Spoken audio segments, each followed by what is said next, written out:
Alrighty, as we get started on the day on the heifer side over here, let me say truly a privilege and an honor to be here today at this great facility with such history. Great show, and always respected the ones that come out of this state and this beef expo for sure. We get started in this AOB division here. We got a single entry here in this class, and one that you really got to appreciate the length of body, the length and squareness she has out of her hip. One that gives you a really cool look, silhouette from the side, if you will. If we're going to change her, you might just like to see her with a little bit more depth of rib cage and just move just a little more relaxed in terms of how she goes about the ring. But boy, on the standstill, that's a striking profile that paints you a pretty picture.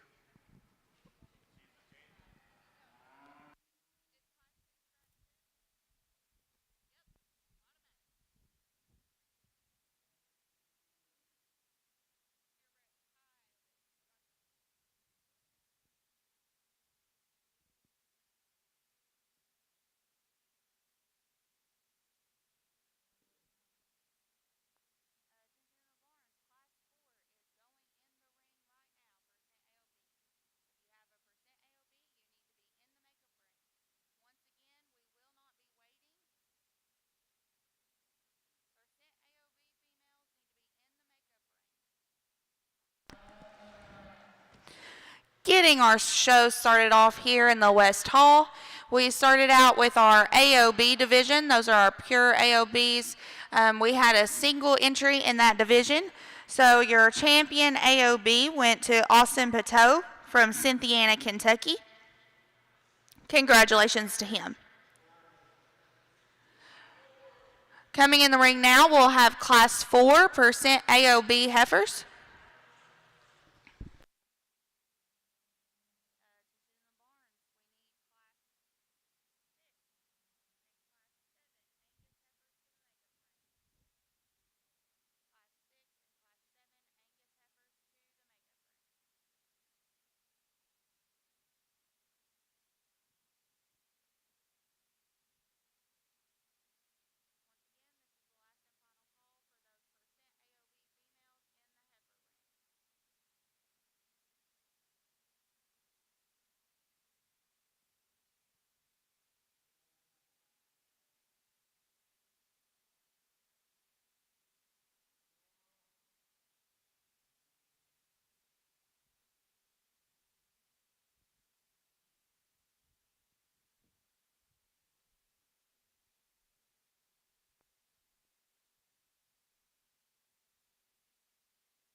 Boy, we have picked up the pace here quite a bit in the percentage AOB show. Really am happy with the two that come first and second in this class. There's some differences between them. I love the elegance that the black heifer in first has. Just gives you a striking profile. I just think her femininity up through her head, neck, and shoulder there just kind of propels her to the front end of this class quite handily. One that's so opened up in terms of her center body, gets around the ring very, very well. One that I like from a width and muscle standpoint awful well from that regard also. That's not to take anything away from this silver heifer. Really love the paws underneath this one and how she reaches and how she grabs ground as she goes around the ring, especially when you couple the amount of width and pin width that this one has to her. It's absolutely outstanding. This one stays right with that class winner from the shoulders back in my mind. Where the separation is from the shoulders forward. Sure not as feminine and pretty up through her head and jaw, and you just like to clean her up in the lower part of her neck there, but that's an awful good type of a gray female to be second. To me, the toughest decision in the class was between 3 and 4. I think these two are very, very similar in terms of their frame score, in terms of their build and their hip structure, and just how they go. Neither of them, I think, is perfect on how they just float around the ring. They're sure not quite there in terms of their condition and just being 12 o'clock like the two right ahead of them. I think both of them offer a lot of future as we project them into next fall. We get them bred and have them to drop their body just a little bit more. I think they're going to get better every day. To me, the thing that separated them, I think the heifer that's in 3 is just a little deeper heeled. I like her hoof shape and size and kind just a little better. And I think when you get her around the ring, she just has a little more flexibility off both ends of her skeleton. But two heifers that are very, very similar, and that's not to take anything away from this heifer in 4, because like I said, I do think there's future in both of them females. They're just not quite there today. They're just so big frame. They're just not, their balance and underlying balance sure isn't there like the two class winners. Then we get into a shorthorn marked female here, just a little more general in terms of her type and kind and build, a little smaller footed kind of a female with, sure doesn't have that extra bone shape and dimension like the heifers in 1, 2, 3, and 4, but a heifer that does have some width of base. Love the top shape and squareness she has for a shorthorn base female. Then a really long hip, long-sided female here to round out the class that kind of works to her detriment. She's so long-bodied it makes her look just a little shallower in terms of her cage and barrel, but one that is sound-made in terms of her structure. You'd just like to see her a little more capacious.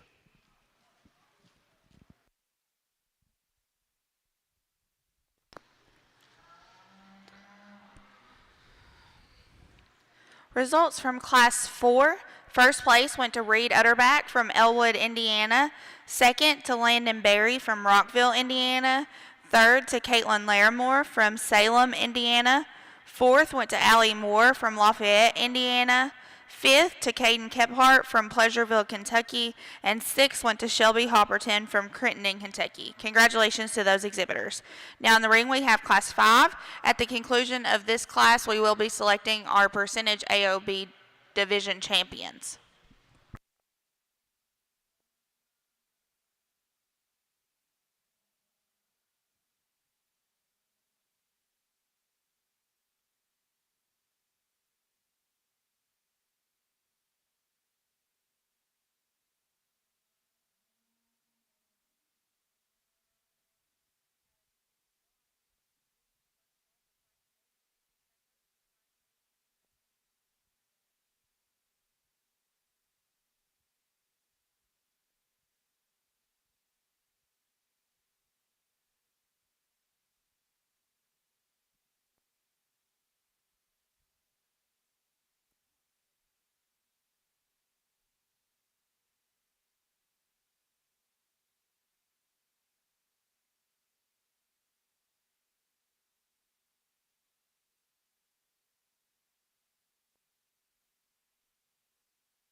While our judge is evaluating this class, I want to go ahead and introduce him for the day. Our judge is Corey Thompson. Corey was born and raised in Wayne, Nebraska on his family's diversified livestock operation that consisted of cattle, hogs, and row crops. Corey received his bachelor's degree in animal science from the University of Nebraska, where he competed on the livestock judging team. He also attended and competed for the livestock judging team at Northwest Community College. Corey is employed by 605 Sires and Donors and serves as their customer success representative. Corey and his wife Stacy have one son, Kai, who enjoys showing cattle and market goats. Please join me in welcoming Mr. Corey Thompson here today.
Got fresh batteries. We're good to go for the day now. All righty.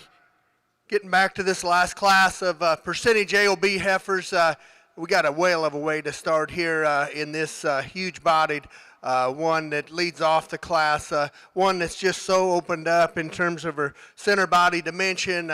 Really love the way how her neck just flies out of the top side of her blade there. If we're going to pick on her just ever so slightly, I love her when she gets going. She keeps her top line good and level. You get her set in out here, she gets just a little bit weak in terms of her spine right there. But boy, that's a killer looking one. Love the donor cow look that she has about her.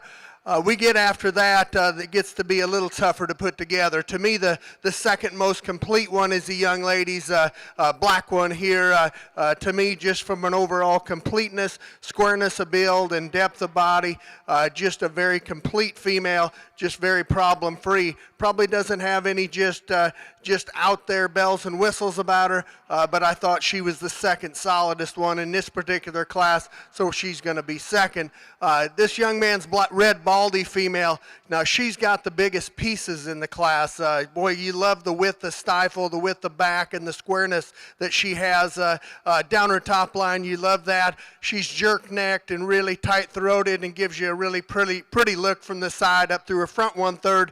You get her in motion. She's sure a little rounder. With all that muscle, she gets a little rounder in terms of her hip structure. Sure doesn't get out and track as square and true off her back two like the two right ahead of her. And then Leaper there, the silver and white heifer that rounds out the class, much like the heifer right ahead of her. She's probably the second in terms of her top shape and width and dimension in the class, where you'd pick on that one. And when you set her in motion, you'd just like her to set down a little truer, a little squarer on those hind wheels as she walks around the ring.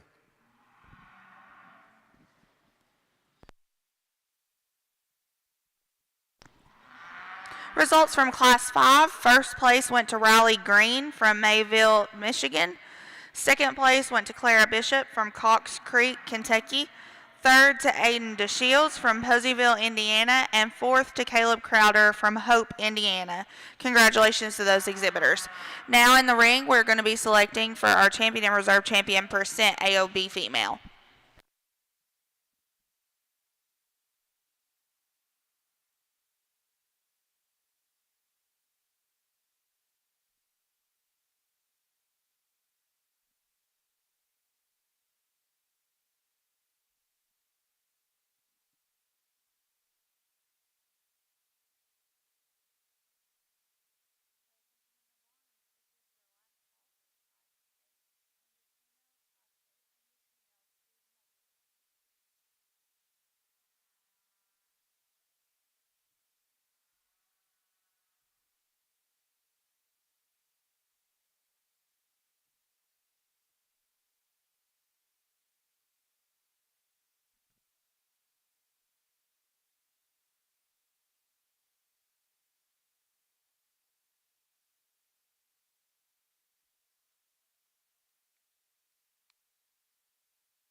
Well, I tell you what, you knew coming to Kentucky Beef Expo, the heifer deal down here has always been known to be tough. Figured there'd be decisions like this today, just did not know they'd come before 8:30 in the morning.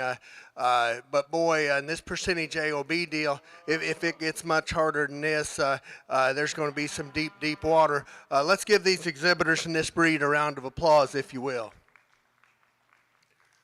Boy, I guess if you don't think both these two out here are good cattle, then you and I don't see cattle alike.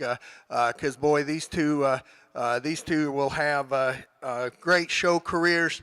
Probably already have had great show careers already, and they just are absolutely elite in terms of their kind. I'm just going to tell you briefly how I see the two and how I compare the two in terms of their build, because I think it's good to know what the judge was thinking. The one that comes out of the last class, you know, she blew that class away in terms of the competition level, not just beyond performance and size and scale, but boy, the quality of this one is outstanding. She's probably the bigger footed option of the two females. She's a January versus an April. She's got 3 months of age on her, but I think even beyond that, she offers maybe just a little bit more size and scale and length than the heifer does right ahead of her, and I love her foot size and shape to that part about her. Like we said in class, if we're going to change her ever so slightly, in motion it's great. Standing still there, you know, as she settles in, she just gets just a little bit weak in terms of her spine. And one that when you do set her in motion and get right behind her, I just maybe like to see her step just a notch truer in terms of how she sets down on her back too. Think she's not doing it today, but she's one that I just worry about getting outside her skeleton just a little bit with that much power, and especially the center body that she's got in her. It's just going to be a management deal keeping that one walking inside of her skeleton. And then kind of the younger option here in the April female, one again, much like the heifer behind her, gives you a striking profile from the side. You know, sure not the mass, sure not the power that the one has right behind her, but one, boy, she is just, to me, she hits me as very problem-free. Love the way she floats around the ring. I love the way she comes out of the top side of her blade, and I think she's especially wider as she comes into her forerib and just has more width of top from the top of her blade to her pin bones there. One that maybe isn't quite as long-necked, just quite as freaky as that one right behind her, but boy, she's the one that hits me as very, very solid from nose to tail and very, very problem-free. I don't think you can go wrong with these two females any way you want to go. To me, I just, you know, some guys are into bells and whistles, and some guys are, you know, into mating those pieces of females. To me, I'm a complete type of guy. I think completion and balance, and that is the hardest thing to build in cattle in my mind. To me, I'm going to go with the complete one. The heifer out of class number 1 will be champion. Congratulations.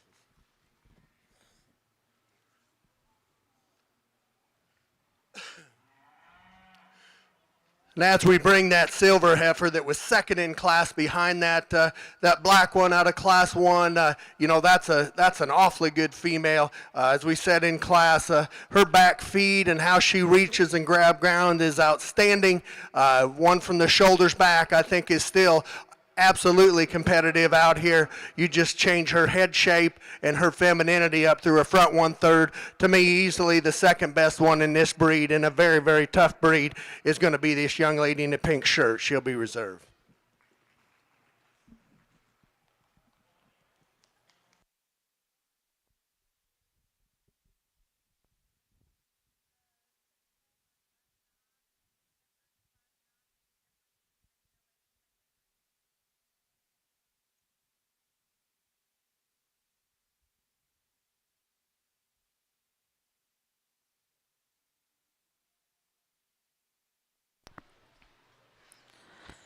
Congratulations to your champion percent AOB female, which went to Reed Utterback from Elwood, Indiana. Your reserve percent AOB went to Riley Green out of Class 5 from Mayville, Michigan. Congratulations to those exhibitors. Now in the ring we have Class 6. This is our first class of Angus heifers.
Alrighty, as we get started on this Angus breed here, we got 2 September females out here. We're going to use the added performance in the young man's heifer that comes first here. Just a little more width and power, and I think just natural performance in this female. You know, she's sure not as attractive and clean and tidy up through a front 1/3 like the heifer in second. There's no doubt about it. But boy, you love the hip and the top shape and dimension that heifer has to her. Really a feminine looking one here in second, really clean fronted, up-headed type of a female, really level in terms of how she's put together. When you get her in motion, I don't know if she's quite as true and square in terms of how she hits the ground. I don't think there's just the sheer weight and the sheer power that the one that wins the class has, but a really good looking one. Be fun to watch her develop.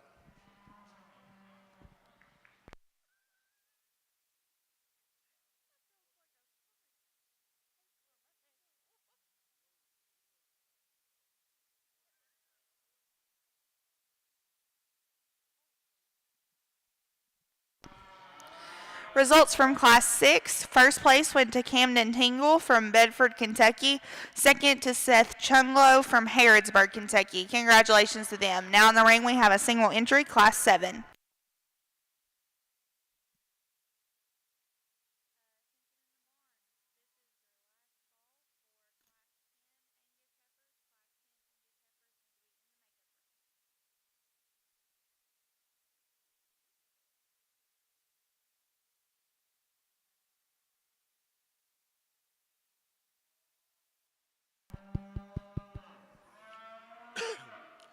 A single entry here in this class of June females, and one that I'm a sucker for one with future and kind of gambling on one with some unique pieces, and this one here's got that. Boy, I love the way that her neck flies out of the top side of her shoulder blade, really keeps her top nice and level as she gets around the ring, takes a long easy step and stride. You know, it's real easy to sit here and pick on her in terms of her depth of body and just being opened up at this stage of her life, but ones that have necks like that and get out and floats like she does, it's kind of tough to have that big old cage in them. That boy gets that heifer bred, and come when they get the green wood shavings put in Freedom Hall in November, she's going to look awfully good.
Boy, a really good deep class of Angus females here in my mind. There's some differences in these top four, but I think all four of them have some good to them. To me, much like that low percentage AOB show, I just think the most complete one is the young man's heifer that leads off with here. Boy, I love the center body and just the balance this one has from nose to tail. Really gets out and reaches ground and grabs ground very, very well. I think she has that going for her. Really keeps her top line nice and level when she gets in motion. If we're going to pick on that one ever so slightly in this particular class, she sure has the frame score and the performance. I just worry about that one ever so slightly, just getting big enough and tall enough and big enough in terms of her outline, but easily the most high quality one in this class. Very problem-free one here in second. Really love her silhouette and the picture she paints up through her front 1/3 there.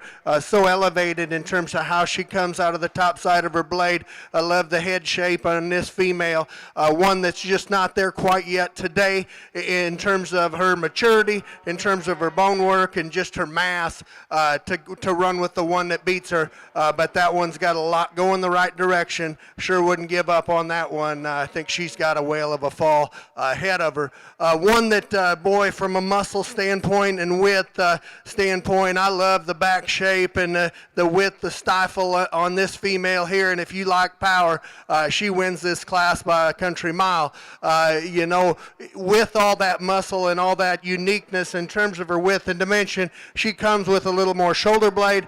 She's sure not as attractive, just a little more stouter in terms of her head shape and feature, but one that's sure got a tremendous amount of body, and I had to get her in the top three with that much muscle and base width to her. I think there's a lot of things that one can do. One that in terms of depth of rib and just measuring from the top side of her top to the navel on this female, she's got as much depth of body as anything in this class. One that's just maybe a little flatter in terms of her muscle pattern, one that gets a little more plain up through her front 1/3, pushing a little more chest floor as we analyze her today. To me, she could be trimmed up just a little bit with the feed bucket and just trim everything up on that female. I think it'd help her a notch. Really a feminine, good-looking one there that comes next, takes a long, easy step and comfortable stride. When I step in behind this one, here's where I would change her. She sure doesn't have the genuine width, the base, and power that the heifer's on up the line. Then we round up the class with two heifers that are very similar in terms of their build and design. To me, the heifer that comes next is just a little truer and squarer when you get right behind her in terms of how she sets down on those back two. Heifer that rounds out the class likes to hawk in just ever so slightly, maybe trim her feet to get her to step down just a notch square, but both them heifers just need a few more days of maturity, need to get a calf in their belly to get enough center body dimension to them to paint just a little prettier picture as when you get off the side profile of them.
Results from Class 8. First place went to Jacob Marksberry from Buffalo, Kentucky.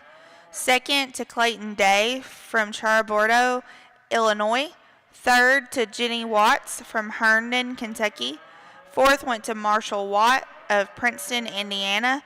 Fifth place went to Charlie Armstrong from Fredericksburg, Indiana. Congratulations to those exhibitors. Now in the ring we have Class 9 Angus females.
Well, very good. A very deep class of Angus females here, as I see it. To me, the easy thing to do, the two that hit me the hardest when they walked into the ring was the young man in the yellow shirt and the young lady in the green shirt here. And I think there's some differences between the two of them.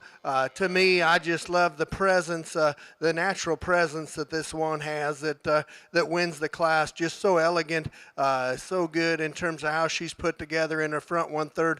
I like the shoulder construction for this breed of cattle. Really laid back in terms of her blade and how she's put together up front. One that's really opened up in terms of her center body.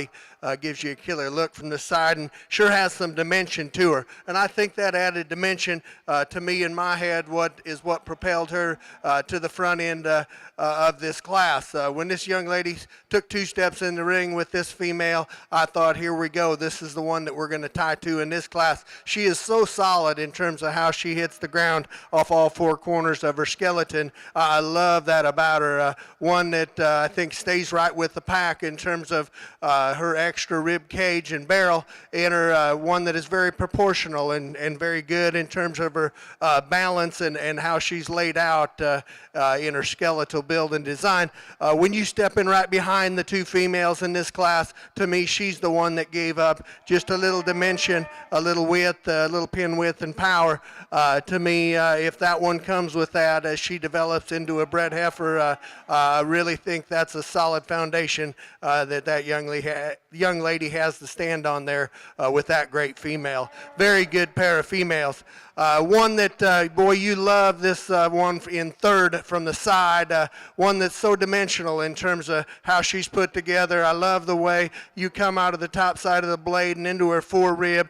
Just her extra top shape and width that she has up high there. I love in that female right there. One that just gives you, again, a very well-balanced, correct look from the side profile where she gives up to, in my mind, and both these heifers in 3rd and 4th do, when you set her in motion, she's sure not as easy going and just square build in terms of how she's put together in her feet and legs, but I thought her uniqueness and her extra power and width that she has up high kept her in the 3-hole. Just like to see her step down a little more comfortably.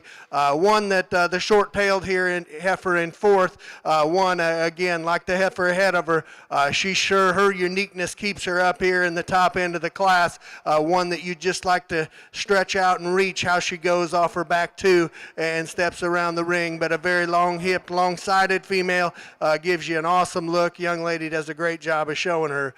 This heifer in 5th, she to me hits me as a very fundamentally correct female. So good in terms of how she's put together, square built. I just can't say there's anything major wrong with that female.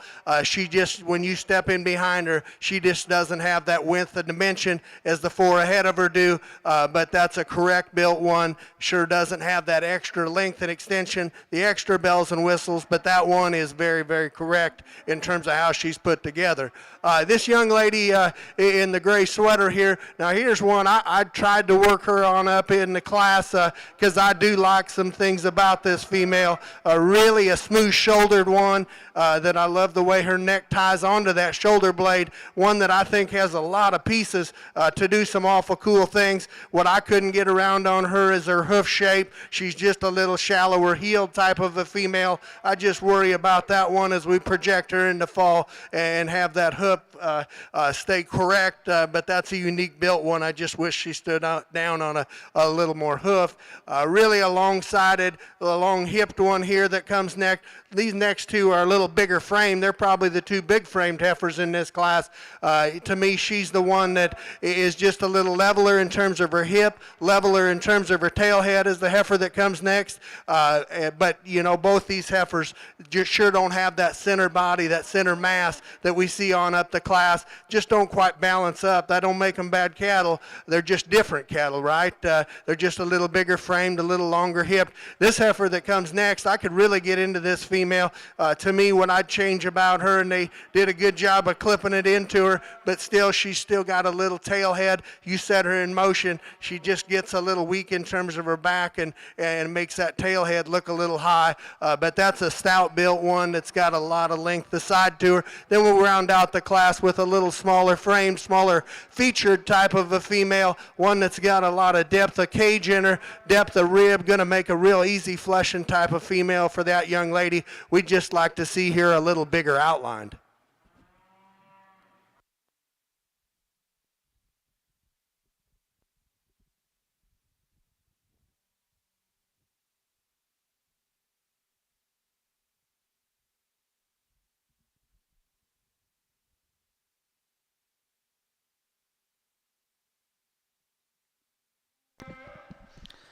Results from Class 9. First place went to Chase Harker from Hope, Indiana. Second to Abby Bratcher from Elizabeth, Indiana. Third went to Alyssa Meyer from Clinton, Tennessee. Fourth to Madison Hulse from St. Joe, Illinois. Fifth to Hattie Sparks from Shively, Indiana. Seventh to Cooper Vague from Freetown, Indiana. Eighth to Cooper Rollins from LaPel, Indiana.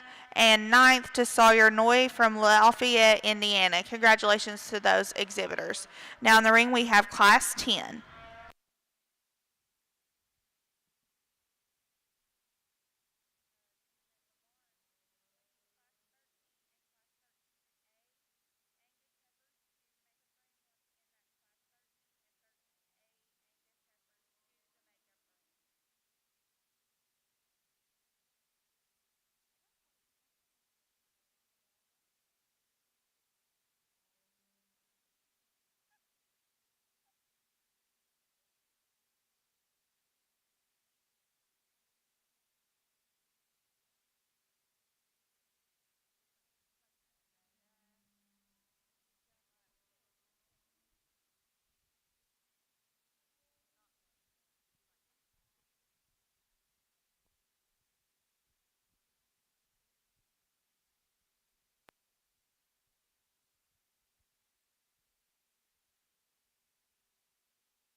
Well, a challenging class here to me as an evaluator.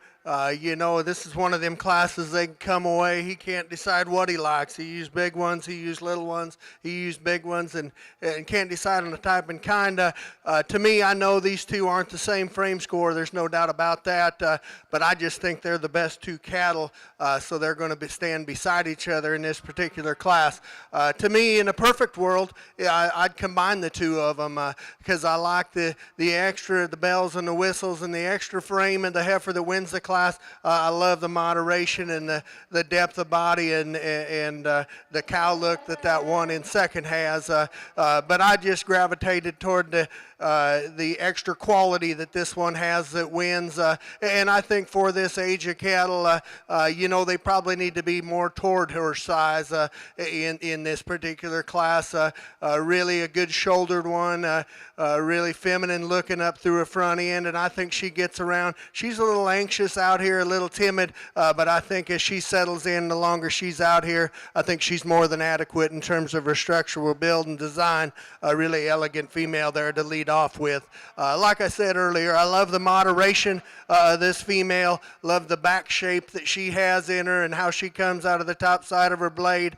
One that, you know, like I said, just doesn't have the extra bells and whistles like the class winner, sure doesn't have that extra length of body that we'd love to see in her. But boy, she just screams brood cow to me, really opened up in terms of her center body. And like I said, I love her muscle and her pin width, really goes away from you true and square.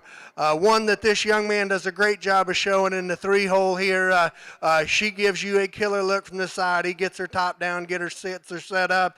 You can say to yourself, that one needs to go second in a hurry.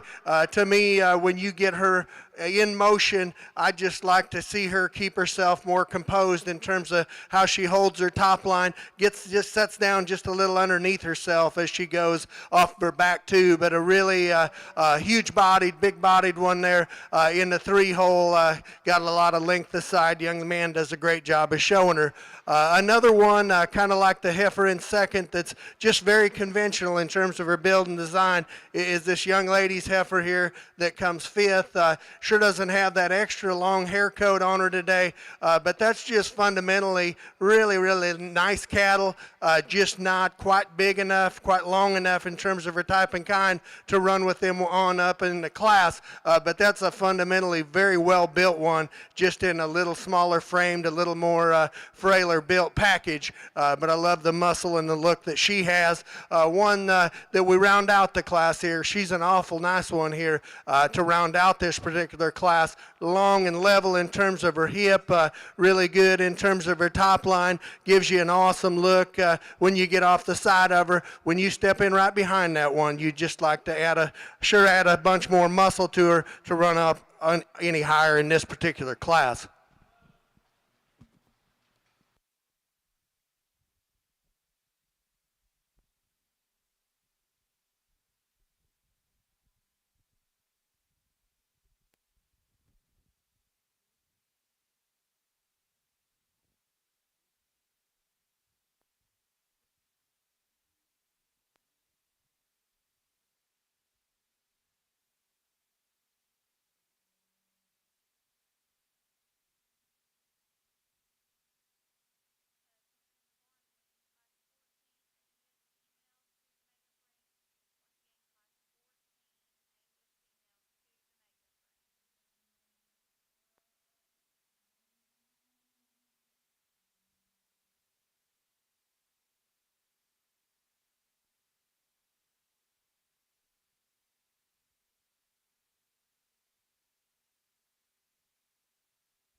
Well, I think a real logical place in my mind to start in this class, to me, in about every measurement, you want to lay a tape measure on them.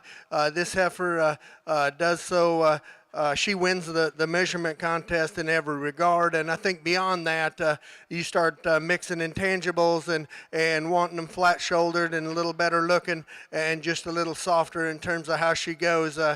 She does so in this pair of cattle quite handily. That's not to take anything away from this heifer in second.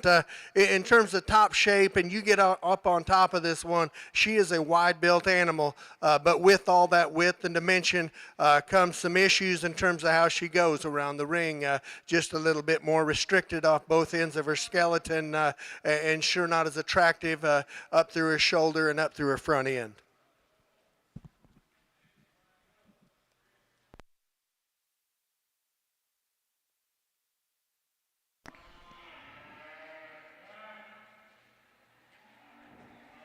Results from Class 10. First place went to Reese Brock from Arpin, Wisconsin. Second to Alexia Stevens from St. Francisville, Illinois. Third went to Colin Zuckschwert from Bloomfield, Indiana. Fourth to Layla Shelton from Rockport, Indiana. And fifth went to Cheyenne Kaiser from Morning View, Kentucky. Congratulations to those exhibitors. In Class 11, your first place went to Luke Markham from Campbellsville, Kentucky. And your second went to Austin Pateau from Cynthiana, Kentucky. Congratulations to them as well. Now in the ring, we have Class 12 Angus females.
Boy, again, not to sound like a broken record here, but a very deep class of January Angus females out here. I think we got solid ground to stand on here with this one that we lead off with. You know, you start getting into the Januaries. We're in March here. You know, we're talking cattle at 12 months of age. You worry about them getting stale and just, you know, keeping them in the right condition. To me, this one here, she is so good in that regard. To have that much width and that much power and to be this far along in terms of her maturity pattern and to be that fresh up through her chest and neck and all that, I think there's a lot of good stuff going on with that Angus female. Awful nice one there to lead this class off with. And that's not to take anything away from this heifer in second, because if she wasn't here, I'd be ranting and raving about her. Also, I love her foot shape and size. Just steps down so soft in terms of how she goes around the ring, and that extra power and width that she has, coupled with that extra stretch that she has off both ends. To me, she's just real solid one to go second.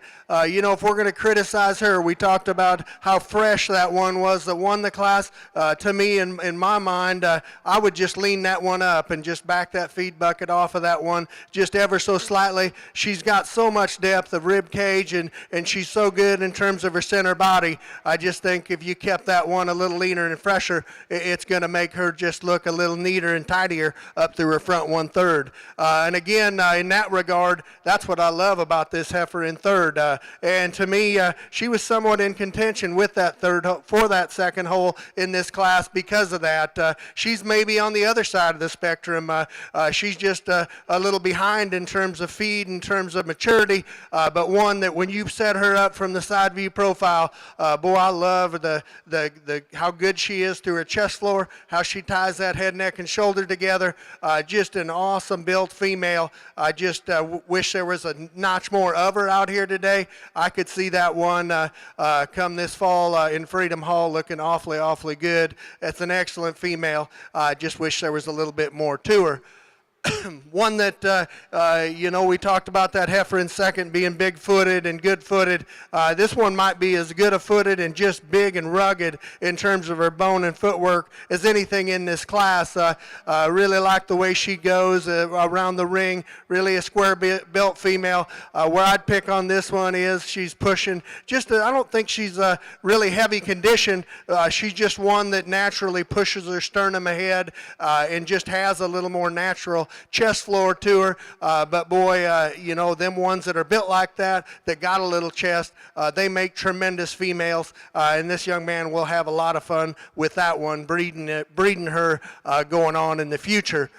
One that gives you a striking look from this side. The young lady does a great job of showing her is the young lady in the blue shirt that comes next. One that, you know, when I stepped in behind her, just didn't know if she had quite the sheer dimension that the heifers did on up the line, and that's why she is where she is. Really a fundamental heifer here that comes next. Love her top shape and squareness and just how she's put together up high. One that sure doesn't have that extra depth of belly, doesn't have that underline maybe balance like we would see to make an awesome show heifer, but to me her extra amount of muscle and width and power just kept her where she was. Then we round out the class with the two big framed heifers in the class, and I don't want to get, you know, generalized as I don't love big cattle, because I don't mind size. They just got to be a nickel better in terms of how they go around the ring and hold themselves together. The heavier muscled option of the two with the white tag there, she's a little rounder in terms of her hip. I did think she was the next stoutest in terms of her muscle. The heifer that rounds out the class, really a long-bodied, long-hip type of a female, just needs to hold herself a little more composed as she goes around the ring.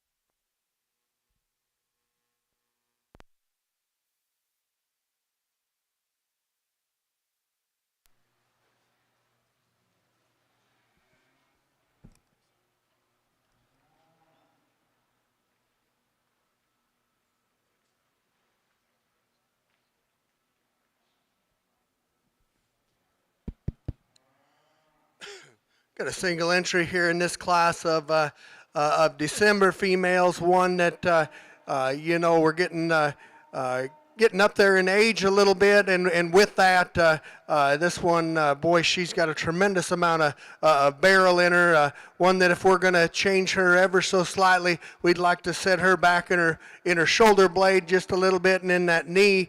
But one that, boy, we love the length of hip that she has, the depth of body, really how she walks around the ring on her back too. Just like to set her back in her shoulder.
Well, I thought we about had these Angus whipped here, and got one last single entry in October female. One that to me, if you were a livestock judging coach and wanted to teach structure and what it should look like in a female, this is her.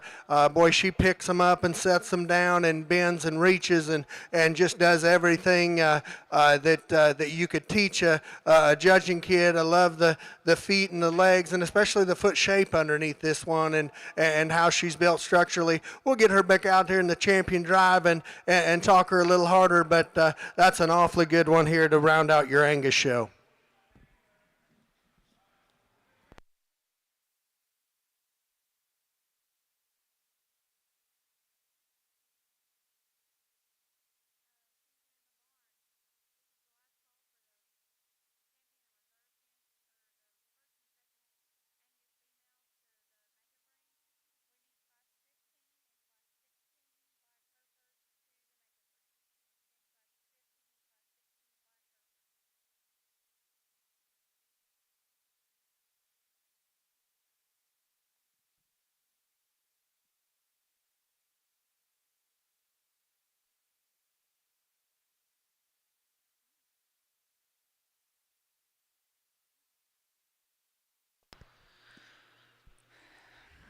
Getting caught back up on our results here in the Angus ring. Class 12, first place went to Mercedes Ferree from Sullivan, Indiana. Second to Farrah Hedinger from Vevey, Indiana. Third went to Bo Wire from Lincoln City, Indiana. Fourth to Austin Pateau from Cynthiana, Kentucky. Fifth to Taylor Jeffries from Camner, Kentucky. Sixth to Drew Glick from Carmel, Illinois. Seventh went to Camden Tingle from Bedford, Kentucky, and eighth to Clayton Moore from Lafayette, Indiana. Class 13 was a single entry. First place went to Lucy Jeffries. Class 13A was a single entry. First place went to Josie Phillips. Now in the ring we have Class 14. This is our last class before our division in the Angus show.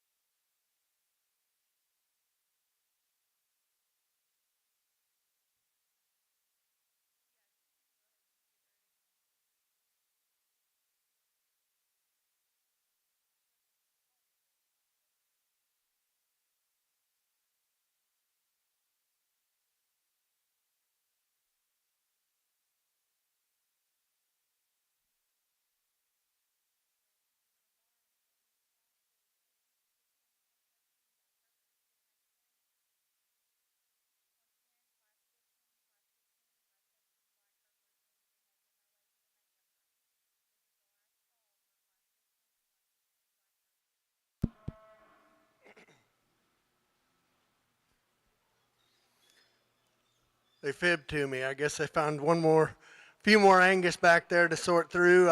I guess this is the last class of Angus, and much like I said in the last class about, you know, finding something the judging coach could look at. A class of 4 comes in the ring, and boy, they would be a fun class for a collegiate contest, because there's a lot of differences and a lot of stuff to talk about in these 4 head. To me, the tough decision of the 4 is in the top pair, and it's tight, but it's I think it's very logical to use the young man in the blue shirts heifer here with the blue tag. I just think she goes just a nickel more comfortable in terms of how she grab grounds and reaches around the ring. One that gives you a good look from the side and stands down on a tremendous amount of foot shape and bone. I just think she's just a complete option of the pair. That's not to take anything away from this heifer. In second, really love the length of hip, and her top line keeps herself so composed as she goes around the ring. I love that about her. To me, her chest floor is good and all of that, but she's maybe just a little bit heavier conditioned in terms of where she's at maturity-wise as compared to the one in front. And with that, I just don't know if she's naturally as up-headed and good up through her front 1/3 and tidy up through her front 1/3, and sure doesn't have that extra amount of foot and bone underneath of her, but a very nice one there to fall into the second hole. The one in third, now she's got that extra presence, and the young lady, when she gets her set up, she'll give you a striking pose from the side, really up-headed, long-necked, and really upright up through her front 1/3. One that has some power and muscle, and that extra width and power kept her ahead of the heifer that rounds out the class. She just doesn't have that center body, that depth of rib that we like to see in show females and brood cows, really, to get on up into that top pair. Then we round out the class with a little bit more practical kind of a female. Comes to us a little more natural in terms of her hair code here today, but I think even beyond that, she's just a little rounder in terms of her hip construction. Sure doesn't get out and move quite as sound and true off of both ends as the heifer's on up the line. Good job, bud.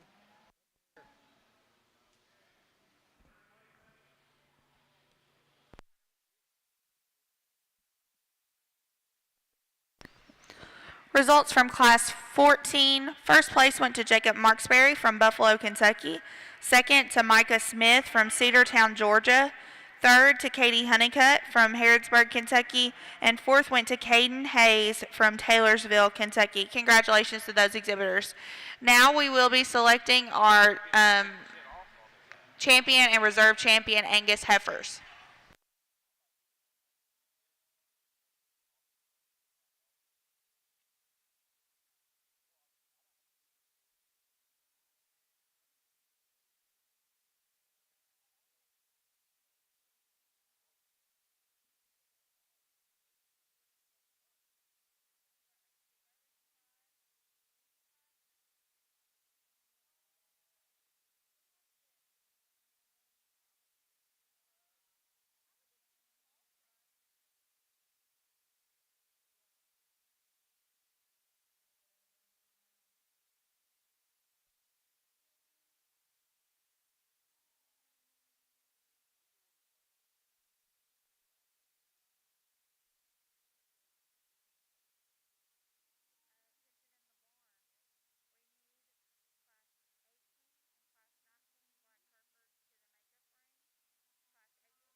Well, as we get ready to pick your Grand and Reserve Angus female, let's give all these Angus exhibitors a round of applause, if you will. Boy, tremendous amount of quality to the first to the last class in this division. I'm just going to talk very, very briefly about every one of them because I just think they deserve to know what I was thinking out here. And, you know, like I said earlier, we're going to go as fast as we can today, but when it's close, I'm going to talk them, and we're going to take a little more time to make sure things are done right. Young man coming out of the first class, here's just a real fundamental one, and that's how we got started in this breed.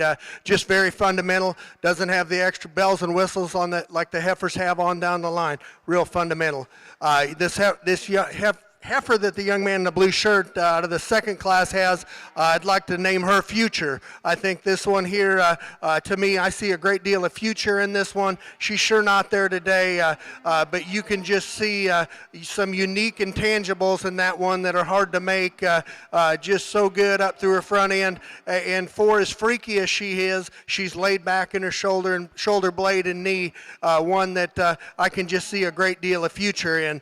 The young lady's heifer that comes out of the third class, you know, we got into that third class and we started getting some cattle that are, you know, in terms of their maturity pattern, start getting a little bit more ready to go, and she won that class quite handily. To me, this one here, her completeness makes her a contender out here, no doubt in this lineup. You know, if we're going to pick on her, she's just a little bit more conventional in terms of her build and design. I just worry about her upside in terms of how big she's going to get.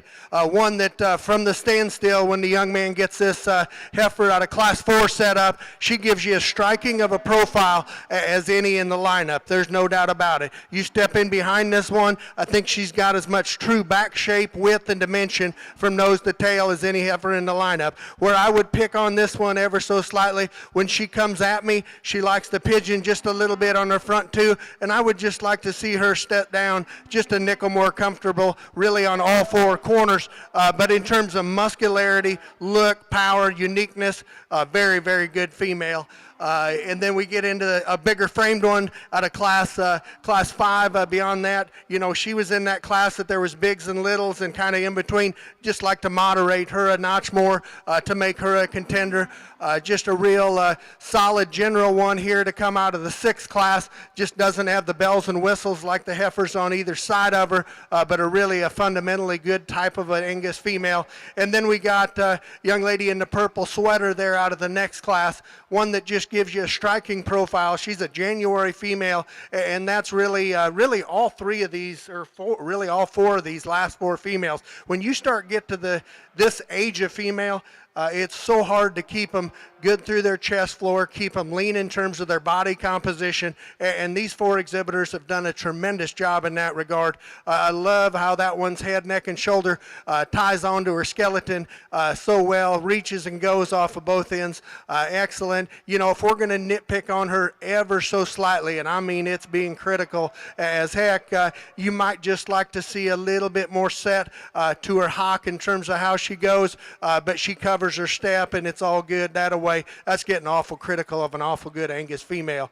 And then another one, much like the heifer, 2 classes ahead, just really practical in terms of her kind. Maybe doesn't have that extra show ring presence. She's going to make a whale of a mama cow. One that I like as good as any of them in terms of structural build, hoof shape, and just fundamental beef cattle at the ground is the October female that comes out of the fall division here. Love the center body, love just the fundamental structure and quality at the ground of this female. You know, she sure doesn't have the extra back shape and the extra muscle like a couple of them do out here in this drive, but I think at the ground, in terms of hoof shape and at the ground, fundamental beef stock, she's as good as any.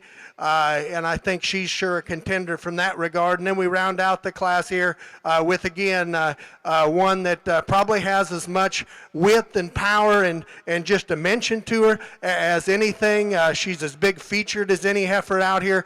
To me, if I'm getting critical on her, maybe just not quite as feminine, not quite as pretty headed, not quite as good up through her front 1/3 as a couple others, but I do think she is a contender out here just from her extra uniqueness in terms of being a heavy muscled, heavy boned type of female with big feature. This has been an awesome Angus show from top to bottom. We're going to go out and pick you 2 of them here that I think represent this breed so very well. Let's give one more time. Let's give all these exhibitors in this great breed a round of applause.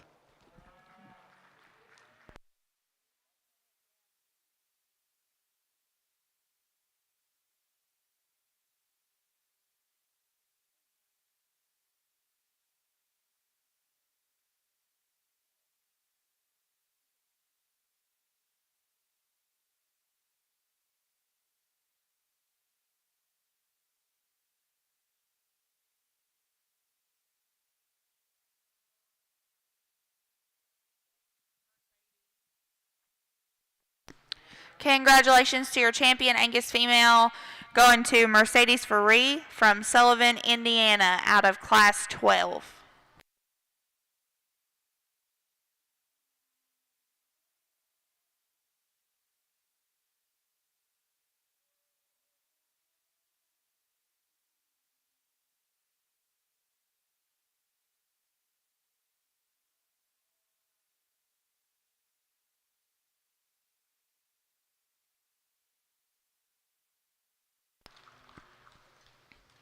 Your reserve champion Angus female went to Josie Phillips from Maysville, Kentucky, out of Class 13A. Congratulations to those exhibitors. We are now going to be starting our Black Hereford F1 division, Class 15.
All righty, as we get into this percentage black Hereford show, young lady brings us an April black baldy heifer calf here, one that is sure square build in terms of the kind of cattle she represents, one that's a little leaner in terms of her condition as she comes to us today, but fundamentally a nice type of a female there to start this particular show off with.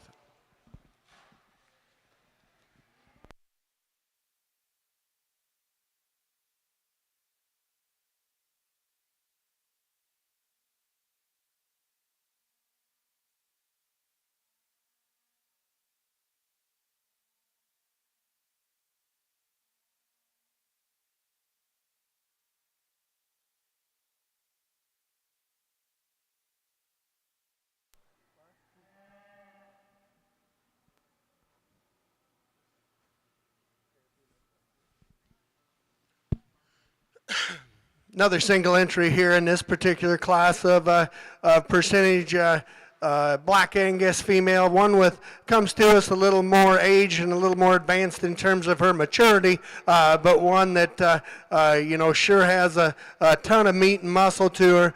Love the extra ruggedness that she has at the ground. Really a stout built baldy female there. A really nice one to represent that class.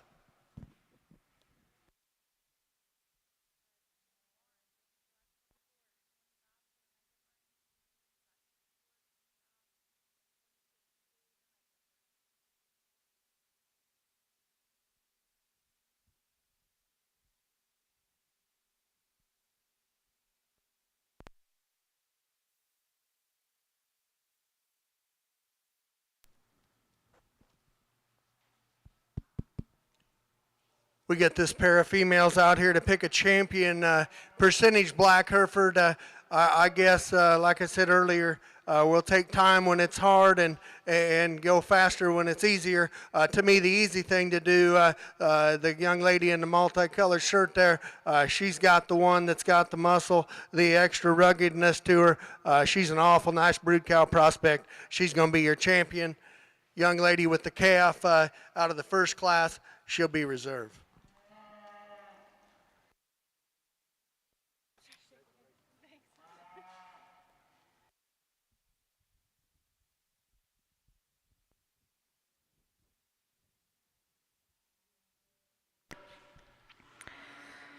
Congratulations to the F1 division. First play, or the champion F1 went to Caitlin Cole out of Class 16. The reserve went to Katie Sparks from Shirley, Kentucky out of Class 15. Now we are showing Class 17.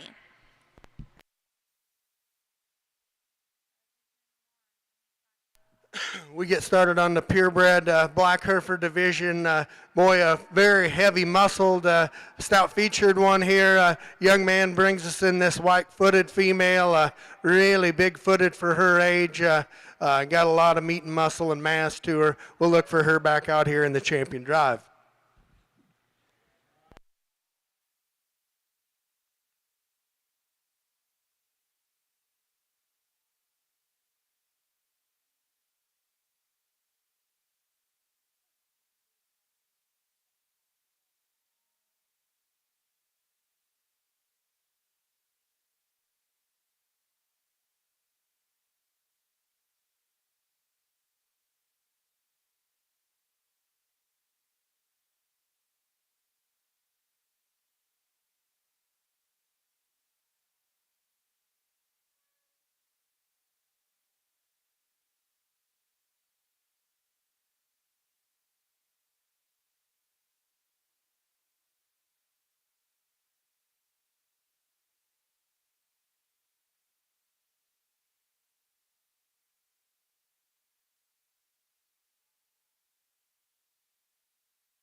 I think a really good or really easy placing here in this particular class. A young man's a solid black female here with the baldy head.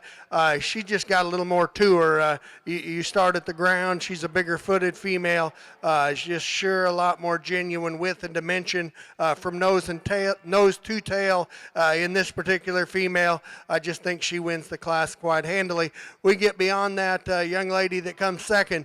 This is a really good pair of females right here. This one's sure got some width and some power to her. She just doesn't have that extra depth and spring to her center body like the one that wins the class does. Very good pair of heifers there in this class.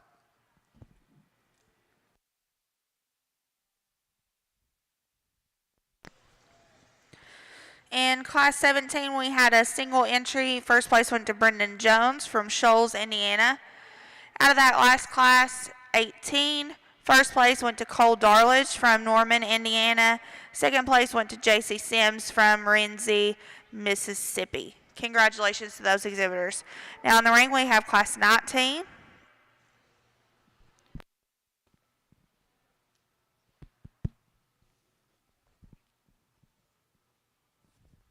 A real practical one here, a single entry in this class, one that comes to us just maybe not with quite the hair coat in some of the other cattle that we've seen out here today. And beyond that, I think even with hair, she maybe just breaks behind her shoulder blades there. Sure doesn't set down to the ground quite as comfortable as we'd like, but probably as long a hipped female that we've seen thus far in this division. Just like to strengthen her up behind her shoulders and see her move around with a little more comfortability.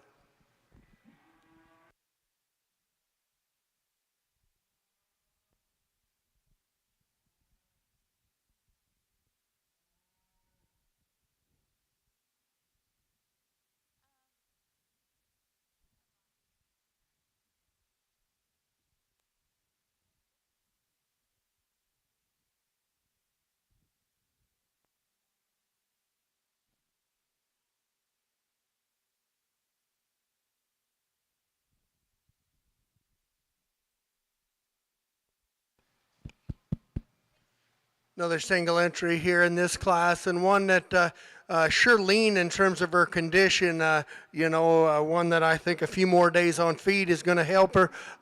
Long, level hip, kind of like we've seen in this breed. Very long and correct in terms of her hip structure. You just like to see how her depth of body and how much spring she has to her center body when you get her on feed a little bit more and try to get that to come together.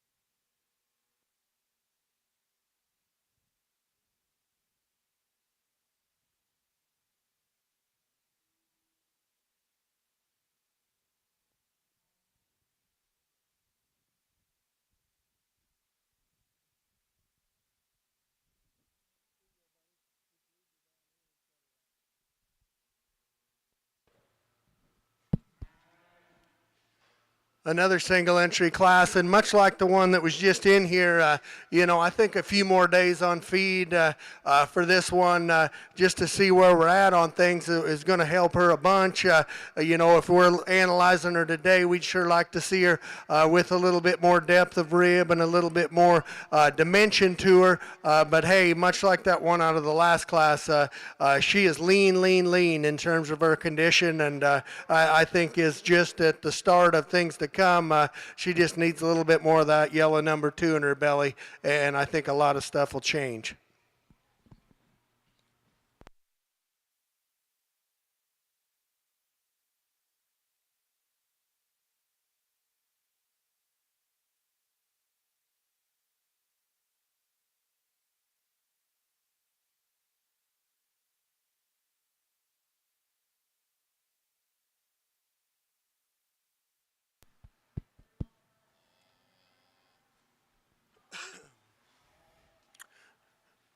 Alrighty, the last class, another single entry here in the percentage black Angus division.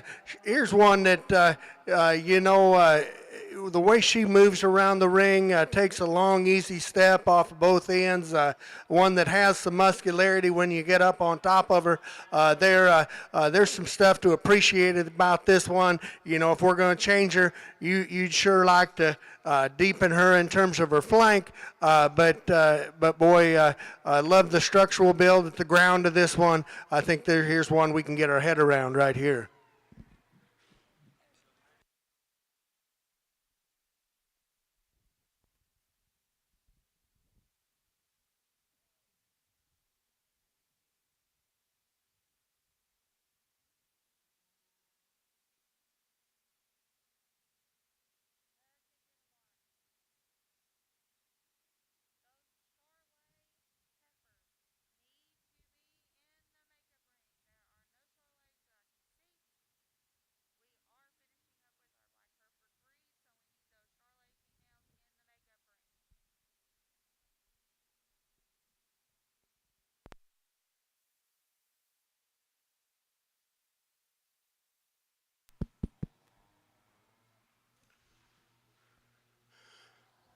A lot of single entry here in each class here, it seemed like, in this breed. But as we get them back out here, I think they represent some different kinds of cattle. The 3 out of the last 3 classes, I talk those 3 as cattle that, I don't know if we sure know what their potential is yet, just because they are the 3 leanest in terms of their condition out here, and we just don't know where they're headed and where they're going to get to until we get just a little bit more flesh on them 3 right there. To me, the champion deal in this deal boils down to the front 3, and I do think it's somewhat close between those 3. Really a practical one here that kind of gives us a little frame, gives us a little muscle out of the third class.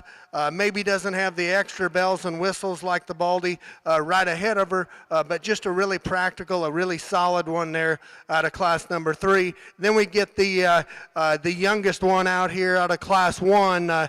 In terms of muscle shape, width, ruggedness of bone for that age of female, she's the one. If you like them heavy muscled, she's the best one. To me, the one that combines the heifer out of the first class and the third class is the young man's Baldy heifer in the second class. To me, she's easily the best one. She'll be your champion.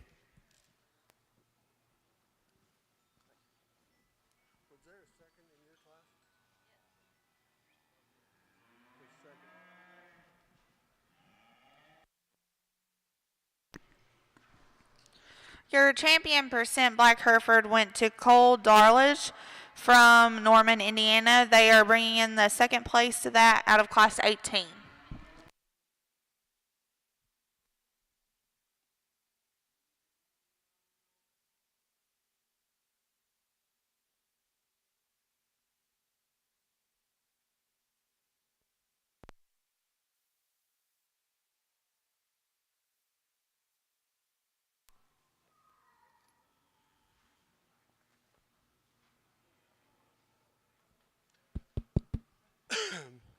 And I think that was the easy thing for in my head to do out here. And after that, I think it gets even tougher between that second place one that comes in and the heifers on both sides of her. To me, the one that just kind of combines the most things in the best package of the 3 that we're left with here is the one out of class number 3. She'll be reserved. Congratulations to your reserve champion percent Hereford. That went to Ellie Hunt from South Shore, Kentucky out of class 19. Congratulations to the percent Black Hereford females. Now we're moving into class 23.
Well, I think an exceptional way to start the purebred Black Hereford breed here. A young man in the black hat there, really a long-strided, easy moving, really a comfortable built female here that when he gets her set up from the side, gives you a good look.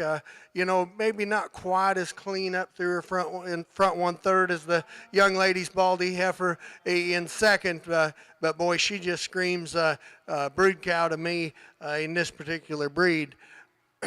You love the front 1/3 of this one from her shoulders forward. She's so pretty up through her head, neck, and shoulders. One that from her shoulders back, I just like to relax her just a little bit. She's a little timid in terms of how she goes around the ring, and it transfers into being a little higher in terms of her top line and just not setting down quite as true and square off all 4 corners, but a really elegant fronted one there in the second hole.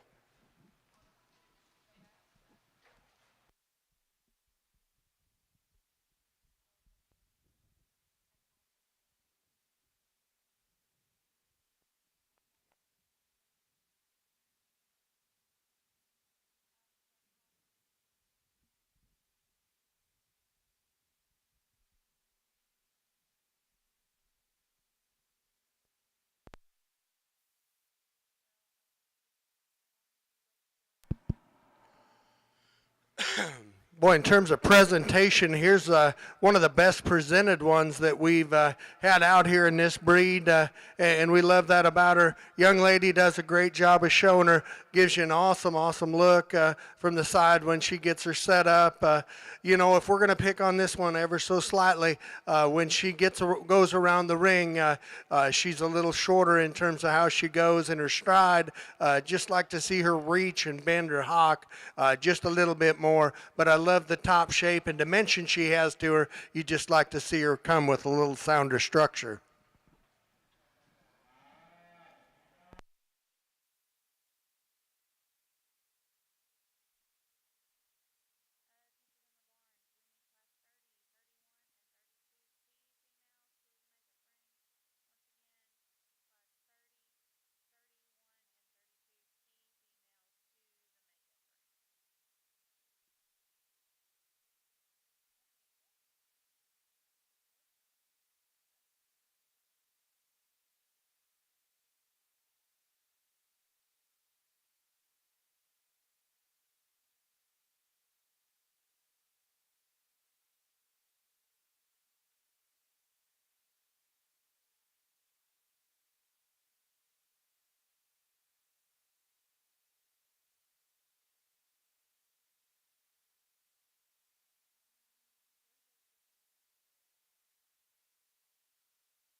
Another single entry here in this black Hereford Purebred show, and one like some of those that we had in the division earlier that comes into us in a little leaner type of a package. And again, I'm not saying that in a bad way. I'm just telling you what I see. I just think a few more days on feed, a guy's going to appreciate females like this more, because as we analyze them today, they just don't have that extra turn to their center body, don't have that extra depth of flank and center portion of their body, but she is one that has some muscle to her. She's got some natural width and some power. She just needs a little bit more center body cavity to balance her up a little bit as you look at her from the side. Very, very stout female. Look for her back out here in the champion drive.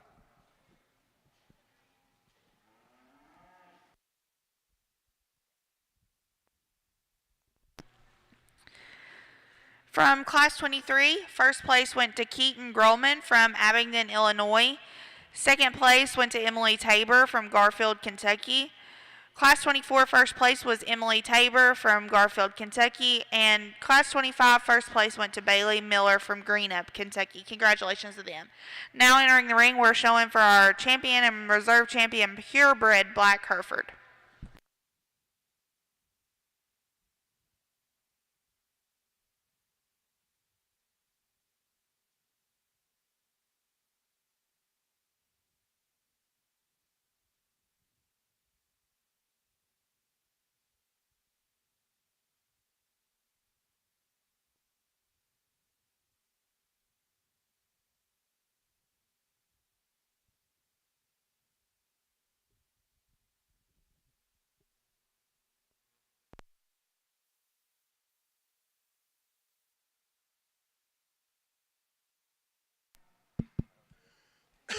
We get our three class winners here in the purebred division of black Herefords.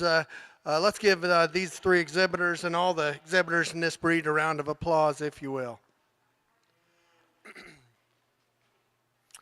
Again, we got, you know, there's some variations in terms of frame, condition, how they come to us today. To me, much like the last division, there's just one that, how I like cattle, jumps out at me, and that'll be the one that actually come out of Class 1, but it's in Class 2 spot right now. Young man's black in the black hat here. He'll be your champion.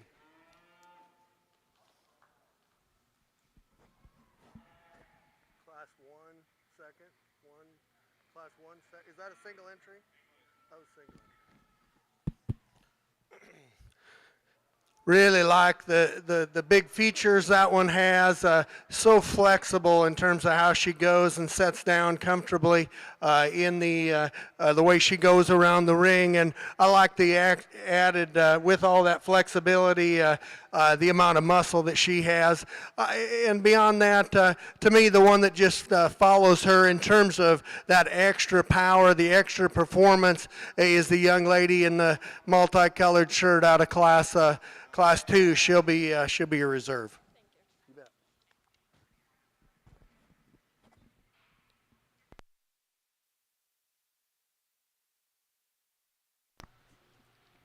Congratulations to your champion purebred Black Hereford, going to Keaton Groman from Abingdon, Illinois.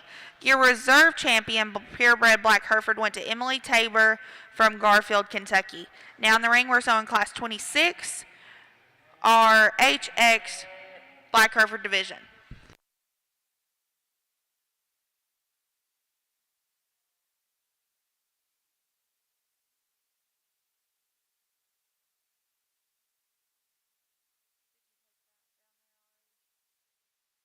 We just got a single one in this division here. I guess it's a registered Black Hereford, but it came out red. So they call it AX.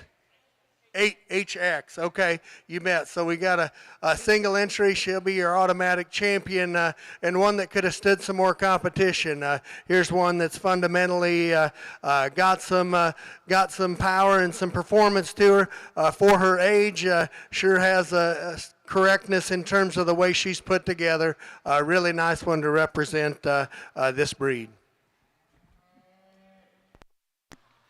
Congratulations to Brendan Jones from Shoals, Indiana, with the champion HX female. Now we're starting our Charolais division with Class 28. Class 28 is coming in the ring.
Boy, what a way to start the Charolais show here off. I think both of these heifers, just depending on the type and the kind you like, to me are very, very high quality for this breed of livestock. To me, the young lady in the green shirt that I'm going to start with, she's just the problem-free one of the pair. Love the way this one's constructed up through her forerib, and I love the way she blends through that lower shoulder blade, and then that ties into such a good head, neck, and shoulder, and the way that neck comes out of those shoulder blades. I think that shoulder and kind of how she's constructed right there just kind of sets her apart in my mind. And I think she's plenty stout in terms of her muscle. For myself, is she as stout as the one that comes second? Heck no. But I think in terms of muscularity and feature, she sure has enough in my mind. One that if you love big pieces, this heifer in second is awesome. You step in behind her, her width, the stifle, and just power and mass is outstanding. But much the case, whenever you get that much female and that much back shape and power in one, she just doesn't transition as well as she's put together in her forerib, and especially up through her front shoulder. And I don't know, when I stepped in right behind her from this side, I love the way she catches her step and moves and flexes and all that. From behind her, I just worry with that much mass and that much power if a guy will be able to keep her inside of herself as a big one. If you do, there is a lot of feature, just a lot of power and performance in that one. I just worry about keeping it all tied together as a big heifer.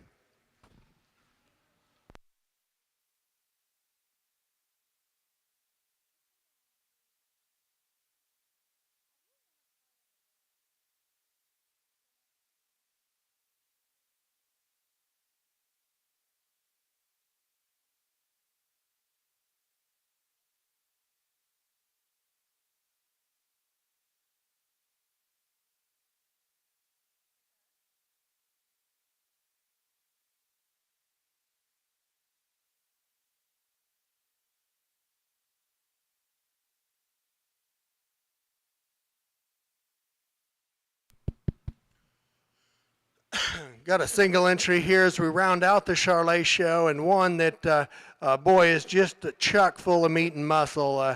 Love the back shape and squareness and the extra pin width and power that this one has to her. And for as stout as she is, she reaches and goes with more than enough agility. She's maybe not quite as attractive and just doesn't have those extra bells and whistles in terms of show cattle as the two that were in the earlier class, but that's fundamentally a really nice white heifer whale of a Charolais female.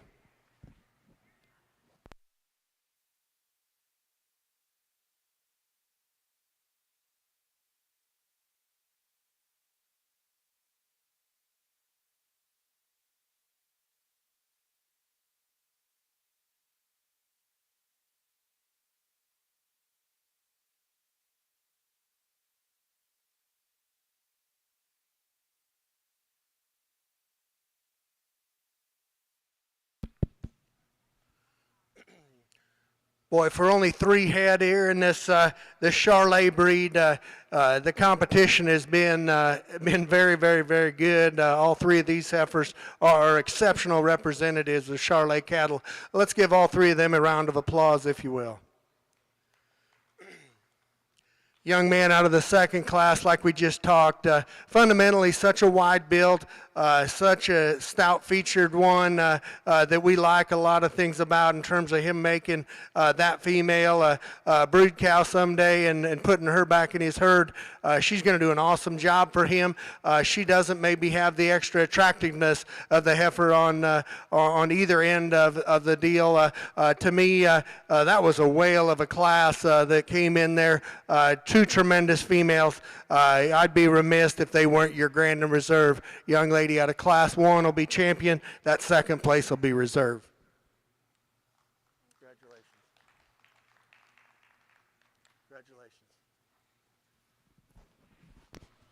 Congratulations. Congratulations to your champion, Charolais female, going to Alyssa Meyer from Clinton, Tennessee. Your reserve was out of the same class, Cheyenne Bennett from Winchester, Indiana. Congratulations to them. Now we're going to be starting our key show. This is Class 30, a single entry.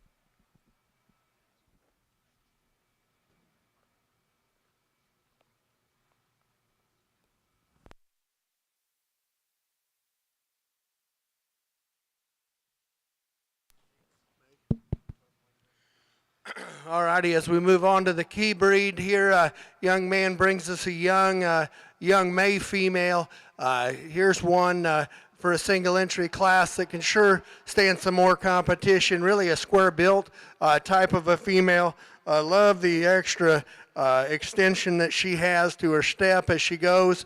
One that's opened up in terms of her center cavity for a May female. You know, if we're going to pick on her, you know, for this breed of cattle, they could be just a little more attractive up through her front one at 1/3, but boy, from the shoulders back, really like that May female.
Very good class of Chi-Angus females here in this class. I think extremely tough here in this top pair. To me, this one, when this young man in the yellow shirt gets this one set up, she's being a little anxious right there, but when he gets her set up, boy, she will give you an awesome, awesome look from the side. So comfortable in how she goes at the ground and how she reaches and grabs ground. And she is one, when she gets her to go on point and throws her ears ahead, just gives you a striking, striking pose.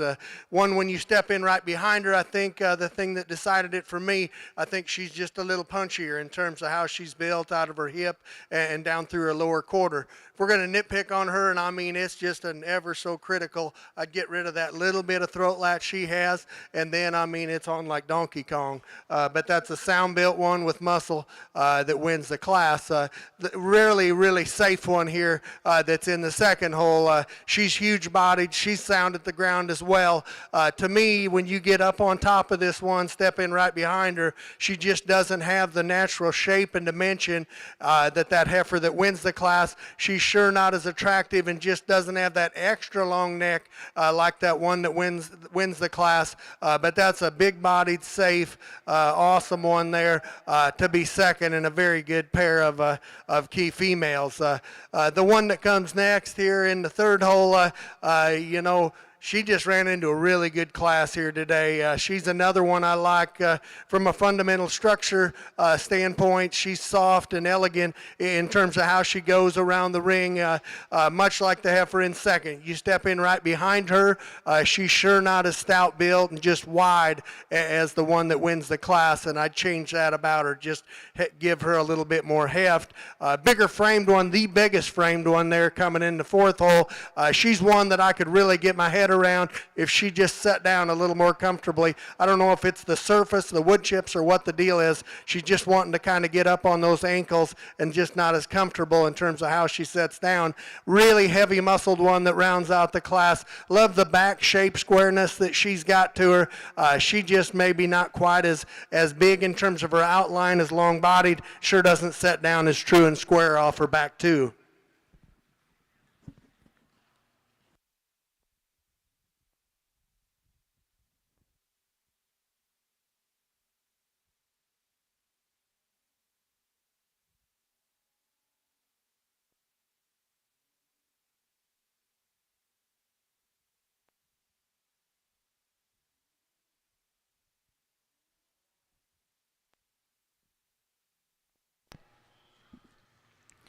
Results from Class 30. First place went to Drew Diehouse. Out of Class 31, first place went to Chase Harker from Hope, Indiana. Second to Cole Langston from Huntington, Indiana. Third to Hadley Vogel from Rockport, Indiana. Fourth to Reagan Harrison from Greensburg, Indiana. And fifth went to Mason Bout out of Hope, Indiana. Congratulations to them. Now in the ring we are showing Class 32.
Well, I tell you what, whale of a pair of Chi-Angus females here. If you don't like these two, then we ain't seen cattle the same.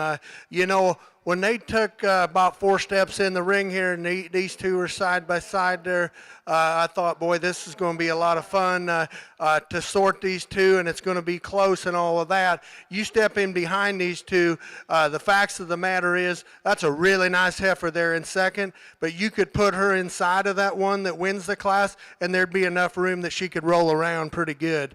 I mean, this is a stout built one from nose to tail, and to have that much width and dimension and get out and go and be as soft and comfortable.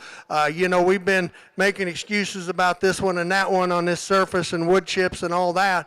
But this one here, that's a wide-built one that flat catches her stride, floats like a bumblebee. She wins the class. This one in second, she is also big featured from the side. Young lady does an awesome job getting her set up. Gives you a killer look from the side where I would change this one. And like I said, you step in right behind her. I would just like to make her wider from nose to tail. Just doesn't have that extra pin width, that extra dimension that we like to see nowadays. But she paints an awesome picture from the side. Young lady's a whale of a showman. This poor young lady with the silver heifer. This is a wide-built one. She's different kind of cattle. I get it, but she just ran into a whale of a class here, a whale of a pair of females, and that's a really nice heifer to go third. One, like I said, got a lot of meat and muscle. One that you just like to see with a little more femininity. See her with a little bit more length to her step and stride.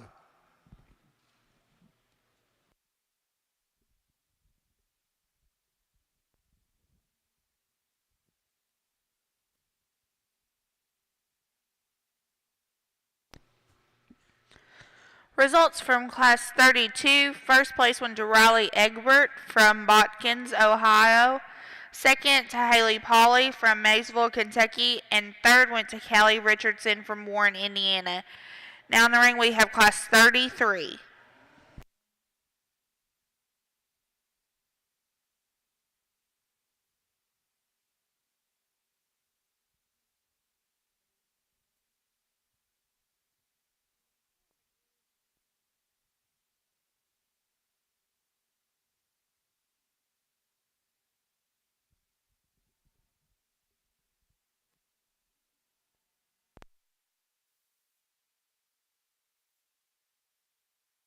Single entry here of key females here. We get a little more advanced in terms of age. One that is just really unique in terms of the big features and big pieces that she has.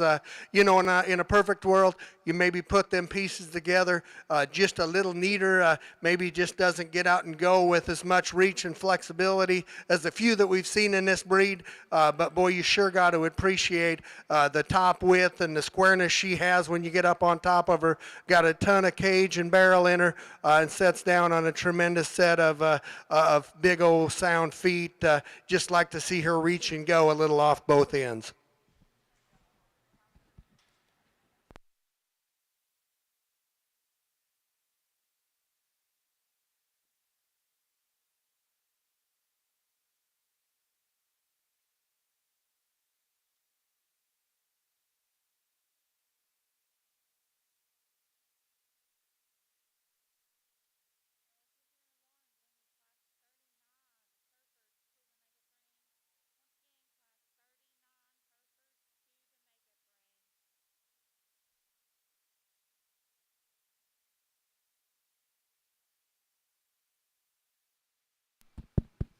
As we round out the key division here with the September Fallborn, one that is just maybe a little more old school in terms of her kind, really sharp-fronted, flat-shouldered type of a female, gives you that killer look and style that key females are always known for. I love the muscle and the way that muscle's laid onto her skeleton very, very well. One to me that if we're going to be hard on her, you know, like I said, a little old schooler built with all those cool factors and pieces. She just gets a little racier, just a little, not that extra depth of rib cage like we've seen in some other heifers in this breed, but good looking one. You know, cattle like that are fun to breed on. You just take her back to an Angus or a Maine bull that's got a lot of body. She'll make a whale of a brood cow for that young man.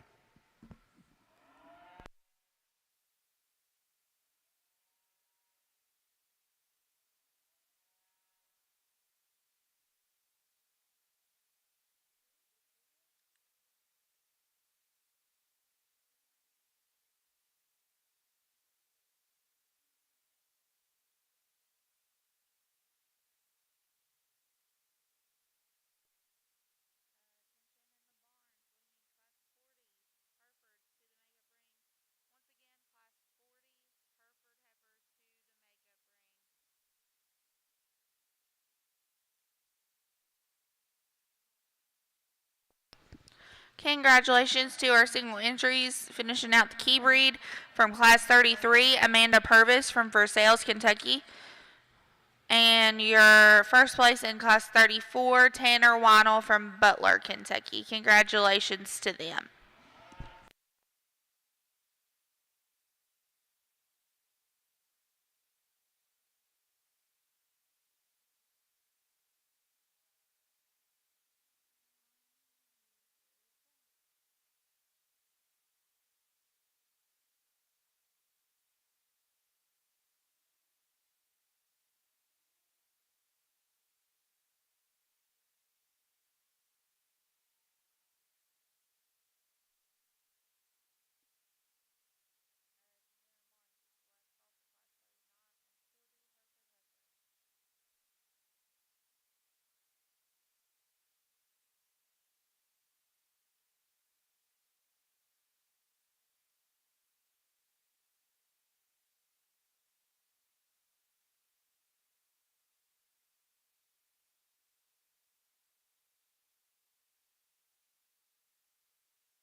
We get our class winners here from this key division out here. Really good breed all the way from top to bottom with two, I think, exceptional classes in amongst them. Let's give all these breeders or kids that show key cattle in this breed a round of applause. Yeah, like I say, I thought there was two classes in here that were very, very good in terms of depth from top to bottom and quality on the front end of the class, and that was class number one, or actually two. Those two are out of class 2 and class 3, and I think there's some similarities between those two cattle in my mind. Just so sound and still have some product to them. I just think both of them represent the breed so well. Like I said in that class 3, to me, when you got them similar in terms of structural build, in width and dimension, in terms of overall quality and presence and power, you go with the biggest, stoutest one of the two. Like I said earlier, you can get in that one out of class 3 and roll around. She's going to be your champion in the key breed. We'll bring that second in that class out for reserve.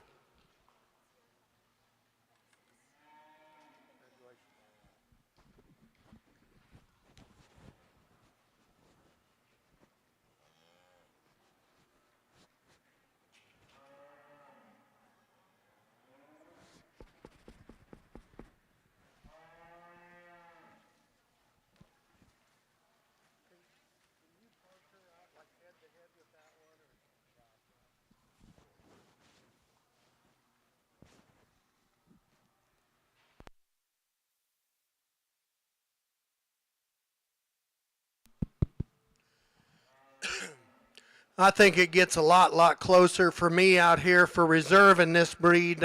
In both of these, the first place out of class 2 and that second out of class 3, exceptional females in their own right. To me, the thing that decides it in my mind is when you step in behind these cattle, I just think there's a notch more true heifer in terms of width and dimension. Young man in the yellow shirt will be reserve key female today.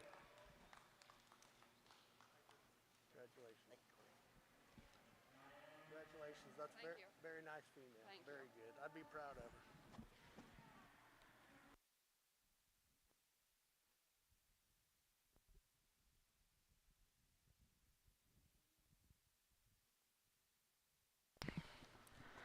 Congratulations to your champion key female. That went to Riley Egbert out of class 32. Your reserve champion key went to Chase Harker from Hope, Indiana, out of class 31. Congratulations to those individuals. Now we are moving into our Chi-Angus division. We have a class in this division, so your first and seconds will also be your champion and reserve in this Chi-Angus division.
Boy, I tell you what, most of the time you get done with the Chi-Angus at a jackpot show, and the Chi-Angus division is there's just some logical stuff to do, but boy, we get done with the keys there, and we get into this Chi-Angus deal.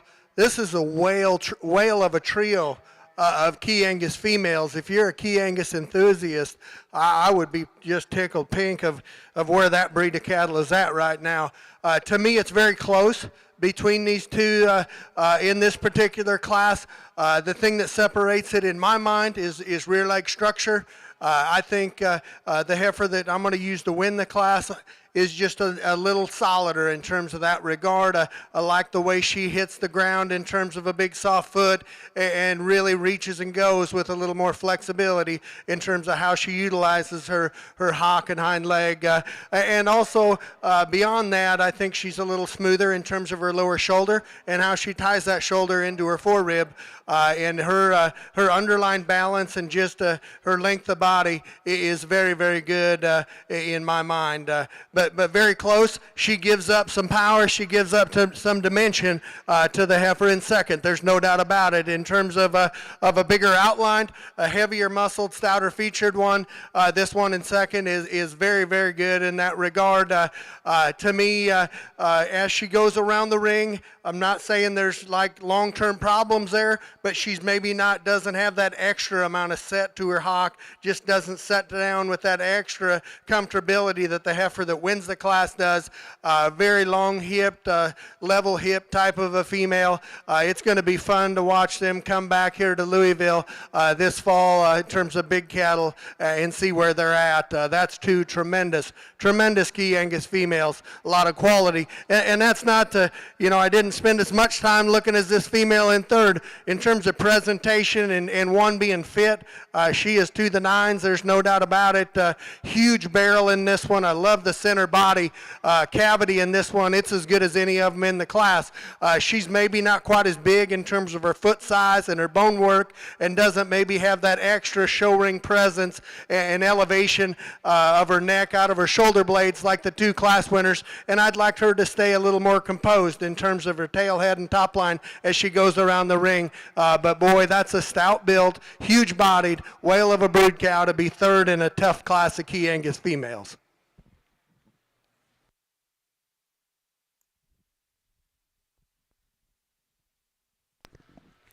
Results from your Chi-Angus division. First place and your champion Chi-Angus went to Braylon Schaefer from Hagerstown, Indiana. Your second place, which was also the reserve champion and Chi-Angus female, went to Samantha Van Voris from Bowling Green, Ohio. And third place went to Belle Bennett from Knox, Indiana. Congratulations to them. Now in the ring we have class 36.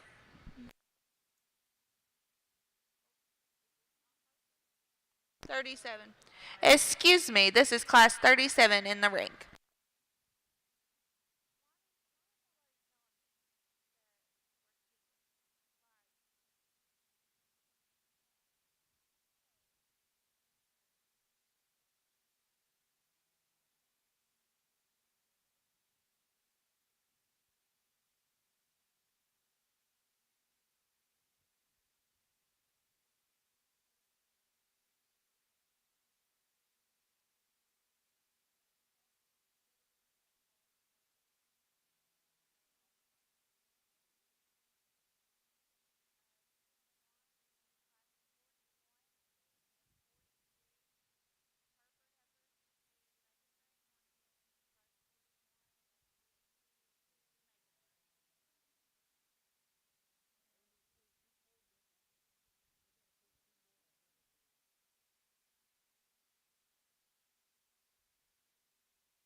As we get into the Herefords here, a lot of differences in this class, but I'm going to start with two that I think are similar in terms of their kind. And I think they're the two that put the most of the best things together in the best package. And I think of those two, the heavier muscled option of the two is the young man in the black hat with the wooden show stick there. Boy, she's an extra long stepping, sound built one. Sure got enough cage. We're May age division here, and just like where she's at from a maturity standpoint, I just think she'll do nothing but good the older she gets. One that, like I said, follows type and kind to that one is the red polled heifer here. And second, she's not maybe as far along condition-wise as some others out here, but boy, from a skeletal build and just structure standpoint, she's so good, like the muscle and how it's laid onto her skeleton very, very well. She does the right things, there's no doubt. She can get around that one as a big heifer, just think she'll make a whale of a bred. One that comes next here, here's one that you either you love her or you don't like her because she's out there. She's unique in terms of her pieces, and she's just got so much muscle to her. She's so heavy boned, big footed. To me, her uniqueness is tough to not put toward the front end of the class. Sure, if you're going to change her, you'd like to add some rib cage and some barrel in her, but one for that breed of cattle, that's a lot of muscle with a cool look, and still moves on a very good set of feet and legs to couple all that muscle. One that's just not wanting to show the best is the young lady in the red shirt out here today. Just been fighting her there. That's as high as you've had her head all class there. But I think a little bit more practice with that female. You get her head up, but hey, she doesn't want to hold her head up because it's not naturally in her ability. She just a little naturally a little lower necked and fronted and square, bigger headed type of a female. From the shoulders back, boy, that's a wide built, sound one. With all that muscle, you'd just like to change her forerib and how she's constructed into her shoulder blade, and like I said, make her a little more attractive up front. Love the length and levelness of hip and the profile that this one gives you that comes next. Really a long-bodied, long-sided, like I said, long-hipped one here. One that I would just change her knee and her shoulder construction, lay it back in her just a pinch better. One that just you could make a notch sounder, but I do like her muscle and her levelness and length that she has. Again, from that muscle standpoint, love the squareness and the broadness of the back and the top shape in this Hereford heifer. Young man in the black hat brings us. She's just a little plainer in terms of her front end, just maybe doesn't reach and go quite as good off her back too. Then we round out the class with probably the leanest conditioned one out here that we've seen, and with that, you step in behind her, I think she's the frailest in terms of her bone and footwork, and sure doesn't have that extra muscle as we see on up the line.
Well, I think kind of a challenging class in my mind here to put together, but I'll just tell you my logic in it. To me, the heifer that wins the class, she's the one that sure jumps out at you. That cherry red color pattern and the extra boldness and extra shape that she has to her. It's real easy to gravitate toward her. She's maybe not just composition wise in terms of her condition right now.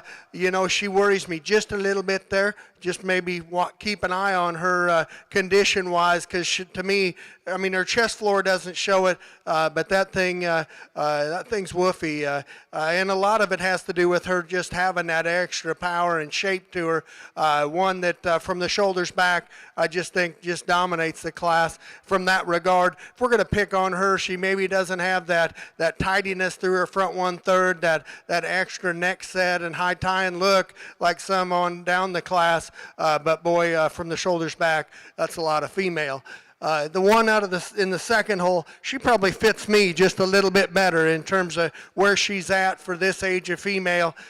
Just a little more acceptable in terms of her condition and where she's at. I just don't know if she was a little more attractive up front, just a little prettier headed type of a female, I could really get my head around her and maybe let her go ahead and win the class. I just didn't think, for as much as you give up shape-wise and power and width, I didn't think we were getting any extra look up front, and sure like to change her head shape to her.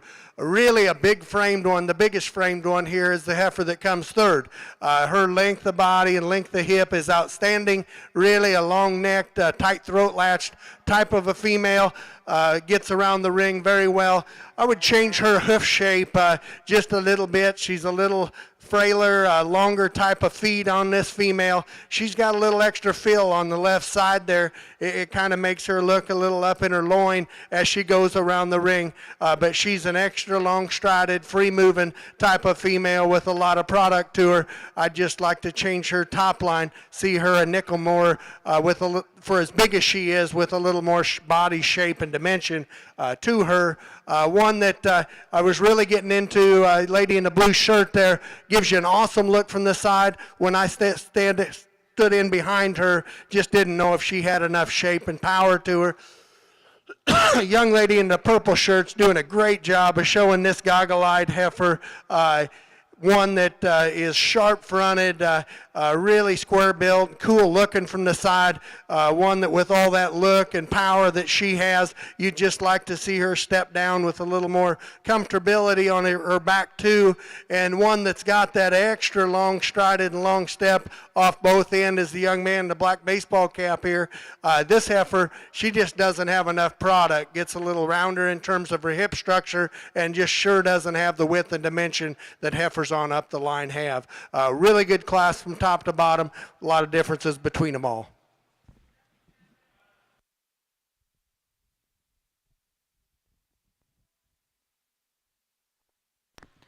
Getting caught up on our placings here in the Hereford ring. Class 37, first place went to Levi Womack from Pembroke, Kentucky. Second to Ryland Hines from Magnolia, Kentucky. Third went to Harper Ray from Brooksville, Kentucky. Fourth to Sadie Jo Brown from Hardinsburg, Kentucky. Fifth to Haley Rafe from Rockport, Indiana. Sixth to Michael Tolhurst from Guston, Kentucky. And seventh went to Jacob Fiskus from Oblong, Illinois. From Class 38, first place went to Addison Weewee from Liberty, Indiana. Second went to Taylor Lockman from Bourbon, Indiana. Third to Hadley Eubank from Oblong, Illinois. Fourth to Ellen Todd from Mount Vernon, Kentucky. Fifth to Hadley Benter from Seymour, Indiana. And sixth place went to Taylor Lockman from Bourbon, Indiana. Congratulations to those exhibitors. Now in the ring we have Class 39.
tremendous pair of Hereford females, I guess, as I see them.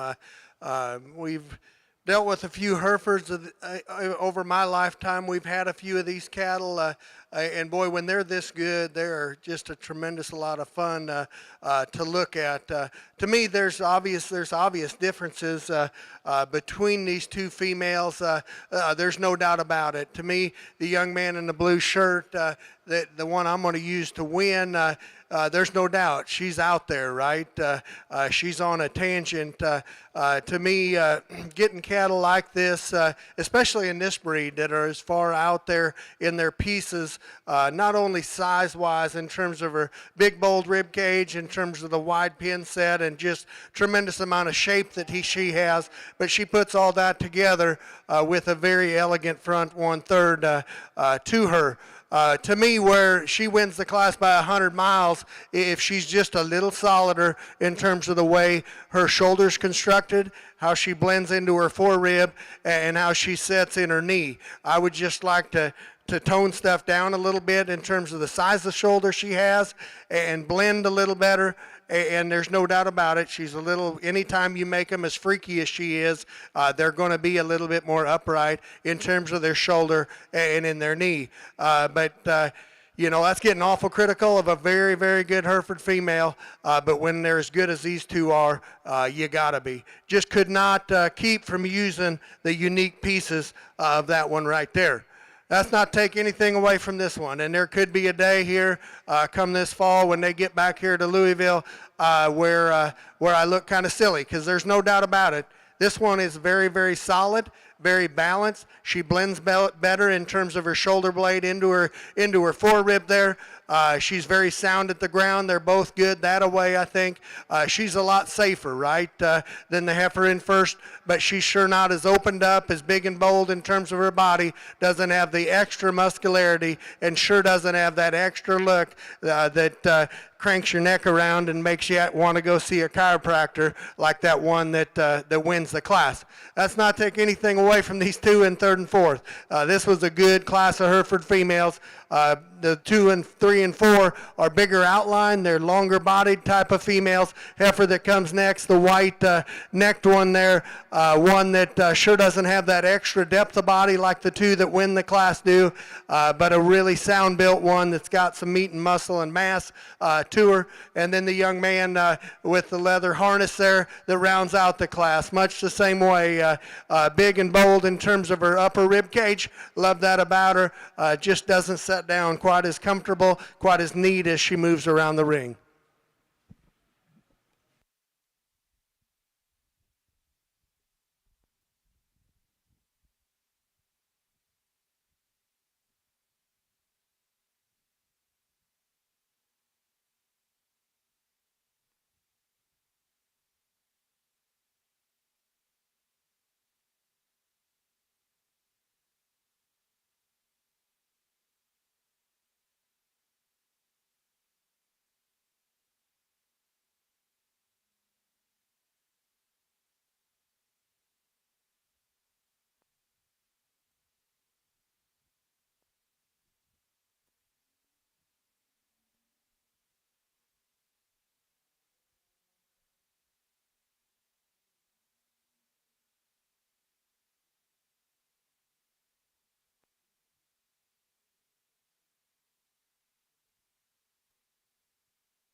Results from Class 39.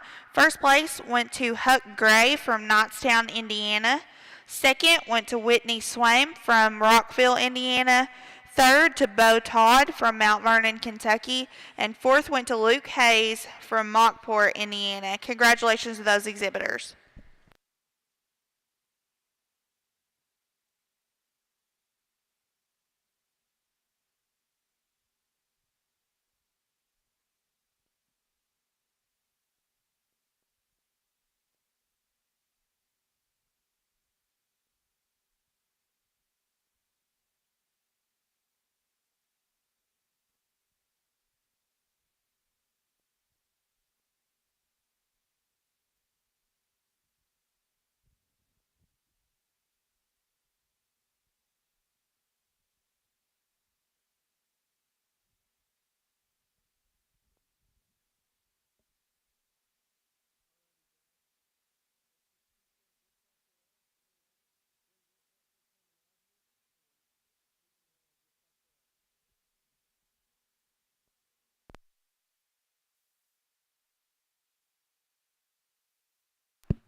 Boy, what a way to start off this class of January females. Young lady with the pink bow there just brings us one that is so good in terms of her condition and the maturity that she comes in. Just gives you a killer look from the side. Super sound and flexible at the ground. Really high tide in terms of her neck set. One that sure got enough in terms of back shape and product to us. For me, myself, you know, if we're going to pick on her ever so slightly, you might like to tuck her chest floor up in her just a little bit. She's sure not the biggest and most rugged in terms of her bone work and foot size, but that's an elegant built one. Just gives you an awesome look, very balanced, wins the class quite handily. Then for second and third here, to me, there's some differences between these two, and I think you could flip-flop these two depending on what your priorities are. To me, the young lady in the green shirt there, there's just a little more mass and a little more stifle width than that one for me, myself. I just can picture her as a big stout brood cow, and for as much meat and muscle as she has, she moves more than adequate in terms of structure. Now the better looking option of the two is this young man with the black hat on that rounds out the class. Really flat shouldered, long and tall out of her front end, big feet underneath of this female. Where she disappoints me when I step right in behind her, I just like to widen her out in her pin set and down through her stifle.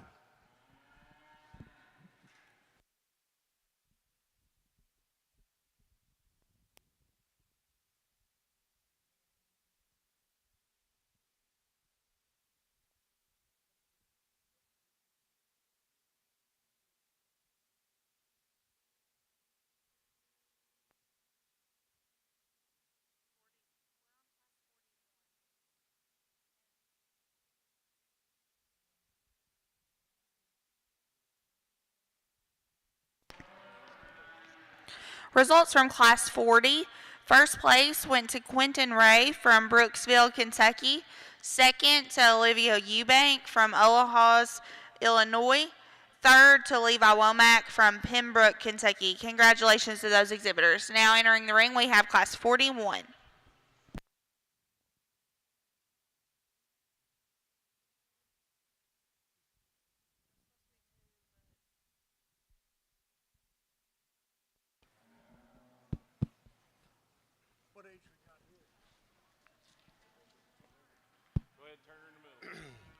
Got a single entry here in this class as we get into the fall division, a November female, and one that's going to look tremendous out here in the Grand Drive.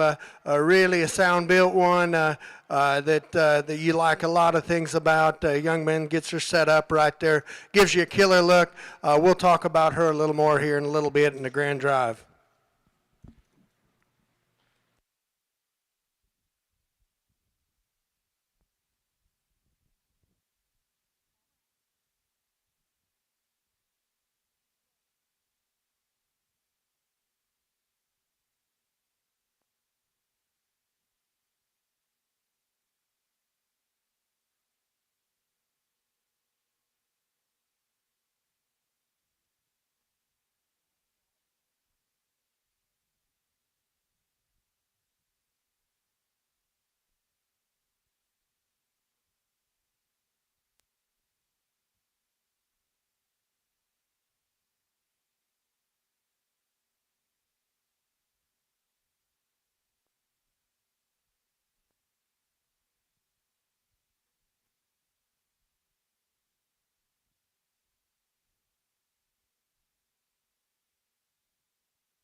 As we round out the Hereford division here with a class of September females, we're going to use the stouter build option here. Young man in the dark cowboy hat there.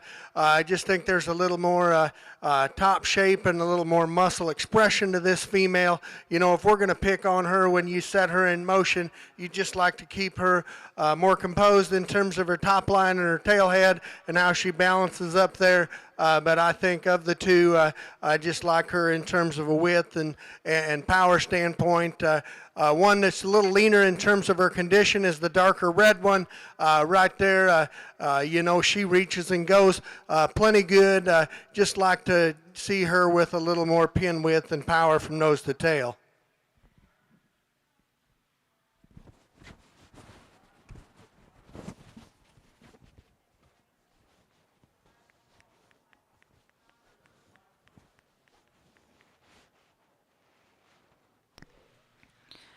From class 31, that was or 41, that was a single entry exhibited by Levi Womack from Pembroke, Kentucky.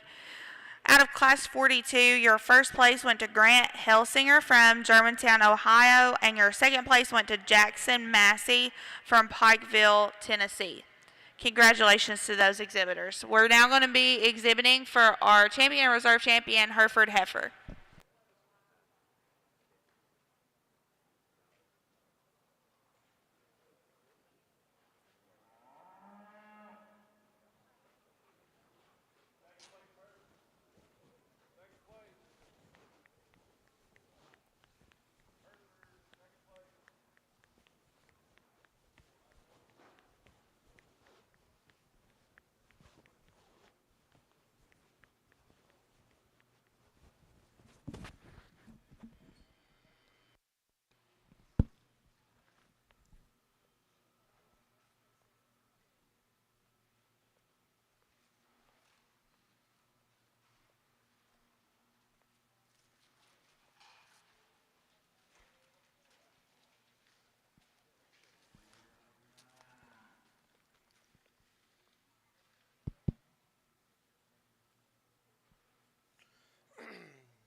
As we get the Herefords back out here, boy, this has been a great breed, big breed today, and there's been quality in every class, and I think the class winners show that. Let's give all these breeders and kids that come out a big round of applause. In my mind, you know, we won't talk every single one of them.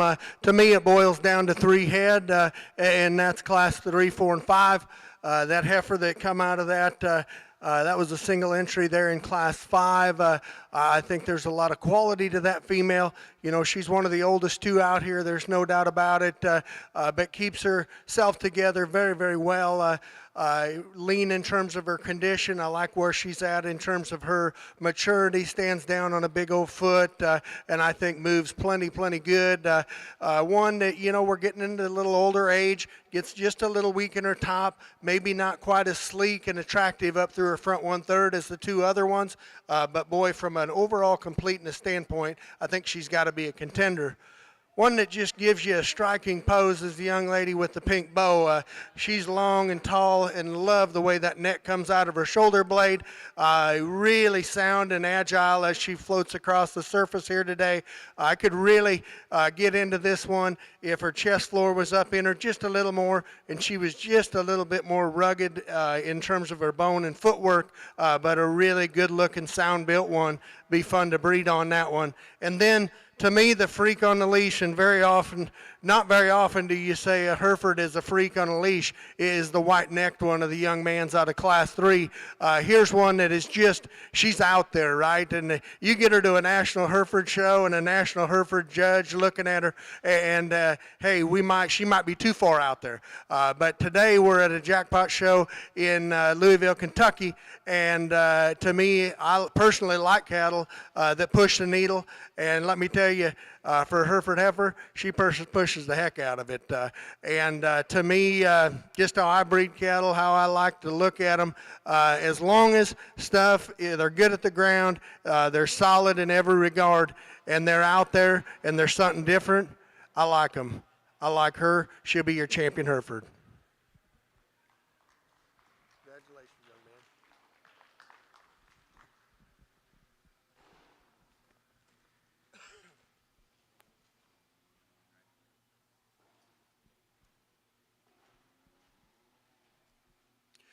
then we bring that second place out in contention for reserve here, and I think it gets a whole lot tougher because she fits the mold, right, of Class 4 and 5. Those class winners, there's no doubt about it. To me, that Class 3 was so good, and them two heifers are so good. To me, when they're that good and that decision is that tough, you keep them together. Young lady out of Class 3, the second place with the red shirt on, she'll be reserved.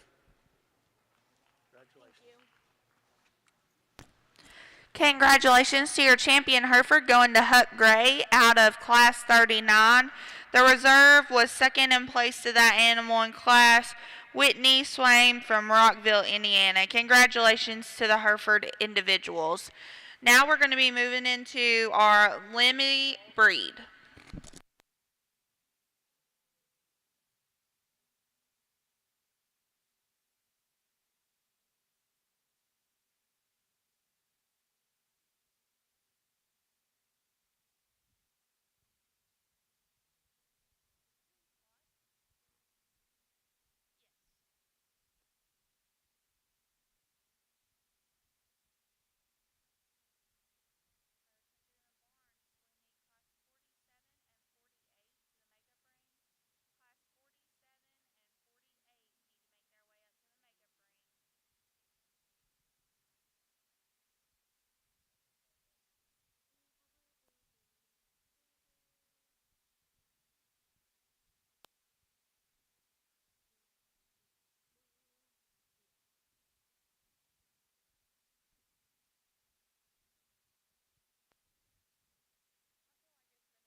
Well, a very good way to start the Limflex show here. I think both of these are exceptional in terms of their build and their skeleton and how they're constructed. It's very, very good. To me, the stouter one of the two is the young man with the black vest on here.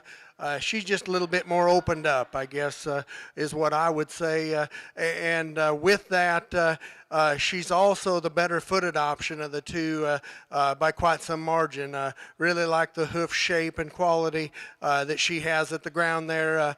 One that, maybe doesn't have that extra neck set and the extra presence that the one in second has, but in terms of fundamental cow quality, I think she wins the class.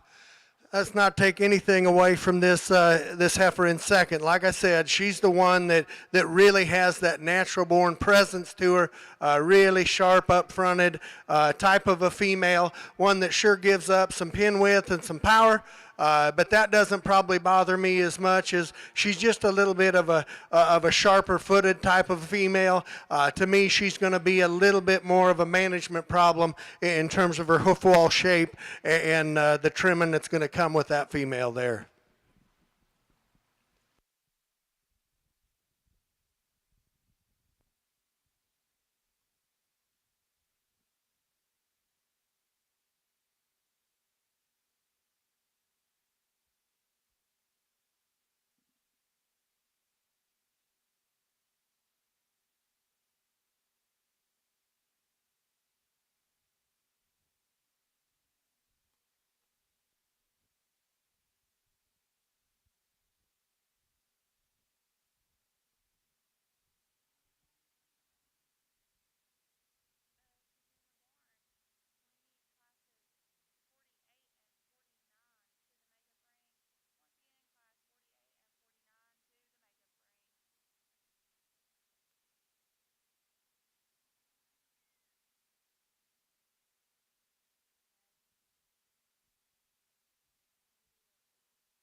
First place in Class 43 went to Parker Chestnut from Bath, Indiana.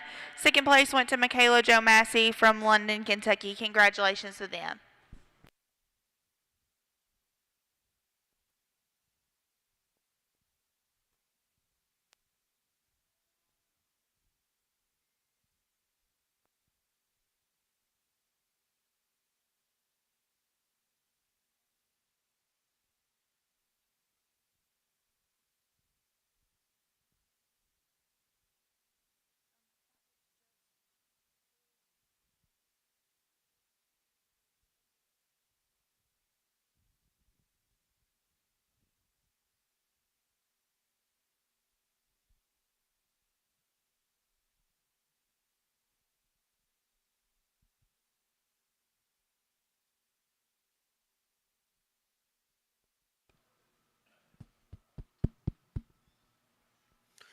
Holy buckets, this deal's deep.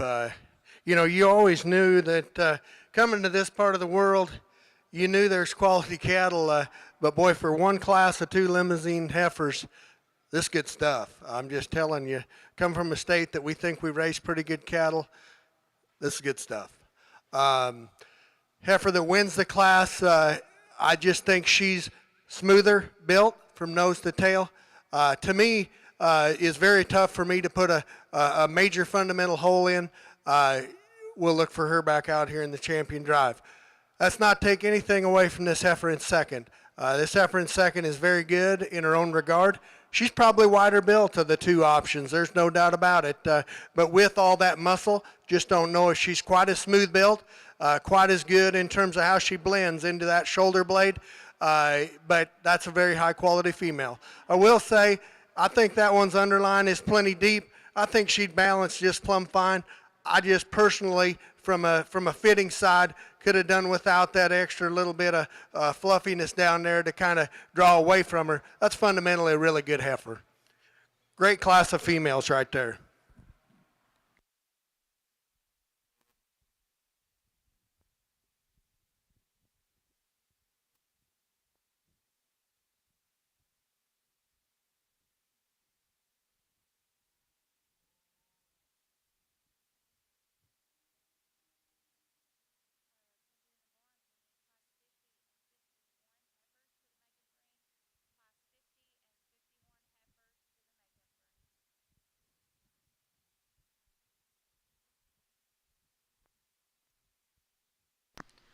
Results from Class 44.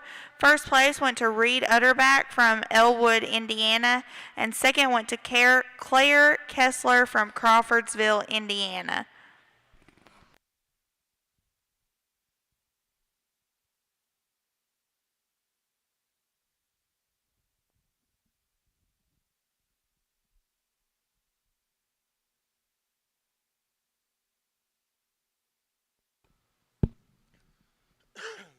Well, like I just said in that last class, this is the Limmy breed. There's no doubt about it. It's sitting in a really good position right now. The quality of the cattle are as good as any breed in the country. And boy, this lineup shows it. For only the cattle, the numbers that were in that breed, to have 4 like this, it's exceptional. In amongst them, there's one that sets herself apart. It's that one that come out of class number 2. She'll be your champion. Congratulations.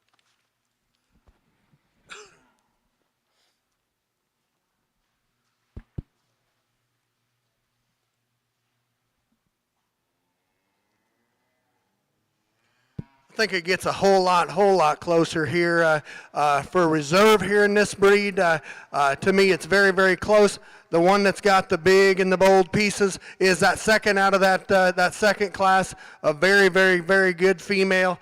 One that with all that power and added dimension just has probably the most shoulder and just width up front of all of them. And then you got one that's probably a little safer in terms of her shoulder blade and how she's constructed. And as we project her down the road into next fall, I just really think that's going to to make a whale of a bred heifer prospect. Like I say, I think a great donor cow right here.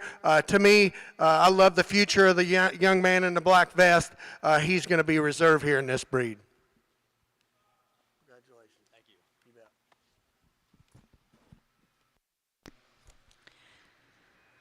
Congratulations to your champion Limousin female, exhibited by Reed Utterback from Elwood, Indiana.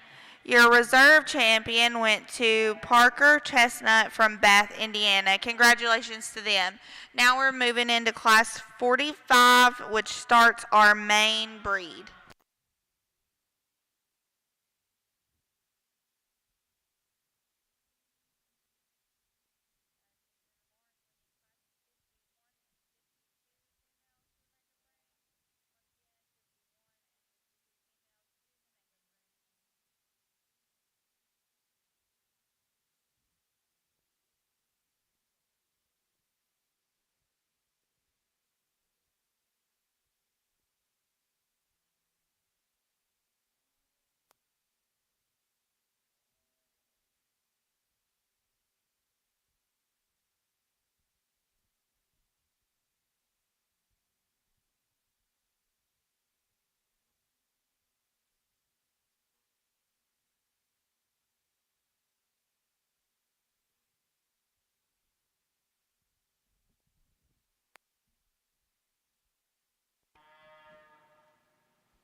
As we get started on the maintainer females, pretty straightforward class winner here. Ray Charles can find her. She's wanting to get going today, but she's just to have that much width and power and dimension and get out and go and set down so comfortably like she does, and she gets her stop, gives you a killer look. That's a whale of a maintainer female. That's not take anything away from this heifer in second, because she also has that extension up through her front 1/3. Really a tall fronted heifer. Love her head shape and the way she's put together up front from the shoulders back. She's sure not there today in terms of her condition and her maturity pattern, but that's a sound built, good looking one. Just ran into a really good one here in this particular class of young May females.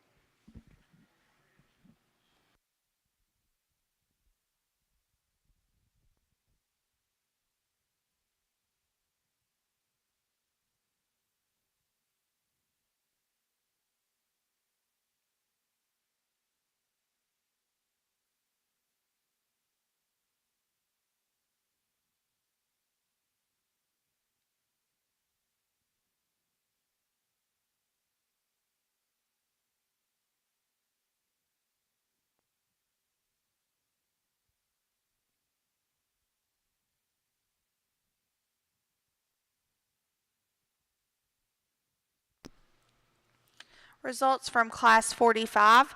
First place went to Dylan Miller out of Galveston, Indiana, and second place went to Josie Day from Middleton, Indiana. Congratulations to them.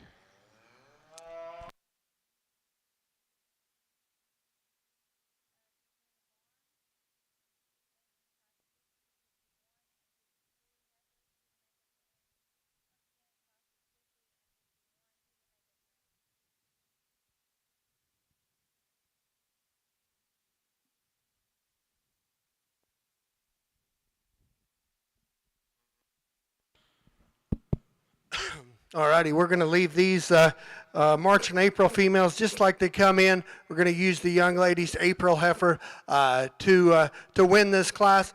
Really like the sharpness and attractiveness this one gives you from the side when she gets her set up. A very sound built one, just very complete in terms of the way she's put together in my mind. A little more practical kind of a female here. The young man brings us in second. you get up on top of her, boy, she's tremendously wide in terms of her back shape and power. That works to her detriment just a little bit. She's just a little much up there, and it ties up everything in her spine, and she sure doesn't get out with that length of stride and that fluidity that we like to see in show heifers, but a really wide-built one and stout from a muscle standpoint.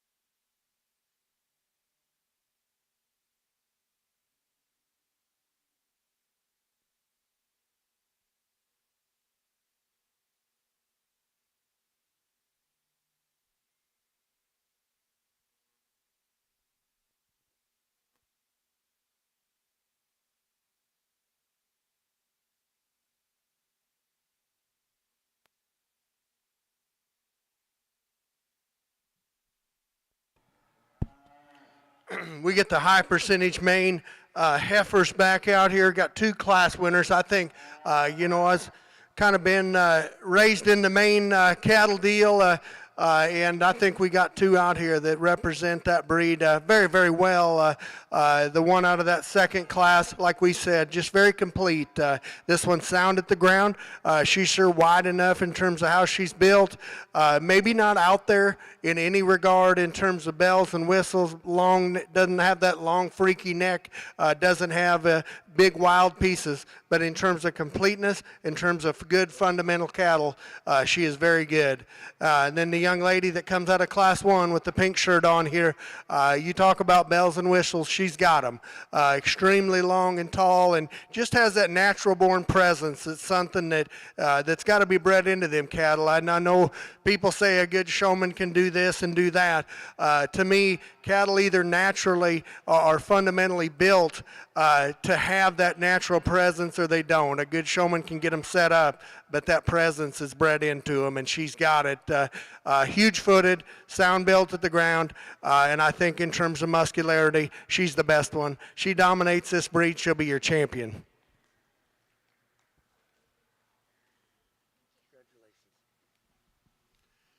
And you bring that second place out of that class up, and I think there's just a real logical place to go for reserve, and it's that real good, solid built one there out of class number 2. Young lady right in front of me will be reserve.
Results from Class 46. First place went to Kinsley Beck from Clarks Hill, Indiana. Second went to Sawyer Maxwell from West Lafayette, Indiana. Champion Maine went to Dylan Miller from Galveston, Indiana. And your reserve champion Maine went to Kinsley Beck, Clarks Hill, Indiana. Congratulations to those exhibitors. Now we're on Class 47, which is the start of our Maintainer division.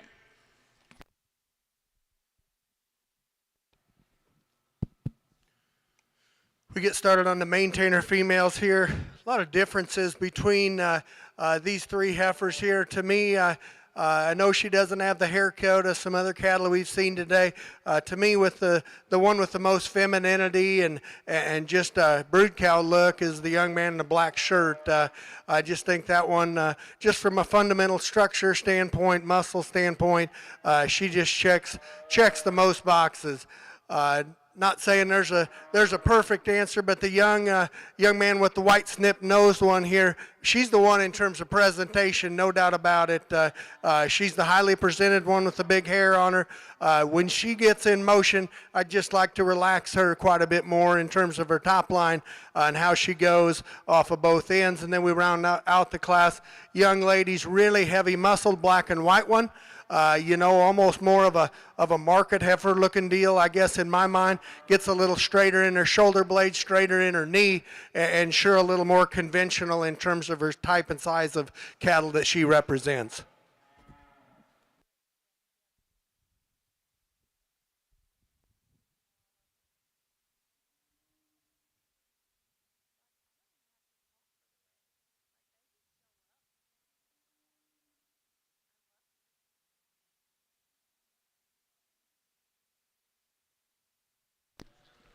Results from Class 47. First place went to Jensen Massey from Alvaton, Kentucky. Second went to TJ Weinel from Butler, Kentucky. And third went to Scarlett Ward from Corydon, Indiana.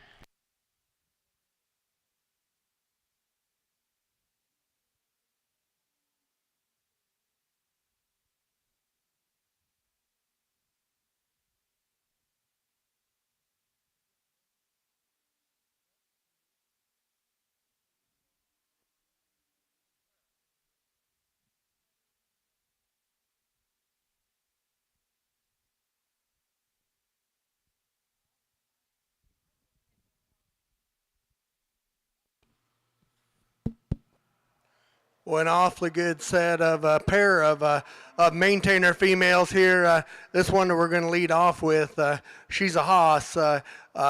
Boy, just so big and bold in all of her pieces and so smooth. To have big pieces like that, she's so smooth in terms of how she's put together. And then you set her in motion, and that's where I might like her the best. Just reaches and struts off both ends so very well. That's just a really high quality female win this particular class. That's not take anything away from this motley faced one. Young man brings us with the tan cowboy hat because she's got quality to her own regard. There's no doubt about it. Not quite as far along in terms of her maturity, but boy, that's a sound built one. We just wish there was a little more of her to run with that one ahead of her.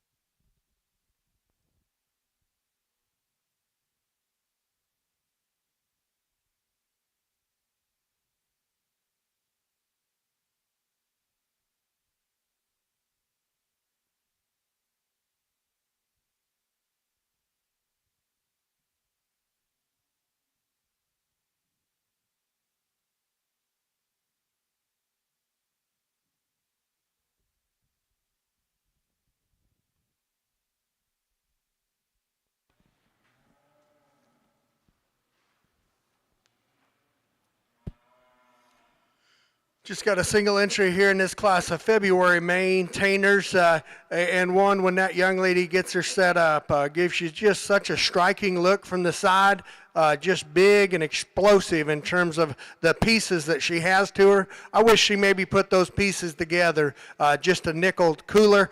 She just gets a little restricted off of both ends when you set her in motion, but boy, standing right there, you'd never guess it because she gets her put together and gives you just an awesome look from the side.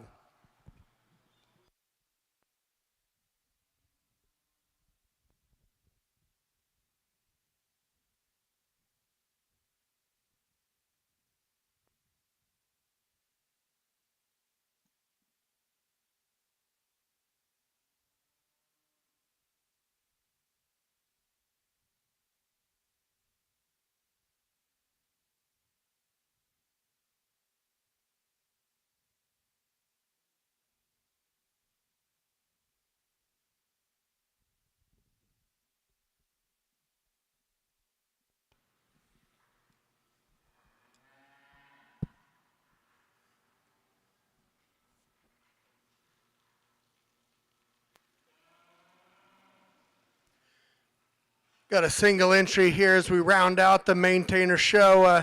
September fall-born female, and one that, in terms of fundamental cow quality and just overall structural correctness, one you could write a book about. Just so sound at the ground. Love her hoof shape and how she's put together there. Just really opened up in terms of her center body cavity. We'll talk about her a little more out here when we get her out in the Grand Drive.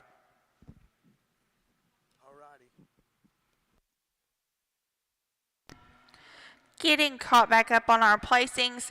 First place in Class 48 went to Dylan Miller from Galveston, Indiana. Second went to Andrew Ray from Brooksville, Kentucky. In Class 50, we had a single entry, Amanda Purvis. In Class 51 was also a single entry from Caroline Sankey. Now we're going to be showing for champion and reserve champion maintainer females.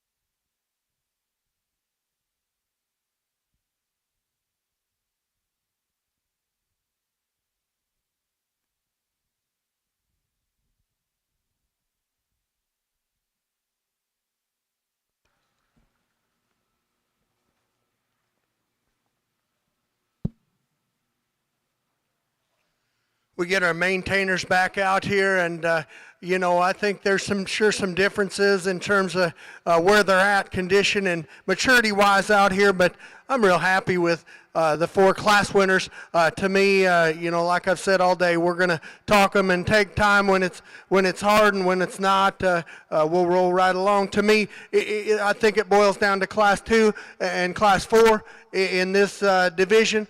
Class 4 female. I just love the cow quality look and the brood cow look that she gives us. She's maybe not quite as flashy as that heifer out of the second class, but boy, in terms of hoof shape, depth of body, and just making a brood cow and a donor cow, she's awesome. Then the young lady out of Class 2 with the pink shirt on, this one's got all the bells and whistles. To be that opened up and that explosive from the top of her blade to her pin bones, and couple all that muscularity and all that width into such a sound structure, and then when she throws her ears up like that, it's lights out Irene. She's the best maintainer here. The young lady with the pink shirt will be champion.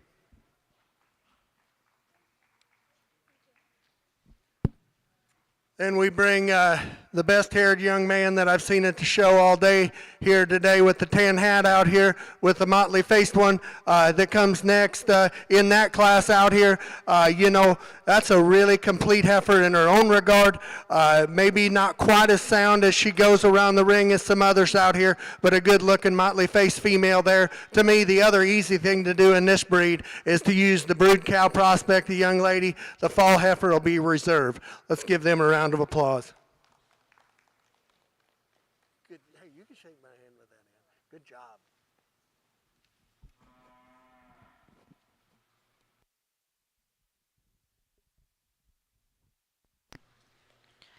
Congratulations to your champion maintainer female Dylan Miller.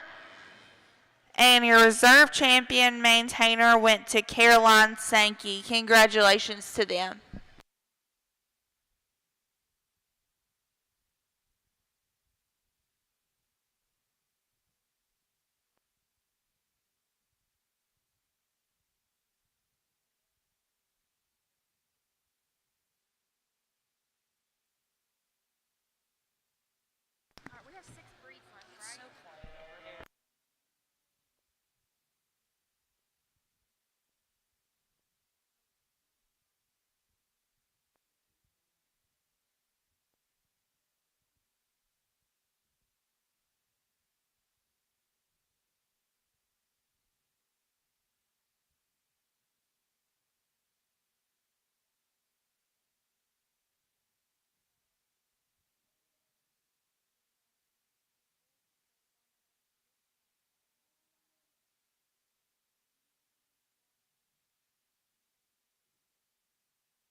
I think a real logical placing here as we get into the Red Angus division. I like the added performance and the size and scale and mass that this young man in the black vest brings us. She's just so opened up in terms of her body cavity for a young May heifer calf. I like that an awful lot. You get her out here moving, and I think she's more than sound enough in terms of how she goes. I just think she commands this class quite handily. To me, just the length of stride and extra reach separates this second and third. I know she's not as opened up and as to have that extra depth of body right now. She's sure not there in terms of maturity like the heifer that wins the class. There's no doubt about it, but this is a good-footed one. I think she's the second best one in terms of the set to her hind leg and how she reaches and goes off both ends. Really a good-looking one. I think that one will be fun to watch as you get her ready for the fall shows and keep her lean and kind of let her come together. She could be a lot of fun. Then we round out the class with one that, no doubt about it, she's got a little more spring and depth to her rib cage. I'd sure listen to that. Love her back shape and the squareness she has coming out of her blade. She just sure doesn't go and float. She goes across the ring just a little shorter strided off her back too.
I think a very challenging pair here on the front end of this class. We got a class of April females here, and I guess in my mind, I guess what I would think would be the right size is something in between these two right here.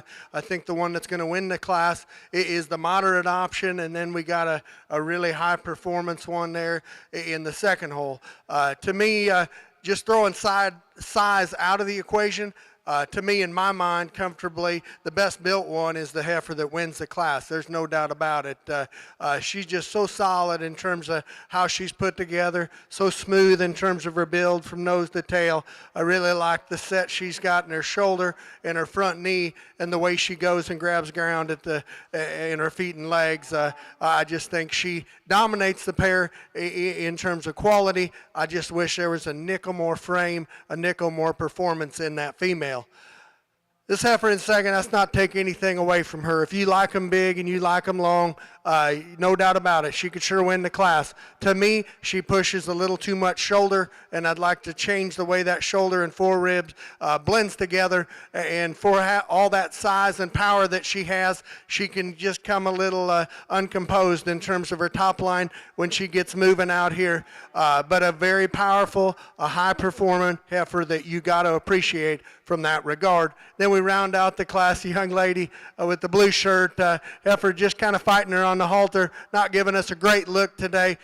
This one, you get up on top of her. She's big and bold in terms of her upper rib cage. Love that about her. Really opened up in terms of her center body. She's just a little frailer built in terms of her foot and bone work. She's a little flatter in terms of her muscle as comparative to those two other heifers.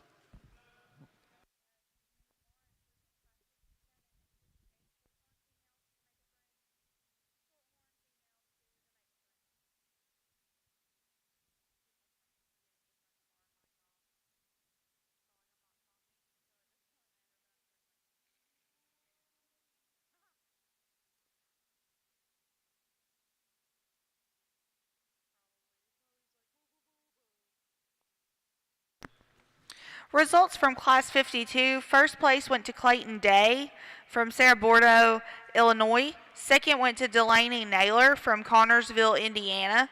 Third went to Maddie Ethington from Danville, Kentucky. In Class 53, your first place went to Haley Johnson from Winchester, Kentucky. Second place went to Olivia Naylor from Connorsville, Indiana.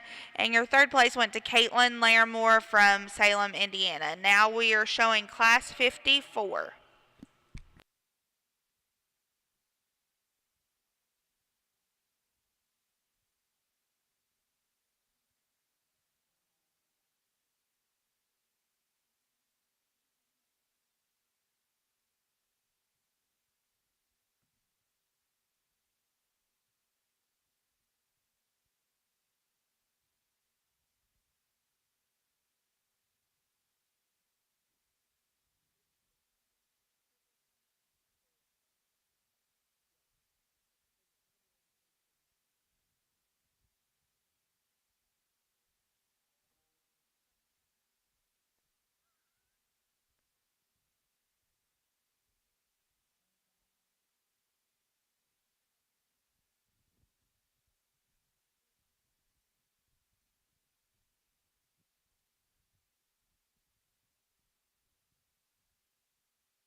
Boy, a lot of size and differences and variation.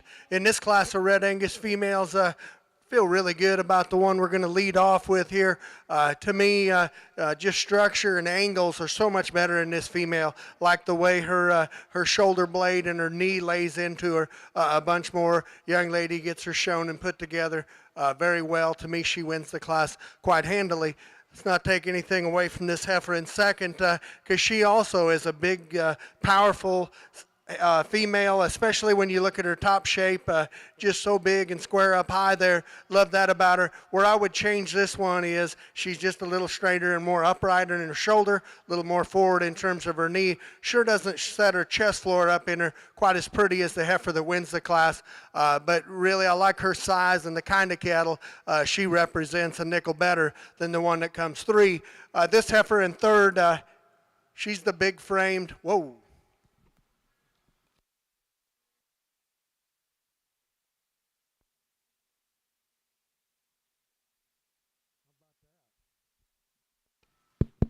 Good job sticking with it by that young lady.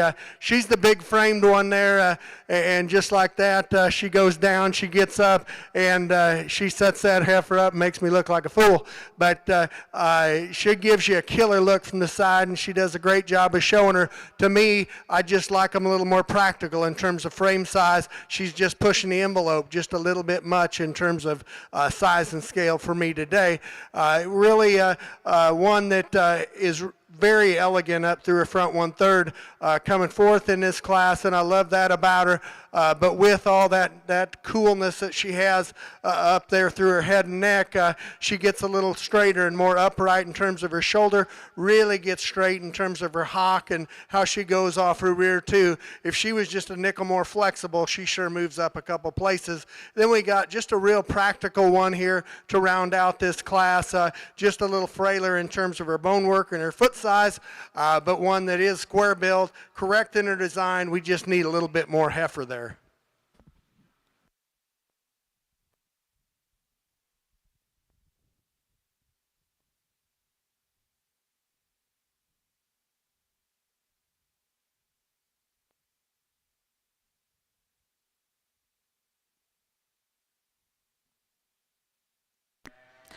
Results from Class 54. First place went to Leah Bout from Hope, Indiana. Second to Caden Kephart from Pleasureville, Kentucky. Third to Amber Morris from Marengo, Indiana. Fourth from Audrey Carter from Center, Kentucky. And fifth place went to Isla Swasser from Lasonia, Indiana. Congratulations to those exhibitors. Now in the ring we have Class 55.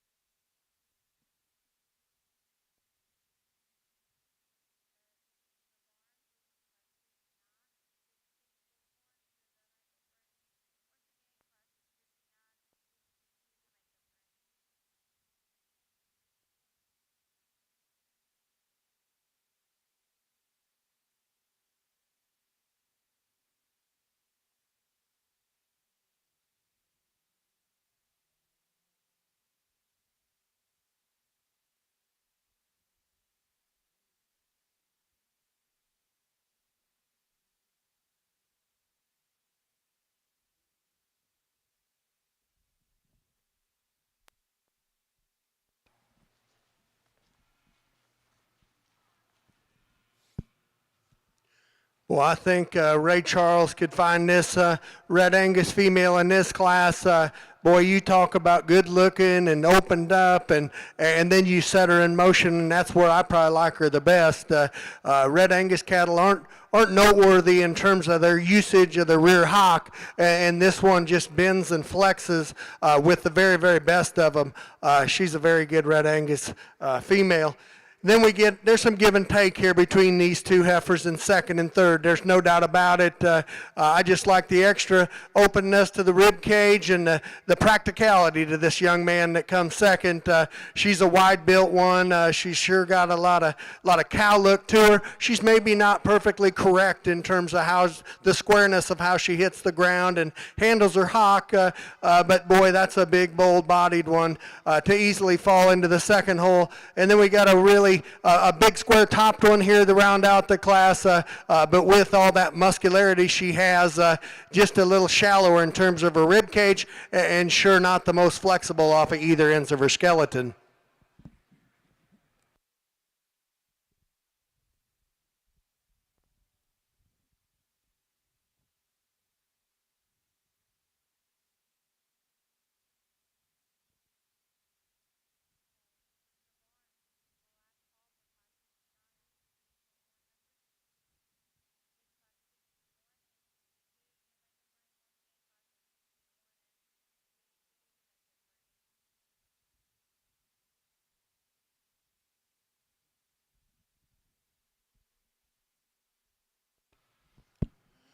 We round out the Red Angus division here with a fall-born female that, normally Red Angus females especially start getting a little past their prime in terms of their, composition fat-wise and just staleness by this age. But this young lady's done a nice job of feeding this one.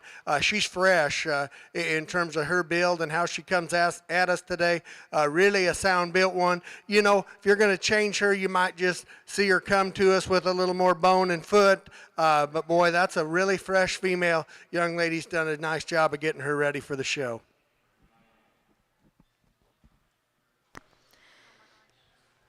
Congratulations to Olivia Naylor for having first place in Class 55. Second place went to Jonathan Shelton from Rockport, Indiana. Third to Jackson Corey from Hartsville, Tennessee. Your single entry class was Class 56. First place went to Ivy McGillis from Lebanon, Tennessee. We're now going to be selecting our champion and reserve champion Red Angus females.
Wow, again, you go to a lot of jackpot shows, most of the time the Red Anguses kind of fall together to a guy. And to me, this is very close out here between three of them, 1, 2, and 4. To me, depending on how you like cattle, I think all 4 of them are high quality Red Angus females in my book. I'll just talk them real briefly. The one out of Class 1, she's for her age, April female. Boy, in terms of length of body, length of hip, and just natural product, she's as good as any of them. There's no doubt about it. And just from that regard, she's the absolute best. Beyond that, I think she's just putting them together skeletally and building them with extra bells and whistles. I think of the 3 options that we got, she gets a little more relaxed in terms of her top line. I don't like her quite as well in terms of her shoulder blade and the set to her shoulder. And for an April female, she's sure not as tidy up through her front 1/3. But boy, performance and power, very good female. To me, I love the completeness of this heifer out of Class 2. And in terms of her density and how she's built behind her shoulders and her muscle work and everything, it is very, very good. To me, that would make it, the deal that would make it just so simple in this division if that one there is just a little bigger and just a little taller and just a little longer and a little heavier. It's lights out Irene, because I don't know if you can build a Red Angus any better than this one. I just wish there was just a pinch more of her. And then that one out of that class of fullborns, she won that class very easily. That one paints you such a good silhouette from the side. She's so long and extended up through her front 1/3. She just floats across the ring. Love the way, I like her structure and how she handles her hock and hind leg very, very well. To me, where this one wins it easy. If she's got just a nickel more power, if she was a January, I could really get my head around it. But she's a fallborn. I just wish there was just a little bit more total shape and dimension to that female. But boy, she's killer looking. She's sound at the ground. To me, she's a very good option as well. Like I said, I think it's very, very close. To me, the best one out here, if you just throw age and size and just pick the best cattle, to me, the best one out here in my book is Class 2. She's going to be your champion.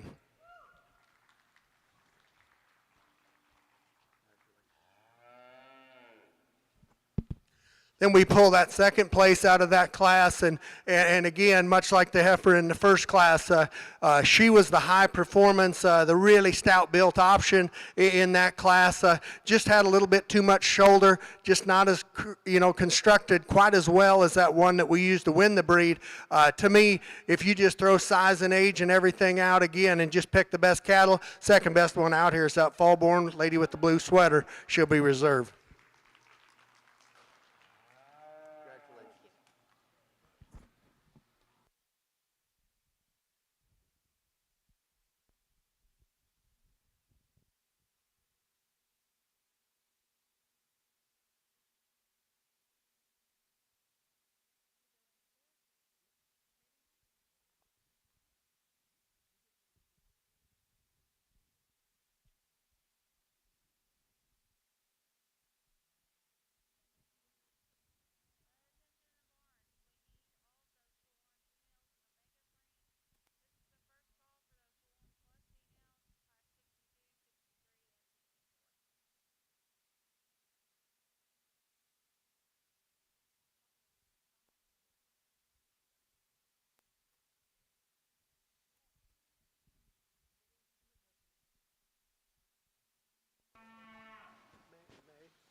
As we start the Shorthorn division here, young man brings us a young summer-born heifer, really a long, tall-fronted one, as you expect with this breed of cattle, just super extended up through her front 1/3. We love that about her. One that for this age sure has enough meat and product to her. We'll look for her back out here in the Grand Drive here in a little bit.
Well, I think these two in this second class of May females just kind of fly to the front end of this deal.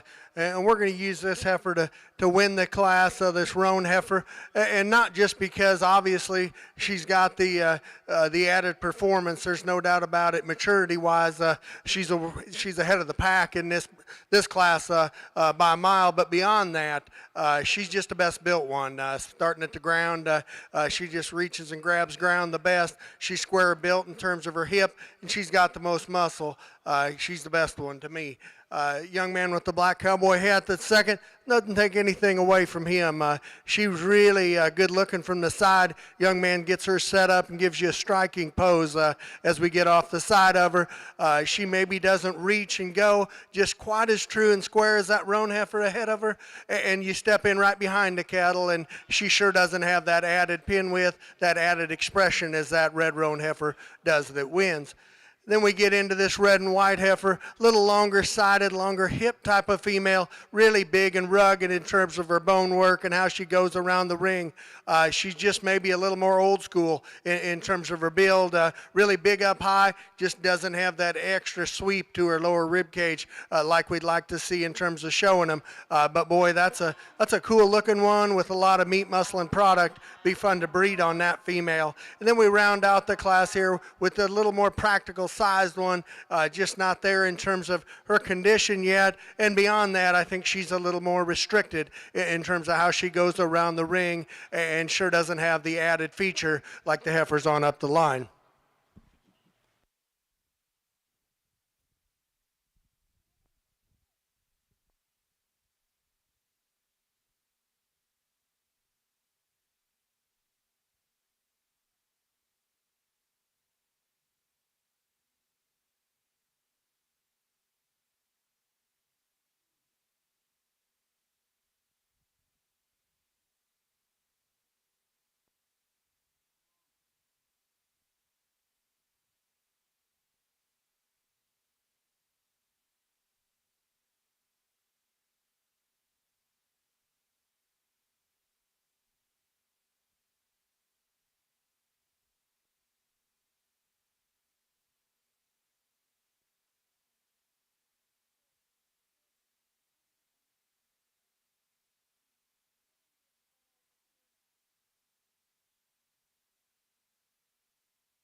Boy, a really unique one here to come out of this class. You know, these shorthorns are always really cool when they're colored like this, that red roan that goes from nose to tail. But beyond color pattern, and this one's got a lot of stuff going the right direction, there's no doubt.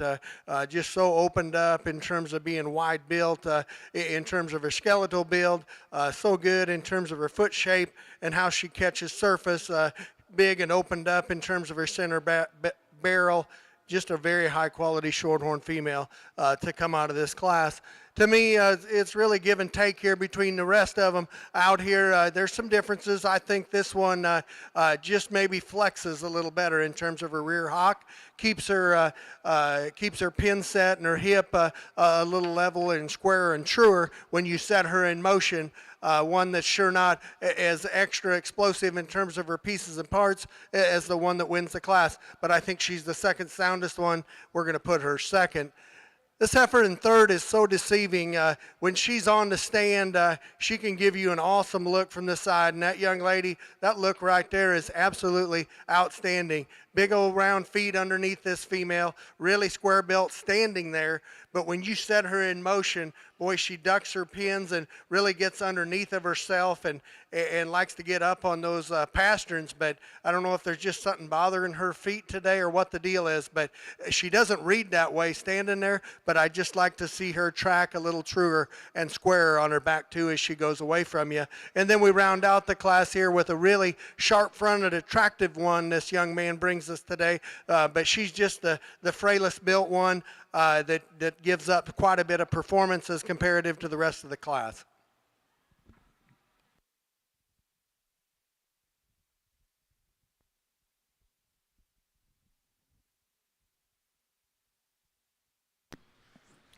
Catching up on results here in the Shorthorn ring. The Class 57 was a single entry. The first place in that was Drake Penrod from Jonesboro, Illinois. In Class 58, first place went to Haley Jester from Moreland, Indiana. Second to Weston Ward from Greens Fork, Indiana. Third to Drake Penrod from Jonesboro, Illinois. And fourth went to Gracie Campbell from Markham, Virginia. In Class 59, first place went to Mallory Inskeep from Lafayette, Indiana. Second to Amanda Purvis from Versailles, Kentucky. Third to Emily Adams from Wilkinson, Indiana. And fourth to Lakin Martin from Hillsborough, Kentucky. Congratulations to all of our Shorthorn exhibitors thus far. Now in the ring we have class number 60.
Well, another very good class here of Shorthorn females. To me, young man with the black hat on with the red one that's going to start this class. You know, I'll just start off saying she's just a little bit bigger than I would maybe like in terms of just frame and just maturity. But we throw that aside, and she's just the soundest built, best built one out here by quite some margin. Really flexible in terms of how she goes, a really good footed type of a female, and she couples all that with the longest neck, best look from the side. That's not to take anything away from this red roan heifer that's second. She checks a lot of boxes, right? She's so smooth, love her back shape. She's very complete in every regard. I don't know if she's got that extra flexibility like the heifer ahead of her. She sure doesn't have that extra center body and that extra sweep to her cage. And I'd like to just see her neck come out of her shoulders with a little more natural presence like that one that wins the class. But she is a very nice heifer in her own right. And then we round out the class here, young lady in the purple shirt with the red and white one. Boy, in terms of muscle and power and bone work, she's stout. That's a lot of heifer. To me, it works to her detriment because she's so heavy muscled. She gets just a little bit coarse in her overall makeup. Just like to add some femininity to that female.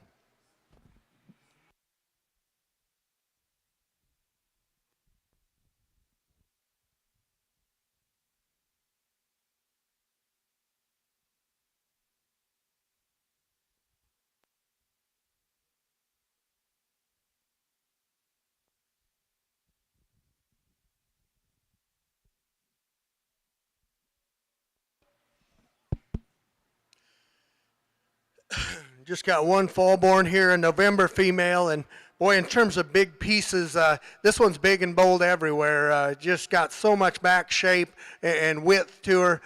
There's no doubt about it. Huge-footed female, one that is going to make an awesome breeding piece for this young man. You know, she's maybe not tricked out just anywhere and just out there in terms of a breeding heifer, you know, cool look. But boy, I love the pieces for that breed of cattle and the things you could do with that one as a donor cow.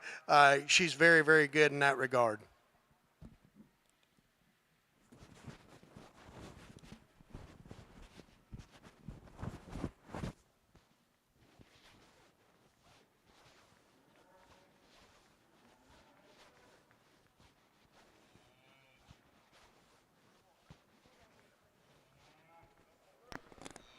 Congratulations to Nate Ruard from Hillsborough, Kentucky, who had the single entry in Class 61.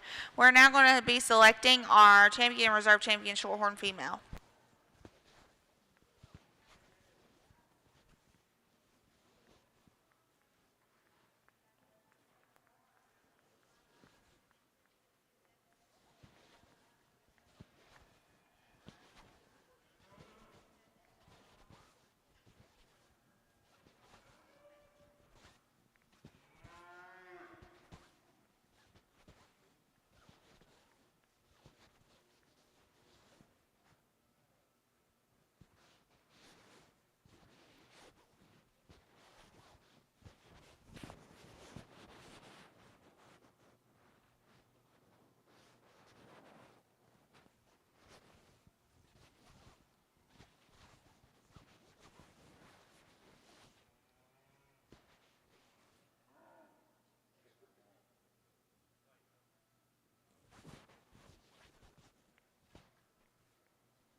Boy, again, not to sound like a broken record, but I'm just ready for one of them easy breeds that kinds of falls together. This Shorthorn deal, there's some really good cattle in through here. To me, it boils down to 2, 3, and 4, and 5, all 4 of them heifers. To me, you know, I go to a lot of the national shows and see a lot of these cattle. And those 4 heifers right there, they'll flat hunt. There's no doubt about it. Just very wide build, correctly constructed cattle that you can appreciate from a lot of aspects. I'll just talk them real briefly because I think they deserve it when they're this good. This roan one with a slash of white on her side here, she's probably one of the 2 more advanced ones out here in terms of their maturity. As we look at them today, for a heifer of her age, she's one that's very opened up in terms of her skeletal width and design, and with that still gets around the ring very, very easily. To me, she's probably the most opened up in terms of her lower shoulder. I'd just like to fix that up just a little bit and just make her just a little sweeter in terms of her neck and head construction. You know, as we project her down to a bred, I just worry about all that staying together. But boy, from a muscle and body and structure standpoint, she's awesome. This April heifer, this red roan heifer that comes out of Class 3, boy, again, much like the heifer ahead of her, you talk about muscularity and width and stuff. She's got a lot of stuff going on for an April female of any color. And width, to me, what she does with all that width and dimension, she puts it in a package that is so smooth and so correct in terms of how it's put together. To me, she's very, very problem-free. She's maybe not the longest necked one out here, but she's good enough in that regard, and she is very problem-free, very correct in terms of her build and design, and I like that about her. To me, the freak on the leash is the young man in the black cowboy hat that comes next. I love females that have the head shape, the neck that comes high out of the shoulder blade, and just that femininity that this female exudes. With that, I think she couples a hind leg and just how she uses that hind leg so very well.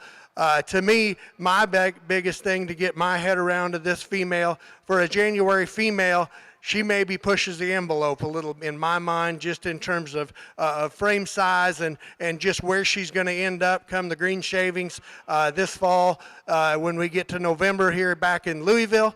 But in terms of neck set, flexibility, love a lot of things about her. I would just moderate her just a pinch to make her ideal in my mind. And then that last class, you know, to me, this one here offers maybe as much donor cow good as anything in the lineup.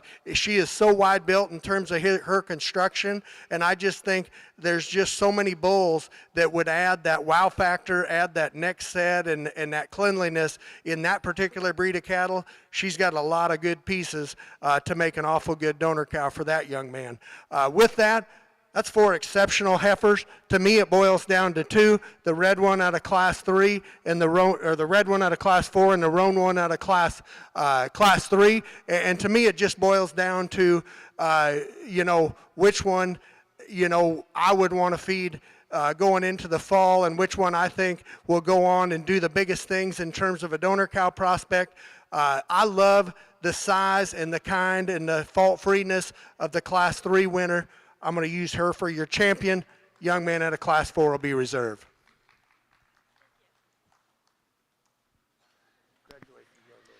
Congratulations to your champion Shorthorn female, exhibited by Mallory Inskeep from Lafayette, Indiana.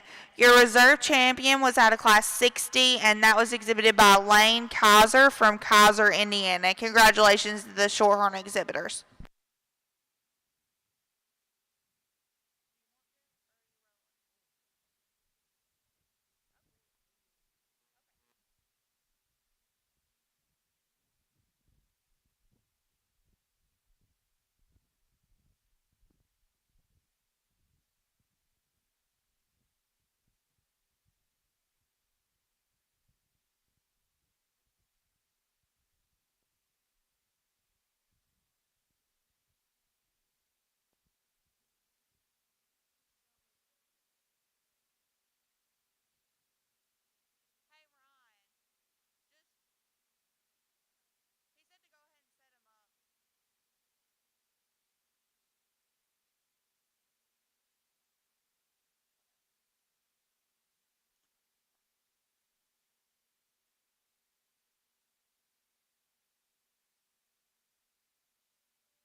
got a single entry here in this class of Shorthorn Pluses, and one that is just so opened up in terms of her muscularity. A really stout top in this female, sets down on a big old round foot. A lot of things to like about that female. Could have stood some more competition in this breed. Congratulations to that young lady.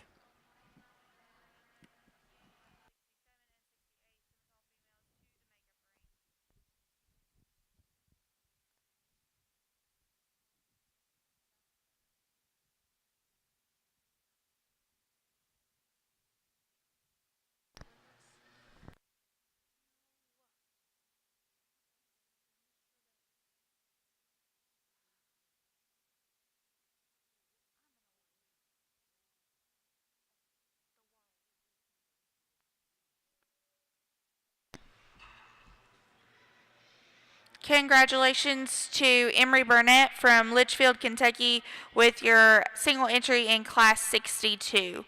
Now in the ring, we're showing Class 63.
We're going to start off here with one that's very, very highly presented as she comes to us today. But beyond that, I just think she's the smoothest built and the best built one in my mind. If I'm going to change her when I get right in behind her, I might just like to see her track just a little truer and squarer as she goes off her rear too. Just wants to get outside of herself ever so slightly. But other than that, that's a good looking one that's got a lot of things going in the right direction. Very unique red heifer here that comes in the second hole, and boy, I love the way her neck ties nice and high out of her shoulder blades. Really a pretty headed type of a female, one that opens up into such a huge rib cage, and I love that about her. You know, I could really get into this female if she was just a little more toned down in terms of her shoulder blade and just reached and just sat down with a little more comfortability on her back too. But boy, that's a really cool looking wide built one with a lot of rib cage in her. And then we round out the class. The young man does a great job of getting this heifer set up and throwing her head in the air, and gives me an awesome look from the side. Can't take that away from her. She just doesn't have that extra center body that it took to run in this particular class, but that's a very nice Shorthorn Plus heifer in her own regard.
Boy, an exceptional class of Shorthorn Plus females here. I think both of these females are good in their own right. To me, I'm going to use the older option of the two. Boy, you talk about just elegance in terms of one walking across the ring. Just gives you such a good look in motion. She stands down on a big old round foot. She's got what Jake Bloomberg, he likes to call that big toe spread underneath of her, and we like that about her. And she gets her set up on the side, gives you an awesome killer look. Let's not take anything away from this heifer in second. She also is very high quality in her own right. Takes a long, easy step. She's probably even more opened up in terms of her center dimension and just her spring to her upper rib cage and in terms of her back shape. I like her better. But she sure doesn't have that extra elegance. I'd like to set her back in her shoulder, just a pinch. But when you set her in motion, she just doesn't go with that extra flexibility like that one that wins the class. But I'm telling you, that's two exceptional quality Shorthorn Plus females.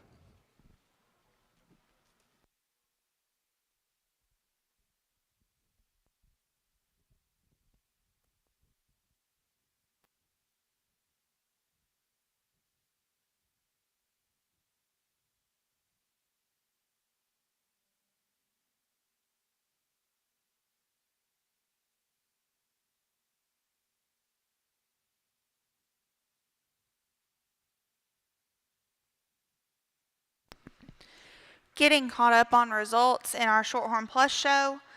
Your first place animal in Class 63 went to Lydia Kerr from Spencer, Indiana.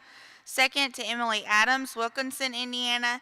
And third to Derek Penrod from Jonesboro, Illinois. In Class 64, your first place went to Whitney Swaim from Rockville, Indiana. And your second place went to Abby Bratcher from Elizabeth, Indiana.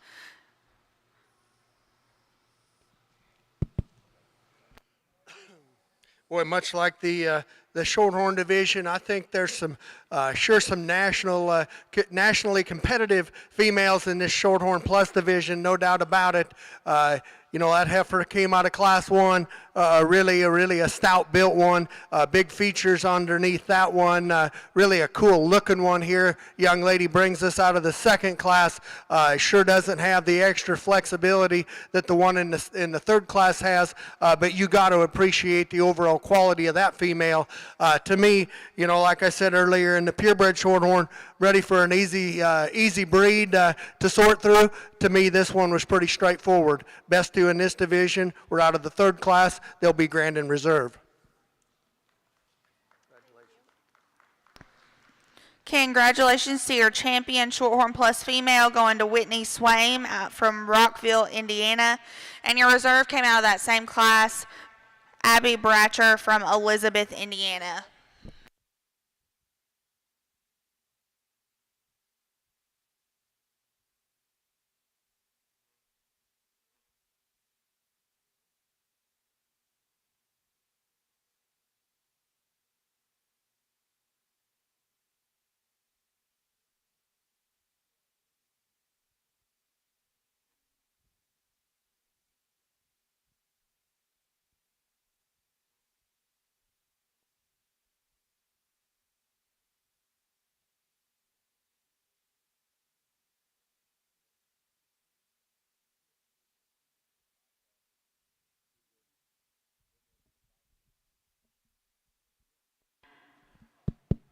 Just got a single class here of we get started on the purebred show here, but one can surely stand some more competition.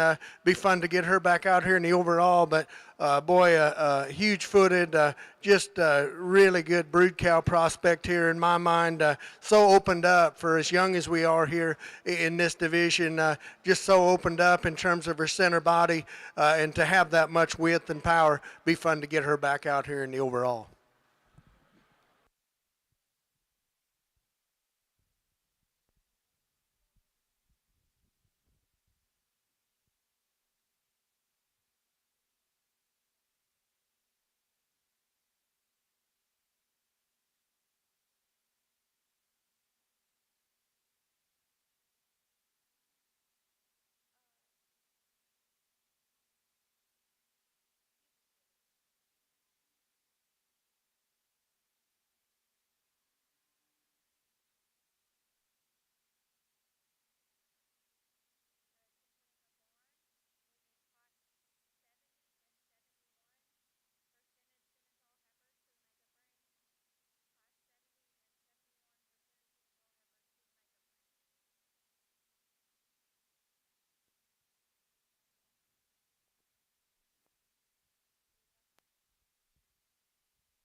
think an exceptional female here to lead this class of purebred Simmentals off.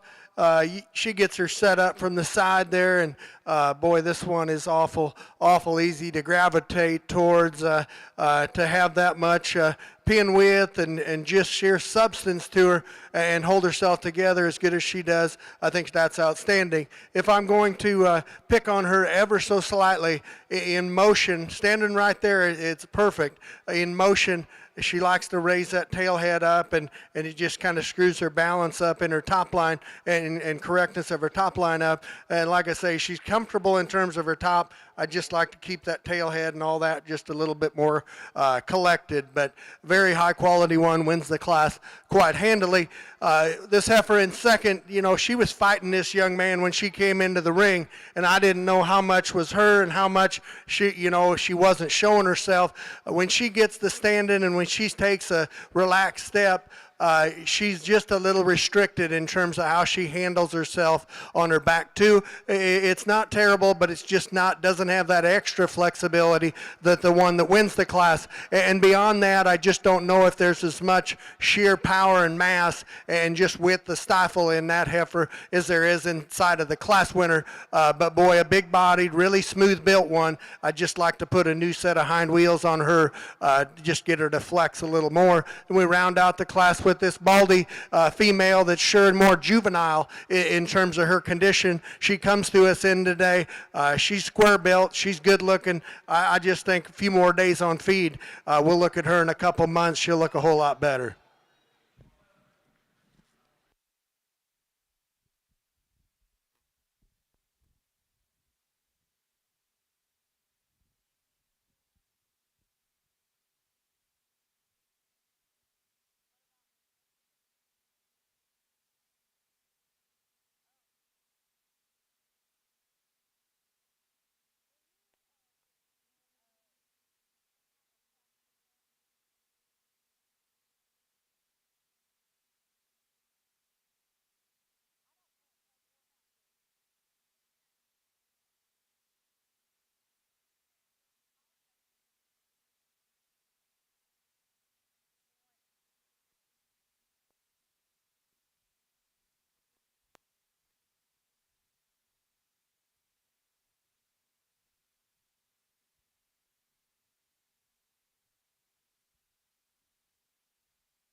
Well, I think a good deep class of purebred Simmental females here out here.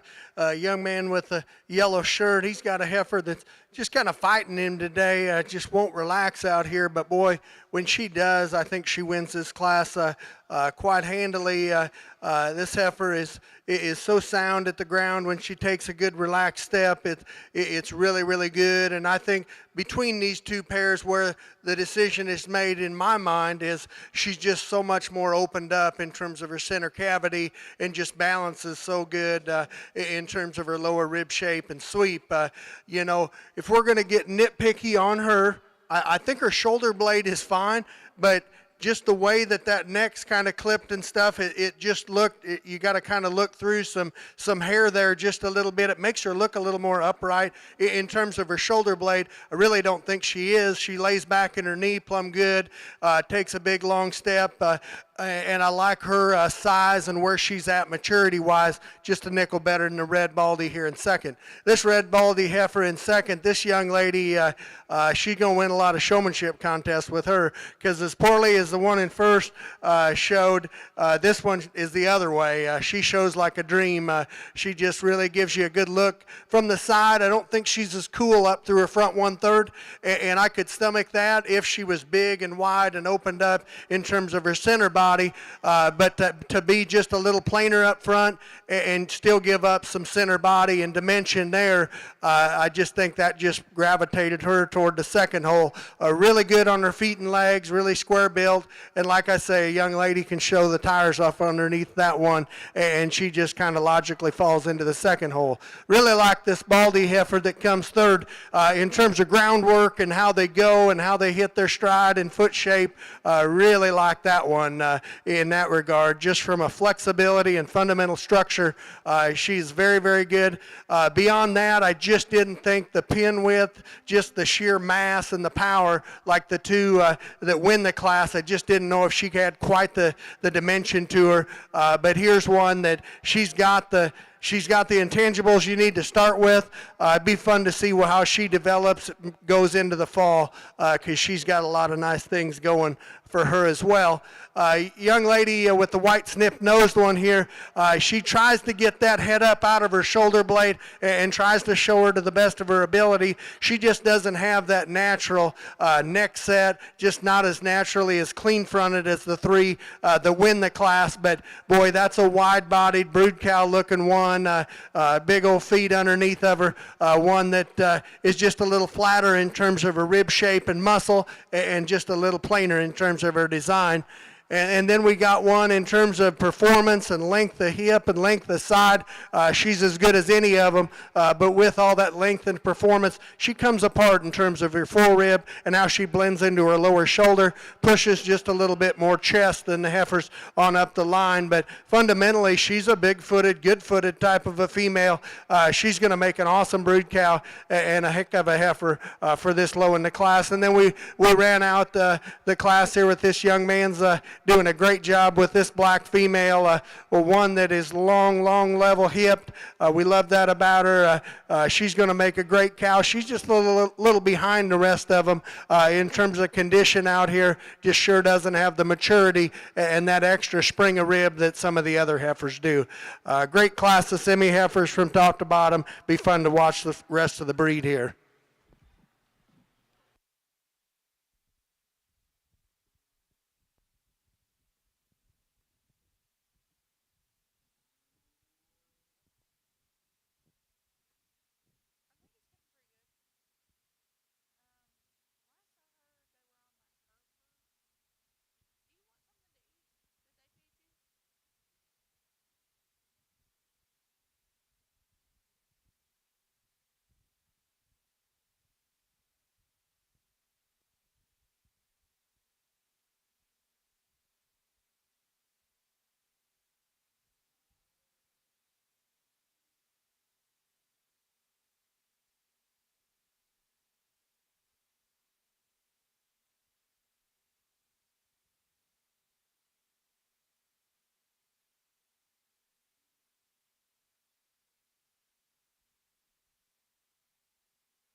I think a real logical placing in my mind in this class of Simmental females.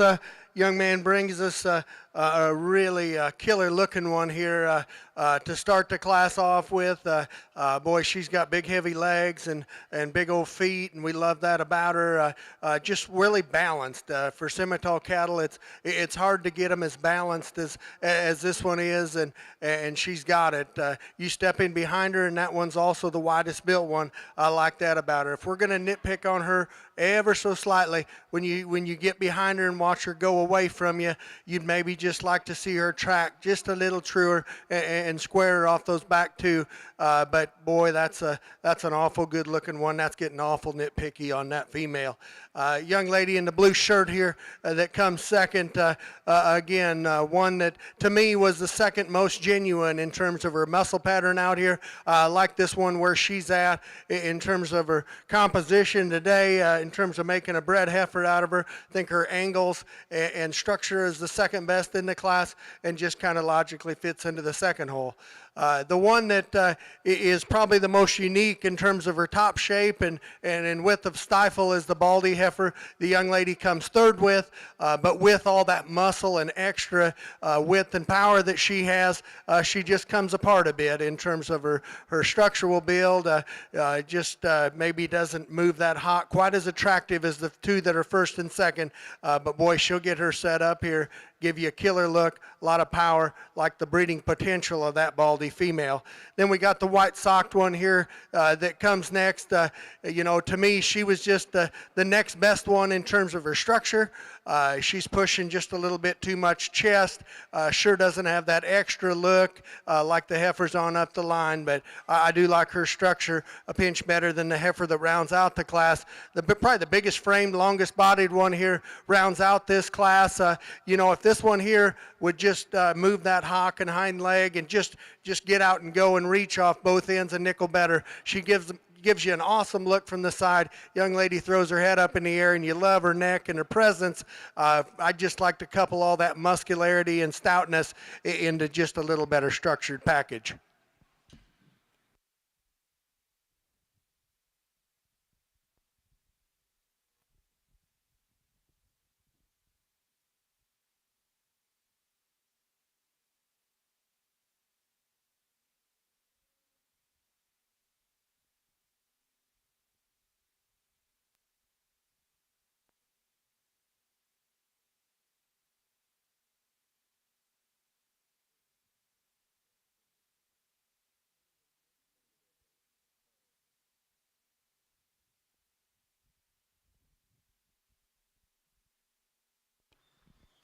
Got a single entry in this class, purebred Simmies, big stout fall-born red female here, and boy, one from a donor cow standpoint, her power and width is undeniable. There's no doubt about it. Just a lot of things you could make that one there too, and do some big things. If we're going to change her, I'd just like to relax her and set her back in her shoulder blade and front knee, just ever so slightly. But boy, that's a huge-footed, really rugged built one. That'd be fun to breed on for that young man.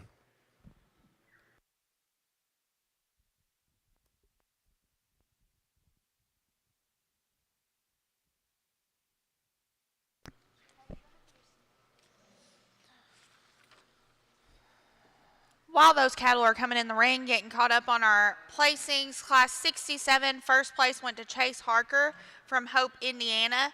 Second went to Ashlyn Pop from Versailles, Kentucky. Third, Kendall Rafe from Rockport, Indiana. Fourth to Charity Moore from Germantown, Indiana. Fifth to Maverick Hope. Sixth to Aiden DeShields. Congratulations to those exhibitors. In Class 68, your first place went to Eli Walther from Centerville, Indiana. Second to Chloe Sabins from Salem, Indiana.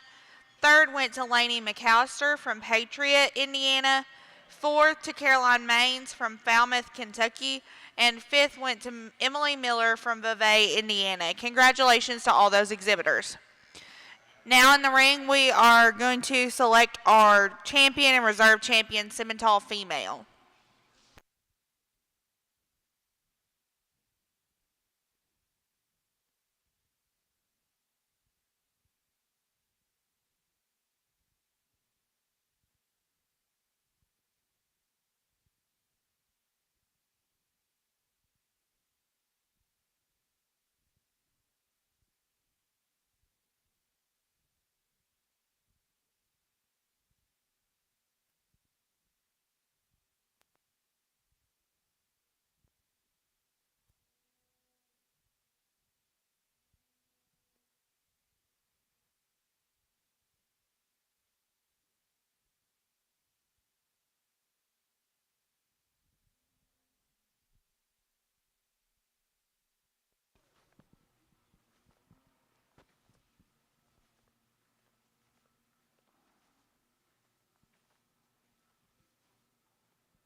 Boy, this is good stuff.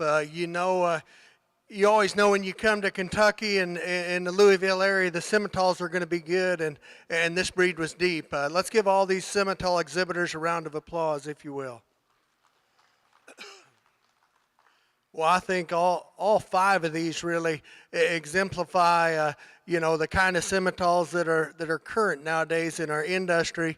I'll just talk them just real briefly because, like I say, when they're good and you've put the time in, I know what it's like. I just wanted to know what I'm thinking. Young lady in the purple shirt down there, that was a single entry class. That's probably the best single entry class that we've had all day. Because, that heifer, for a young May heifer, that thing is opened up. She is very correct in terms of her skeletal build and design, just like a lot of things about that one.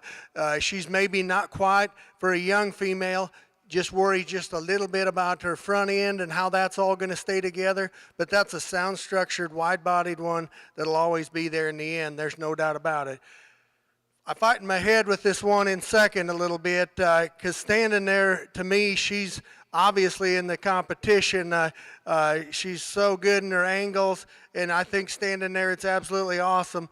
When you set her in motion, and I know part of it is she's fighting just to keep that tail up, but just her top line and kind of how all that works in motion, I would just fix, I think still, even beyond her holding her tail up, just a little bit, and I just don't know if she's got that natural neck set and how she ties out of her shoulder blades as well as two or three others out here. But boy, that's a wide-bellied, really smooth-built one that I like a lot of things about.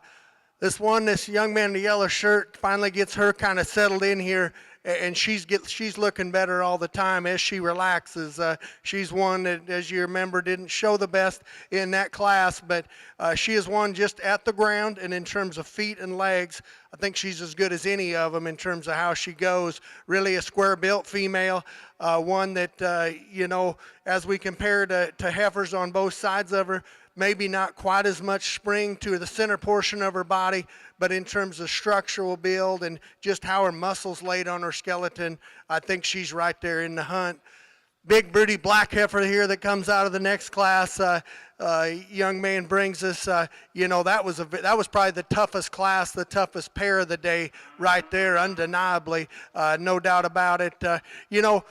Here's one that, to me, for purebred Simmentals, to make them this wide, this opened up, have that much spring and shape up high, and put all that in such a smooth package and keep their shoulder blades. Simmentals weren't always known 20 years ago for being the smoothest shouldered cattle. It's amazing how far that breed has came to couple that much power and shape into that smooth of a shoulder blade and carry that back into that forerib like that one. I think that's outstanding. Like we talked in class, and it's getting awful nitpicky. You step in behind her, I wish she'd walk just a little truer and square. She gets just a little bit outside of herself as she goes away from me. But like I say, to have that much power and put it in a smooth package, she paints an awfully good silhouette from the side. And then this red heifer, just brood cow. That one there just screams, I'm going to make an awesome cow.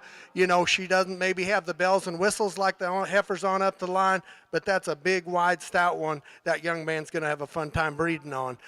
I think there's a lot of things you could do with these four heifers. I guess, to me, the one that checks the most boxes and fills in the most blanks for me, young man out of class 4, he'll be champion.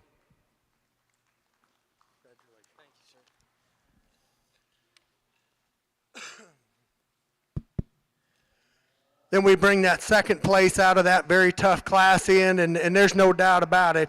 She jumps right in the battle out here for reserve. Maybe doesn't have the extra rib shape and depth of body like the heifers on up the line do, but boy, that's a good-looking one that also has some unique pieces of Simmental cattle. To me, the second best one at the ground that I think has as much future as anything out here, young man's Baldy with the yellow shirt. She'll be reserved.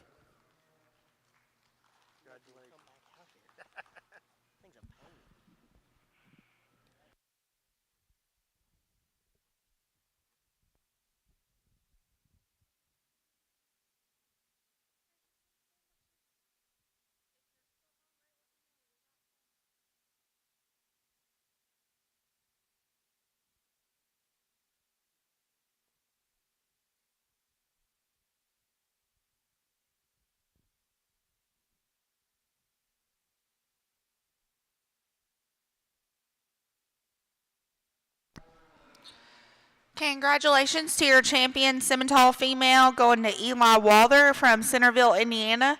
Your reserve went to Chase Harker from Hope, Indiana. Congratulations to both of them. Now we're starting our percent Simmental breed.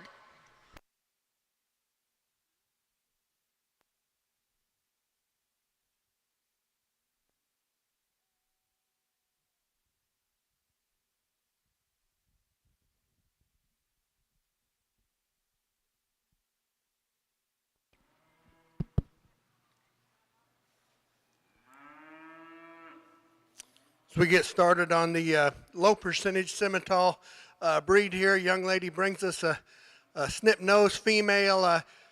Gets us started off the right direction. Really like the top shape and the amount of width this one has to her. Sure sound enough in terms of how she goes. Maybe not blessed with this, just the best hair coat out here that we've seen all day, but that's just a naturally really good type of a female to get us started on this breed.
Well, another single entry here in this class, and one that you stand off the side of this one and watch her walk around the ring.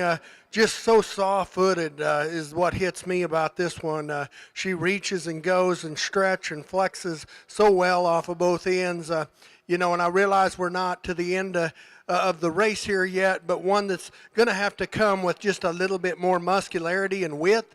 But boy, she's got the starter parts. When you got feet and legs like that, and a neck and shoulder and everything, that muscle can come as a bred heifer. Be fun to watch her develop.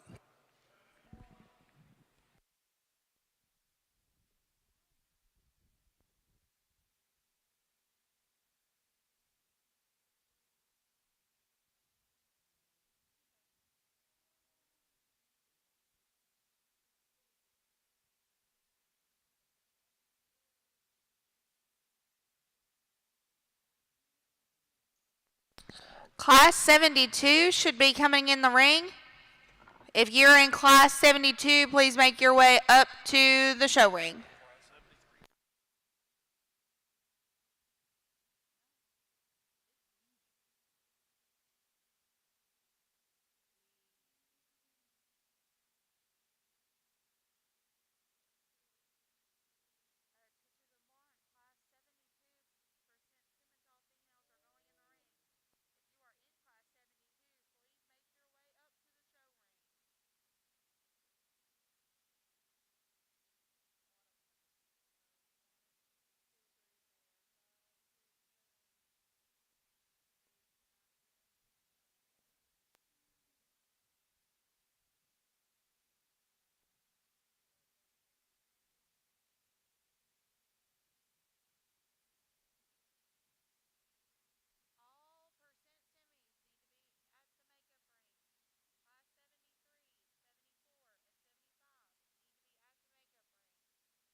Boy, howdy. This pair of females right here now, if you've ever been to a national Simmental show and seen the cattle that win, this is what they look like right here in my book. Because these two right here, they got some big league pieces. To me, it's just nitpicking between the two of them. The one that I'm going to use to win, she doesn't maybe have the outlier pieces like the one in second does, but I think she is so solid, especially in her top line and how she comes out of her shoulder blade. I just trust her just a nickel more in that regard. I just think she's very, very safe, but still far enough out there that I think she'll be absolutely competitive this fall. This fall in Louisville on the green wood chips. She's so opened up. She has muscle. She's sound at the ground. When she gets her head up, she's plenty long-necked enough for me. Now this young lady in the blue sweater. Now if you like them out there and want to gamble, she could make a guy look silly, and I'll be the first to admit that. And I hope this fall in Louisville, this young lady will come up to me and say I was wrong. Because if all that holds together in her top line and she's got enough shape there and all that comes with maturity and time and feed and this and that, she has got some outlier pieces to be that big outlined, be that explosive in terms of her muscle, in terms of her pin width and stoutness, and to get out and reach and go off both ends like she does. If she can keep her top line and her upper rib shape and all that together, that one will absolutely be a factor this fall. I'll be the first to admit it. The heifer in third, when she first walked in, I thought, hey, this one could be a factor. The more I get to studying her out here, I would just like to lean her up in terms of her composition. She just comes to me just a little bit greasy in terms of her condition, and the two that win the class are just so lean and so good in terms of that regard. I would just like to lean that up. But beyond that, I think she still doesn't have that natural elegance and that length of front end and that cool factor like the two that win the class do. Really a big outlined one here that falls in the fourth hole, and if you're going to say she's longer and bigger and taller and more feminine, I'll be the first to admit that over the heifer in third. I just don't know if there's as much mass and power there in that female. I just like the donor cow look of that one in third, just a nickel better, but I do think her structural build and design propels her over this baldy heifer that comes next, no doubt about it. This baldy heifer, I love her muscle. She's got a ton of back shape to her, but with all that muscle, she gets a little high in her tail head, comes up a little short in her step, and gets a little choppy in terms of how she goes off her back too. Then we round out the class with one that is really awesomely elegant up through her front end as she throws her head up there and gives you a cool look, one that gives you a striking pose from the side. This one disappoints me when you step in right behind her. She sure doesn't have as much muscle and mass and power, and when you set her in motion, she hocks in and likes to get outside herself as she goes across the ring.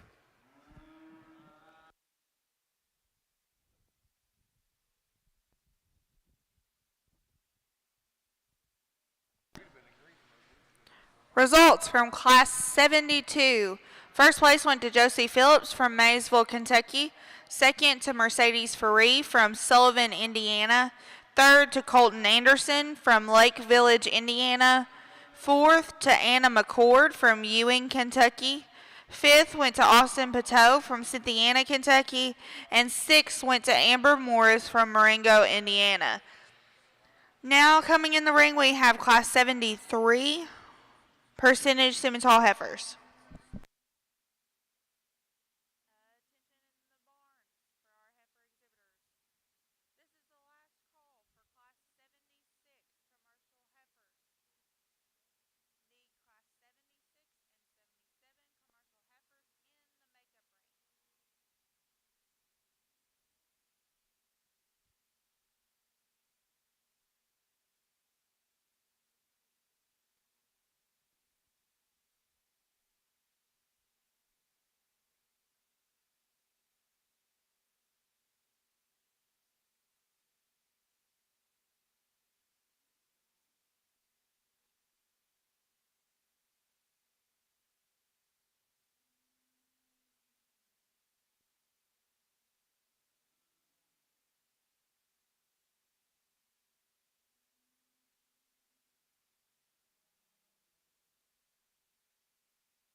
Boy, another exceptional class of low percentage Simmental females. This one that leads off with does so commandingly in this class, I guess.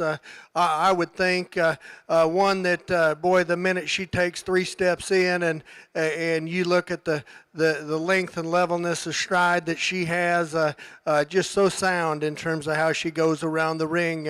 She's one that when she gets her set up, she'll throw that neck up and give you that cool look, and you'll look at her and say, man, I just wonder if when you step in behind her if there's going to be enough there. And I will say she's deceiving to me how stout she is to be that good looking and that sound. I'm not saying she's overly stout, but she's got more muscularity than what I first anticipated I would see when I stepped in right behind her. Just a very good, complete sound female. I love the good sound feet that she's got underneath of her. That's not to take anything away from this one in second. In terms of muscle shape, top shape, and squareness, she's better in that regard. I will full well admit that. Just don't know if she's got that extra flexibility, that extra bend to the hock and knee that one in the front hole's got, and sure not as elegant up through her front 1/3. Not saying she's bad fronted, but she just doesn't have that extra like that one that wins the class. Really a long-hipped one here that comes next that takes a big long stride, and I think structure to me propels her up to the 3rd hole here. I think she's simply the next soundest one. I just don't think she's attractive enough through her chest floor up through her front 1/3 to be a factor in this particular class, but I do like the good sound foundation that one's got underneath of her. In terms of muscle shape, back shape, and pin width, and just stifle, this one is wide. The young man in the blue shirt brings us. She is so stout.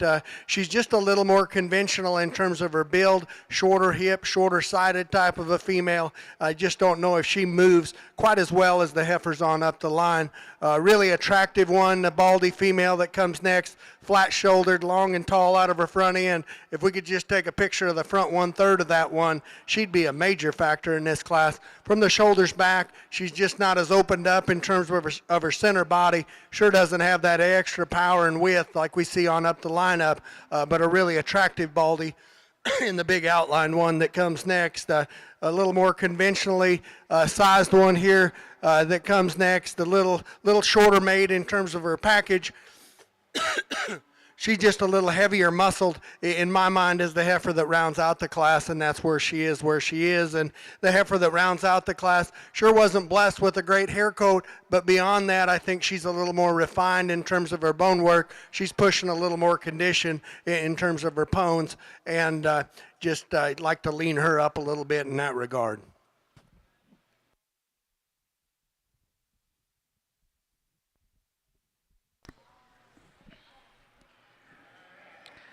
Results from Class 73.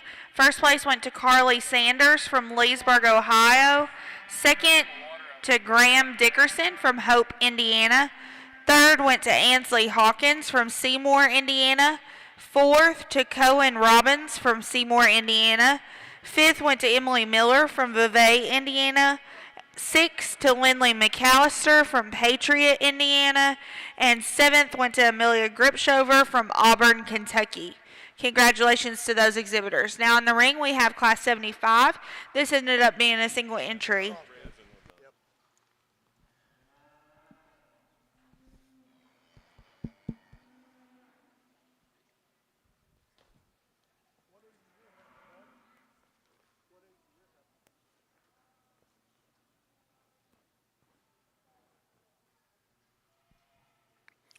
Got a fall-born heifer here to round out the percentage Simmental division, and one that's sure a little moderate in terms of her type and kind for a fall-born, no doubt about it, but one that we'll get her back out here in the champion drive and see how she compares to the rest of the group.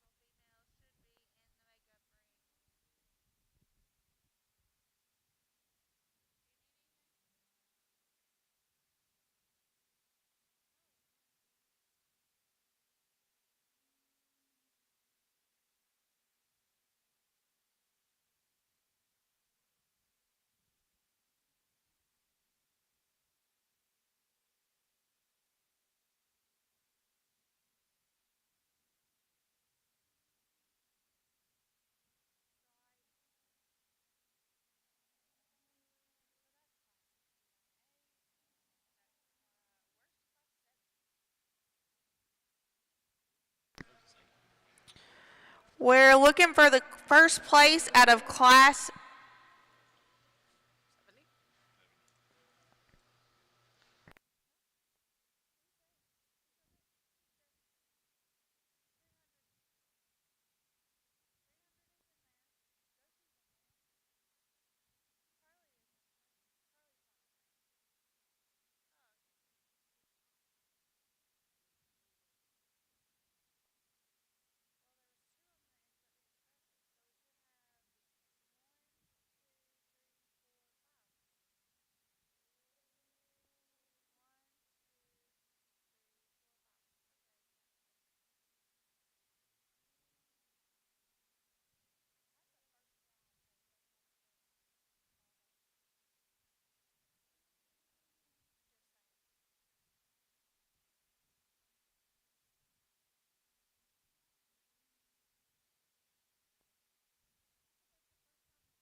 Boy, again, coming to the Kentucky area, especially in this building right here, Simmentals are always known to reign king in this country. Just seems to be a lot of them, and some of the very, very best ones always show up here. Seems like no matter what, and no doubt they did here in this Sim Solution. Let's give all these exhibitors in this Sim Solution breed a round of applause.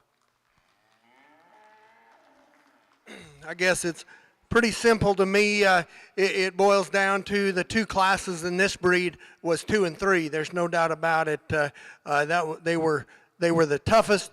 The depth of quality in those classes was outstanding, and it boils down to those two class winners for a champion.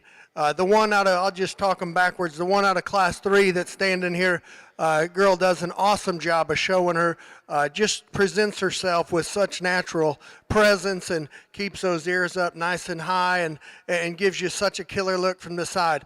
This one in motion, I think, is where her best look is. To me, just reaches and grabs ground and sets down so true and square off of both ends. I love that about her.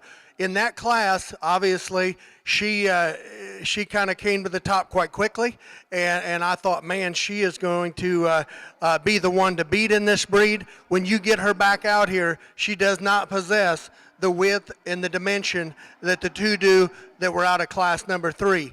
But beyond that, I think her structural integrity, her look, her style, her balance, her build keeps her in contention. I'm not saying she's not in contention. She just doesn't have the natural width of skeleton and width of base that the two do out of class 2 and 3. But I do think she is a factor, and a big factor. There's no doubt about it. And then the one out of class number 2, you know, she just hits me as being solid in every regard. Just so well balanced, so natural as she comes to us in terms of her condition and presentation. Huge bodied, just very practical and kind of in her kind. And she's just one that you can envision. She's maybe not going to be out there in any regard, but she's going to be so good in so many regards when we get this fall as a big bred heifer. You can just envision her as a big bred cow and looking amazing on the green wood chips here this fall in Louisville. like I said, if we're going to change her ever so slightly, she maybe doesn't have that wild, crazy neck and them out there pieces, but I think she is so good in every regard. It's hard not to deny that she's going to just right in the middle of the hunt here between this pair of cattle. Like I say, I think this has been maybe as tough a show between, I guess I'll just say, those trio of cattle. I think all got unique intangibles, and if I don't pick the right one that wins here in Louisville, I hope whoever gets reserve or third out of those trio tells me I screwed up, because I'll be the first to admit if you can project these cattle exactly what they're going to do and how they're going to be managed and how stuff's going to happen, I'll be the first to commend you. But I think all three of them have a chance at being national caliber type of a females, and I just feel heartbroken for the one that's third, because I think all three of them are awesome. With that, to me, I think the one that maybe doesn't have the bells and whistles, but she's the safe one that I think is going to make an awesome big heifer, it's going to be the one out of Class 2. She'll be champion.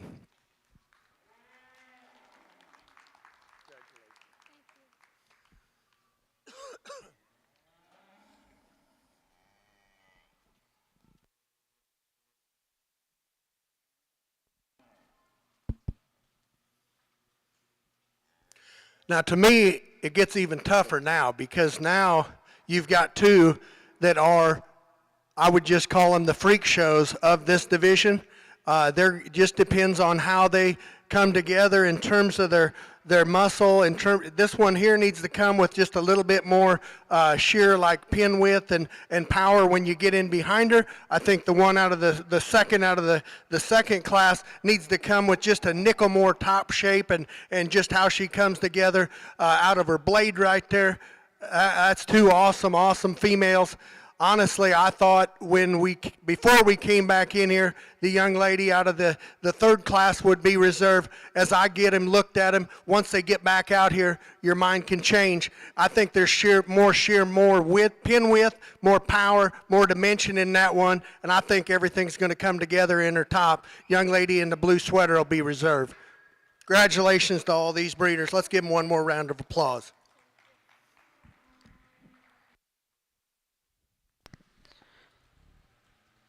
Congratulations to your champion percent Simmental female, exhibited by Josie Phillips from Maysville, Kentucky.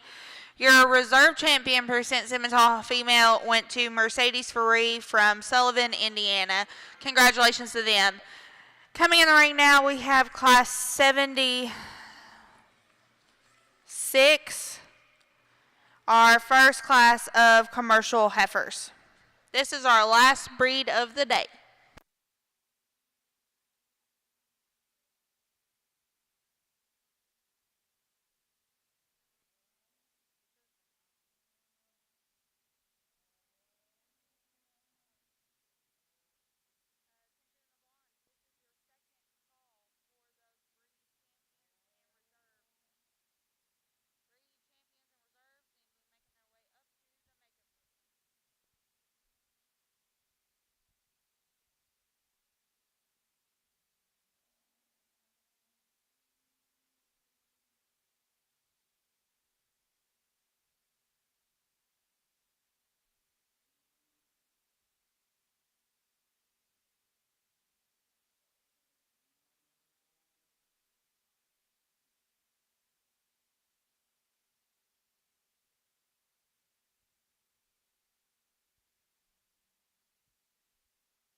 As we get started on the commercial females here, young man in the red shirt, he just brought the best one to town in this particular class.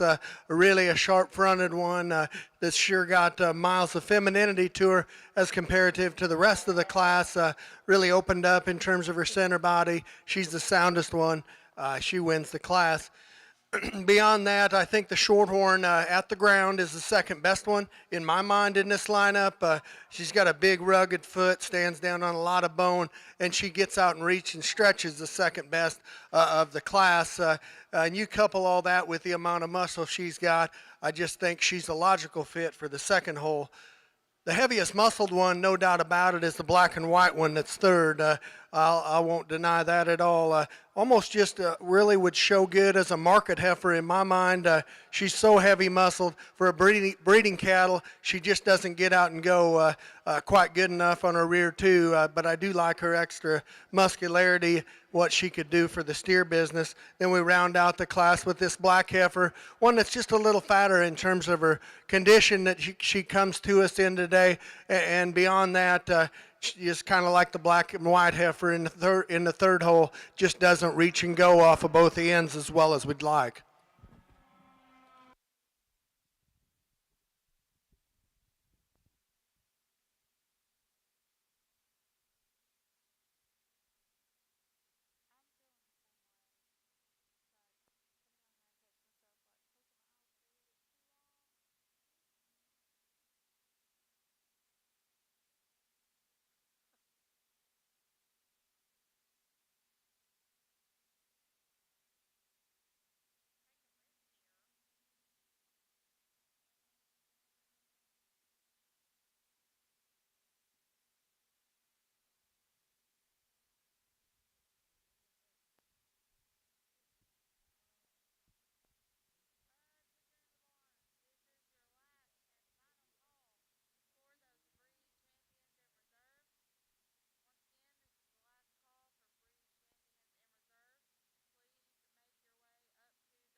Results from Class 76.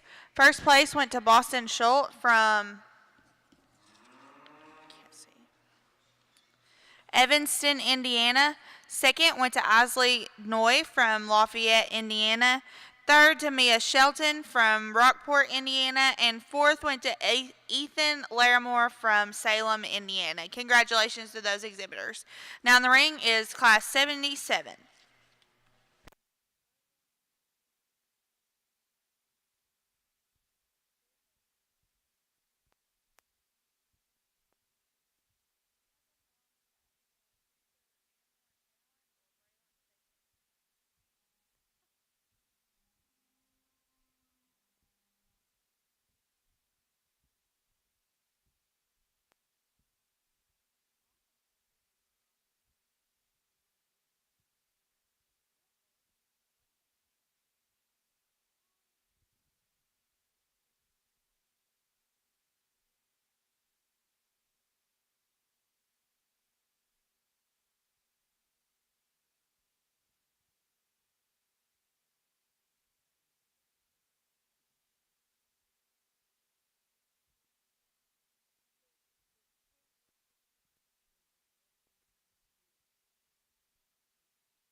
Well, I don't know how many classes that we've had today that are this tough on the front end, but I know it's a new record in my book. It is something else. We got two heifers out here.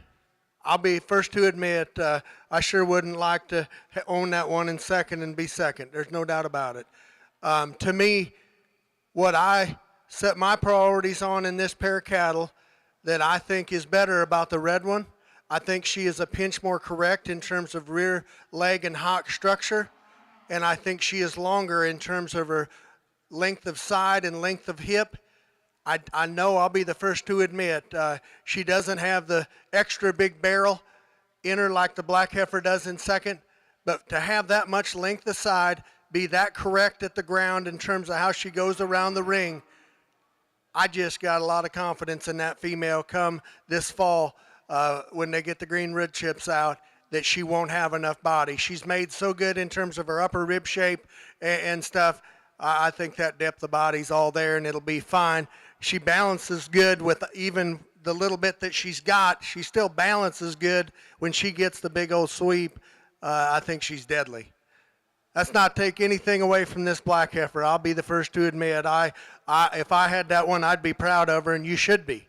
I think she's a little shorter in terms of her build and her stature. She's a little shorter hip, just a little shorter in terms of her rib cage.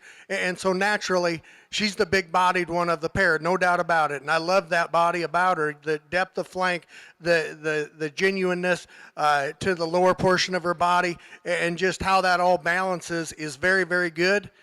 I just think to make a bred heifer, I just worry that she needs to be a little longer in terms of her rib cage, a little longer in terms of her hip. And I think she's, again, not saying this heifer's not sound. She's sound as a cat. There's not a problem there. But I don't think she's got that extra reach, that extra bend in her hock, and that extra like the red heifer does in the first hole. Again, whale of a pair of heifers. I'd be proud as heck to probably, my family will never show anything as good as either one of them. So they're just phenomenal cattle. Don't take that away from them. Hey, I tell you what, the young man I feel the most sorry for is in third here, because this heifer here, she got quality to her. She ran into the buzzsaw in this class, but when that young man gets her set up and she gets going around the ring, that's a sound-built, big-bodied one that gives you a killer look when he gets her set up there. That's an awful good heifer to go third in a class of commercial females. I'd be proud to own that one as well. Just fell into a very, very tough class. There's two ahead of her that were simply better. And then we got the heaviest muscled one of the class, really. She's the biggest and the broadest in terms of her top shape, her pin width, and just sheer mass and muscle. But with all that mass and muscle, she just doesn't get out and reach and stretch as good off of either end. Just gives you a little bit more of a terminal look when the young lady gets her set up from the side.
Results from Class 77.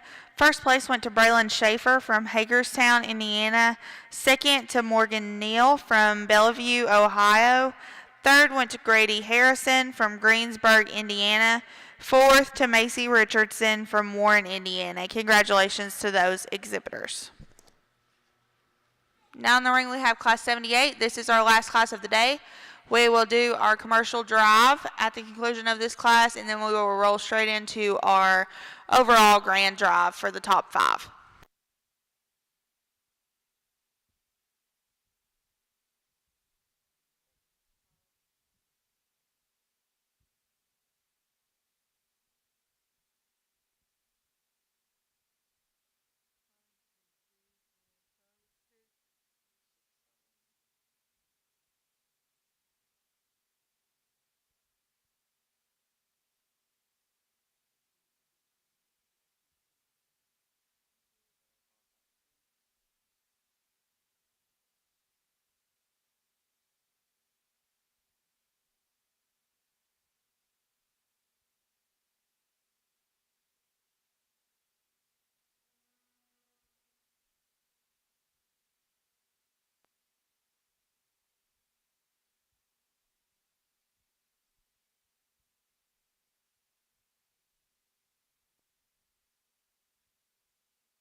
All right, I think kind of a challenging class of commercial females here. I think all 3 of those heifers have utmost quality. There's no doubt about it. To me, I'm going to start with the 2 that simply have the most product to them from nose to tail, and with that, I think they're the soundest 2 and the most comfortable as they go, especially this Baldy heifer that wins the class. To be that wide built and be that explosive out of her blade and in terms of her top shape and just natural width and build to a skeleton, and to get out and go with that kind of ease and comfortability, I think she wins the class quite handily in my mind. And then the one with the white, little wide on her flank there, to me, when she first come in, I thought, this heifer would be in contention for second and third. And I'll tell you what sorted it to me, she's got more back shape, more width the base, more product to her than that heifer in third. No, she's not maybe as long-necked and as cool looking, but for as much product and as much stoutness as she has in terms of her feature, I think she's also the second soundest one at the ground and keeps herself more collective and composed in terms of her top shape and how she goes in her top line. Now this heifer in third, I'll be the first to admit, standing still, she's striking. She reaches out and grabs you with the neck set and presence that she has, and the silhouette she gives you from the side is undeniably awesome. that one set in motion, she gets a little high in terms of her top line, and she just doesn't set down as comfortable as the two right ahead of her as she goes away from you. But three awfully nice heifers to come out of the front side of this class. Really a big-bodied, practical female here to fall fourth in this class. A little more plain in terms of her front end design, but boy, I love the opened upness this one has. The width and power she has coming out of her blade there is very good. Just like some more cooler pieces about her to run up in that top trio. Really, the big framed one, the long-sided one here that comes fifth, she's just a little more plainer, a little more dainty in terms of her bone work and her foot size as comparatively out here. Then we round the class out with a really heavy muscled one with some back shape. She's just not as correct in terms of how she's put together in her rear leg structure.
Results from our last class of the commercials. First place went to Mallory Johnson. Second to Cheyenne Bennett. Third to Houston Faree. Fourth to Grayson Vague. Fifth to Clara Bishop. And sixth to Maddie Schrader. Congratulations.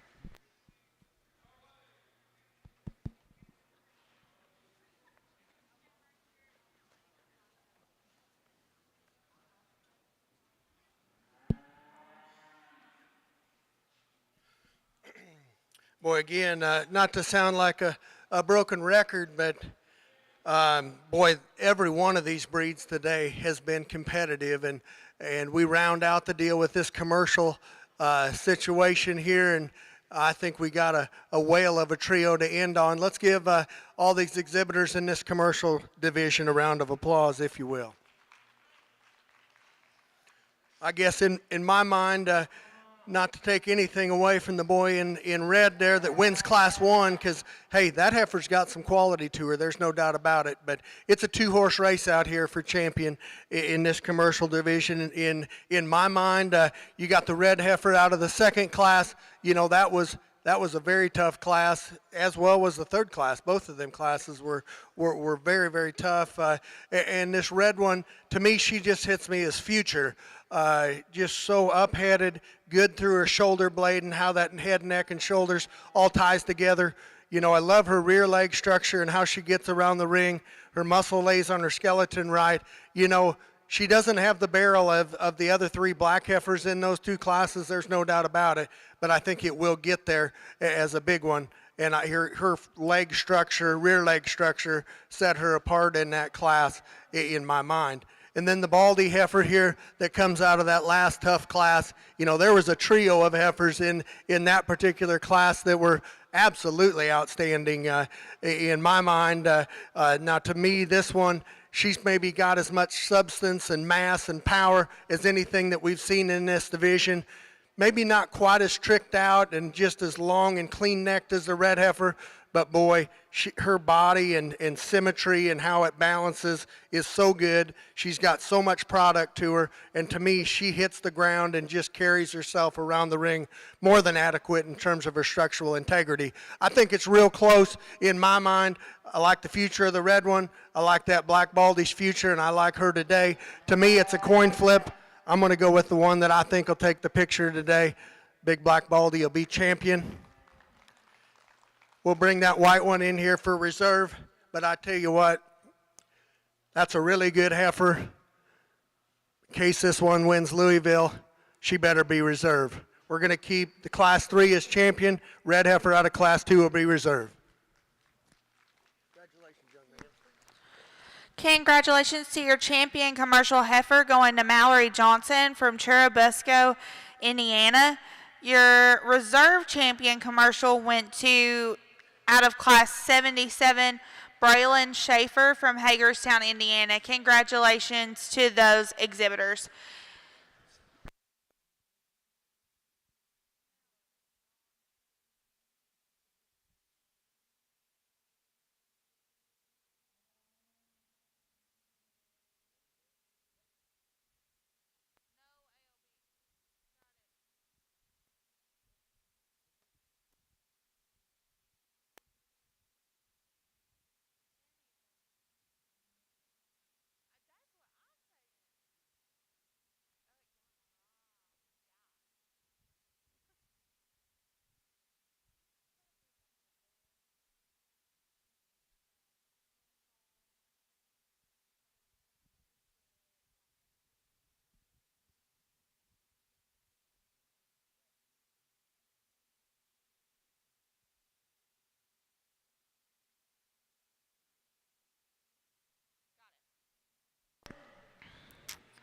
As we're getting ready to roll through our selection of our grand champion in the top 5 overall, for all of those kids that are coming in the ring, please make sure to stay on the ring, on the fence. We have 18 head that are going to be in this ring, which is an incredible thing for the Beef Expo, 18 breeds. So for all of our exhibitors, just make sure to stay on the fence, make big circles. We appreciate that. All right, we're ready to roll. So we're going to start out with our percent AOB female. This is exhibited by Reed Utterback from Elwood, Indiana.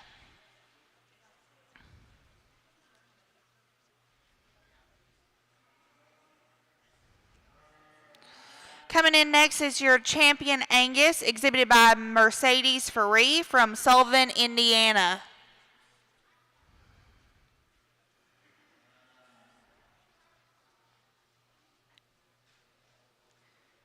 Coming in next is your F1 Black Hereford, exhibited by Caitlin Cole from Lancaster, Kentucky. Coming in next, we got your Percentage Black Hereford, exhibited by Cole Darlidge from Norman, Indiana. In next, we've got the Charolais Heifer, exhibited by Alyssa Meyer from Clinton, Tennessee.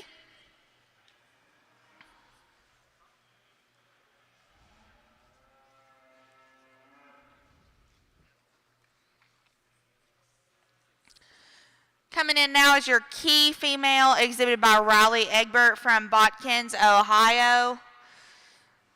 The Chi-Angus champion was exhibited by Braylon Schaefer from Hagerstown, Indiana. Your champion Hereford belongs to Huck Gray from Knightstown, Indiana. Your champion Limousin / Limflex Heifer goes to Reed Utterback from Elwood, Indiana.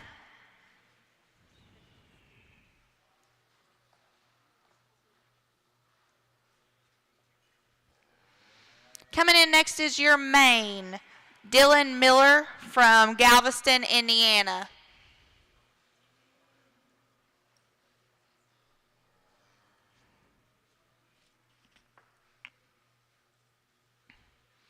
Then we've got the Maintainer Heifer, also exhibited by Dylan Miller, Galveston, Indiana. Coming in the ring now, we've got our Red Angus, exhibited by Haley Johnson from Winchester, Kentucky. Our champion Shorthorn was exhibited by Mallory Inskeep from Lafayette, Indiana.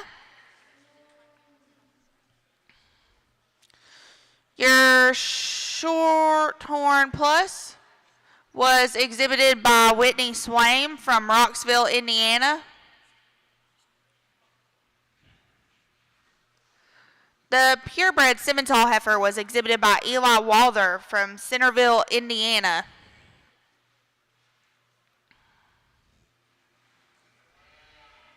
We've got our Percent Simmental Female exhibited by Josie Phillips from Maysville, Kentucky.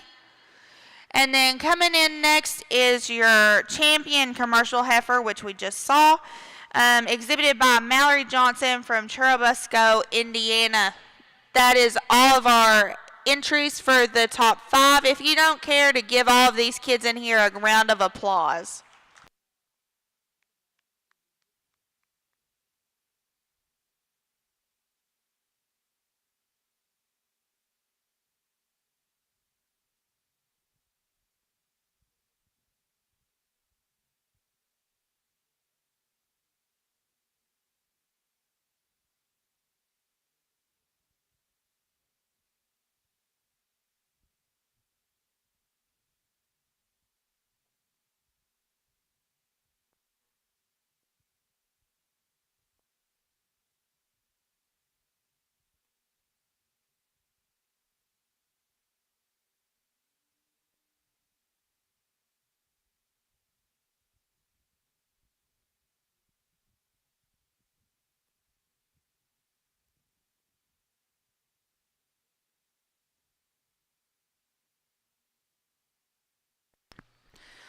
While our judge is evaluating through these breeds, I'm going to go ahead and announce him again.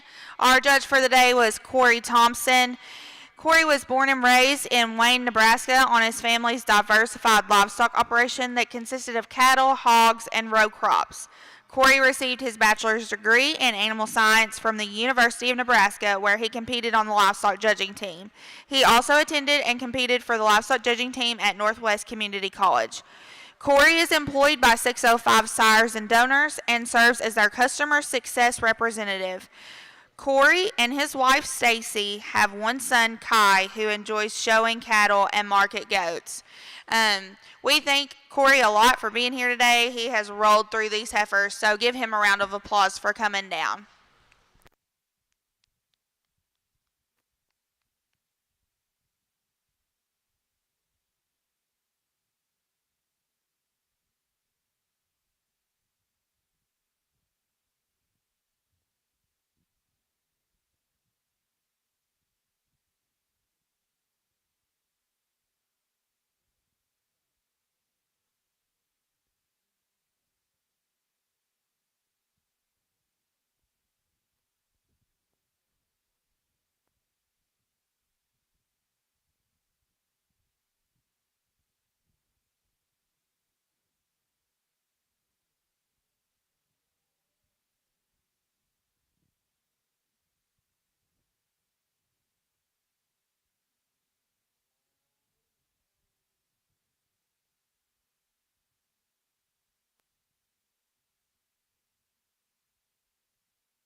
Folks, once again, thank you for coming to Kentucky this weekend, spending your hard-earned money and allowing us to spend the weekend with not only you, but your children that are the future of our industry. Hadn't been over in the ring all day. I was surprised. Corey looks like he's flew right on through him. I was with Jared all day in the steer ring. Certainly a high quality show over there. Boy, when I walked over here and saw this lineup when I walked in, thank you so much. Thank you for entrusting your kids and your cattle and your time and your money to come to Kentucky this weekend. We might not get the big numbers, but it's like I tell everybody, the quality is through the roof. And just take a look, folks. I mean, take a look around this ring, and I'm sure there's some back in the barn that we'd all say Corey missed, that we've got some future national champions. I promise you, standing in this ring, it's very impressive. Give yourself a big round of applause as parents, as kids. I want to hear it for yourself. Give yourself a big round of applause because this is what it's all about. We need to thank Kentucky Farm Bureau. We need to thank the Kentucky Department of Agriculture.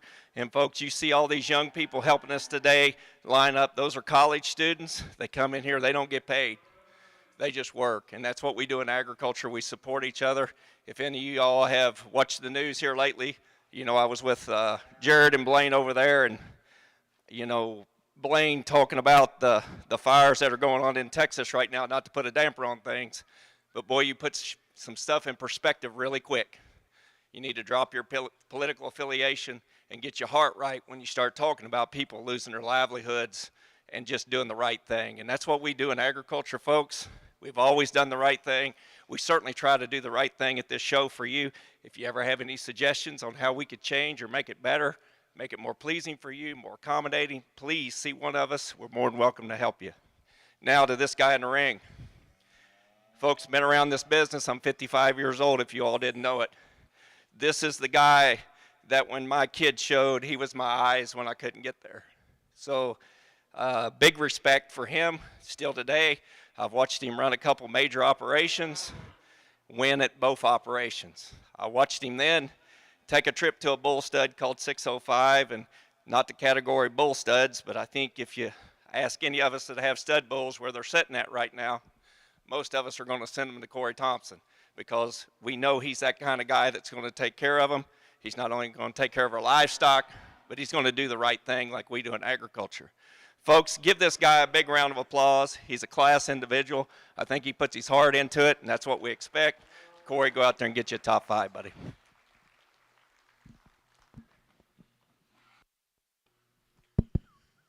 Hey, that's a hell of an act to follow right there, Brent Toll. There's no doubt about it. One of my very, very best friends.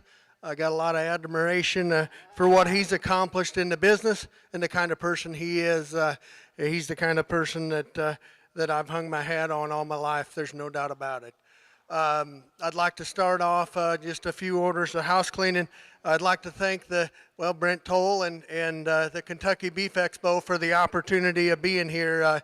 You know, anytime you can cross the Mississippi River and look at great cattle like there is out here, and let me tell you, they're here today. And if you don't think these are good and they're going to be competitive, like I said all day, when they get the green shaving spread in Freedom Hall this fall, I promise you, multiple of these breed champions will be right in the thick of things in their breed. Let's give all these kids a big round of applause, if they will, and the job they've done with these cattle. Secondly, got to visit with Jared this morning. Jared Arthur judged the steers. Didn't get to watch any of that show over there, but Jared and his family always had the utmost respect for them and the way they do things and the job they do, not only in the show ring, but they do it the right way, right? They do it as a family and just have the utmost respect for them.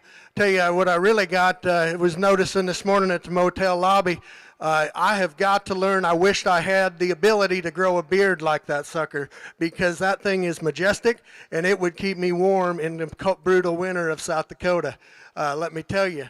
But it's very much an honor to be, you know, anytime you get asked to judge a show, really, but to judge a show with a guy of that caliber is, it's sure an honor and a privilege. I'd like to say thank you. If my wife and kids listening at home, they give me a lot of basically leash to to be gone, and they take care of stuff at home for us, and sure thank them for letting me do what I love to do, because this is something that, obviously I've had a passion for all my life since I was 8 years old, and I watched my uncle lead a steer around in a circle. I've been infatuated with it, and so to be in the center of quality cattle like this in every single breed, and not just one or two of them, it is absolutely awesome. And it is absolutely outstanding, and I just can't thank you enough for the opportunity. Third thing I'd like to say is thank you to God, because I've been blessed with a lot of fortune in my life, and I made a deal with him here a couple years ago. I had a health battle, and I told him that if he brought me through the other side of it, that I would mention him, and every time that somebody give me a microphone and people would listen to me, I'd tell people about him. And I didn't know it. Last night I woke up, or I was going to bed, I guess, and I was thinking to myself, what are you going to talk about tomorrow in your grand drive speech? I always like to say something inspirational, something cool, give something to think about on the way home. And I woke up this morning, I prayed to him, and I told him to tell me something he'd like me to talk about. I woke up this morning, and I don't read them often, but I did this morning. Brandon Horn has a text deal. If you text him, he'll put you on the list, and it'll send you a devotional every morning. And this morning, that devotional, the scripture reading was, "This is the day the Lord has made. Let us rejoice and be glad in it." And my takeaway from that is, as a parent, and I'm as guilty as any of them, this is a competitive business. We all want to win. We want to take a banner home. We want to take a picture. I get it. There's only 5 of them. I wish to the bottom of my heart that I could pick 20 today, because there's 20 of them that caliber. But there's only going to be 5 pictures here at the end of the day. Don't take that away. And I've heard Brandon Callis say this, and just it seems like a message going around. Don't make the only thing about this deal the banners and the backdrop pictures. Don't make that everything about it, right? This is the day the Lord has made. Let us be glad and rejoice in it. And let's enjoy the day. Enjoy your family, because like Brent Toll said, there's a lot of people out there, things are upside down, things are sideways, and they don't go the right direction all the time.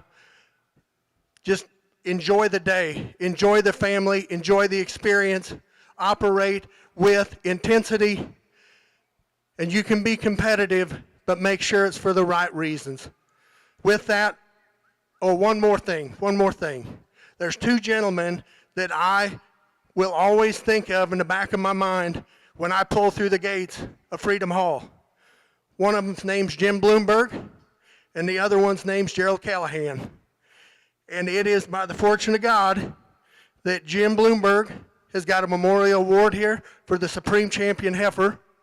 And Gerald Callahan, by some miracle, not that he wasn't qualified, but it just so happened that he was inducted into the Saddle and Sirloin last fall, and had to bow out of the most prestigious honor in my mind, picking the Supreme Heifer at Louisville, Kentucky, and he went over to the banquet room and got his painting for the Saddle and Sirloin. But I will always remember those guys. They both meant a lot to me as a person, and I always looked up to them for advice and just how they handled themselves in this business. So with that, we're going to go out and get you a top 5. I told Brent before it started, this will be undeniably the best top 5 pictures that I've ever stood in all my life. I feel very grateful for that. We're going to go out. We're going to give 5 high fives in memory of Jim Bloomberg. Let's give all these kids a round of applause. We'll go get you 5 awesome females.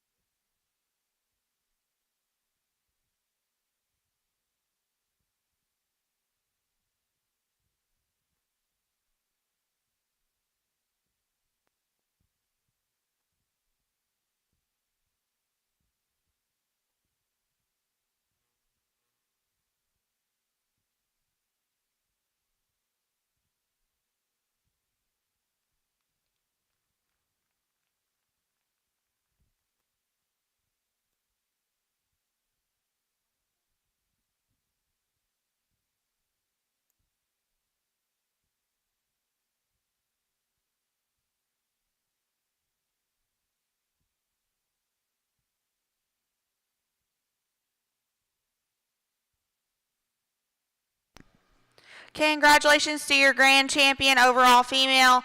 That went to the Key, exhibited by Riley Egbert from Botkins, Ohio.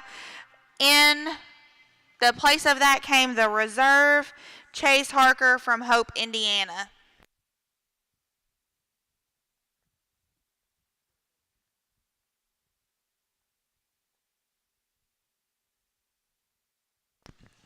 Your reserve overall went to your champion Limousin. That was exhibited by Reed Utterback from Elwood, Indiana. The reserve was Parker Chestnut from Bath, Indiana.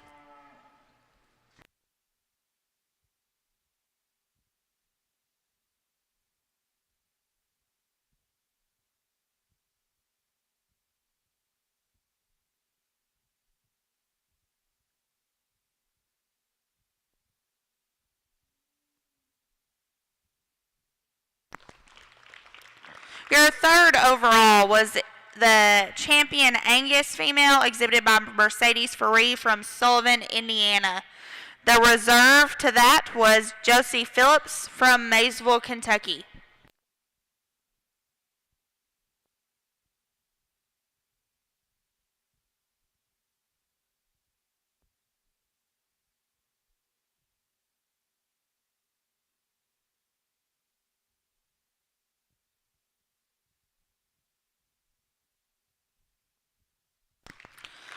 Your fourth overall went to the Percent Simmental heifer, exhibited by Josie Phillips of Maysville, Kentucky.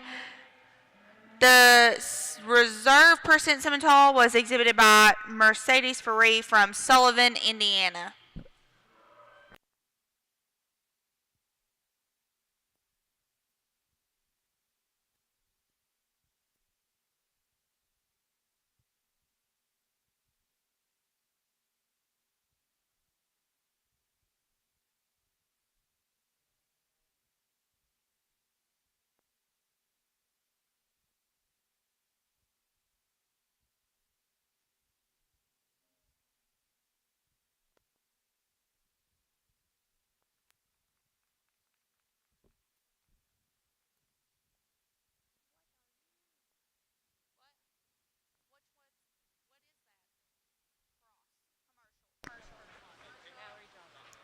Make sure that if you got in the top 5 to go to the picture backdrop immediately.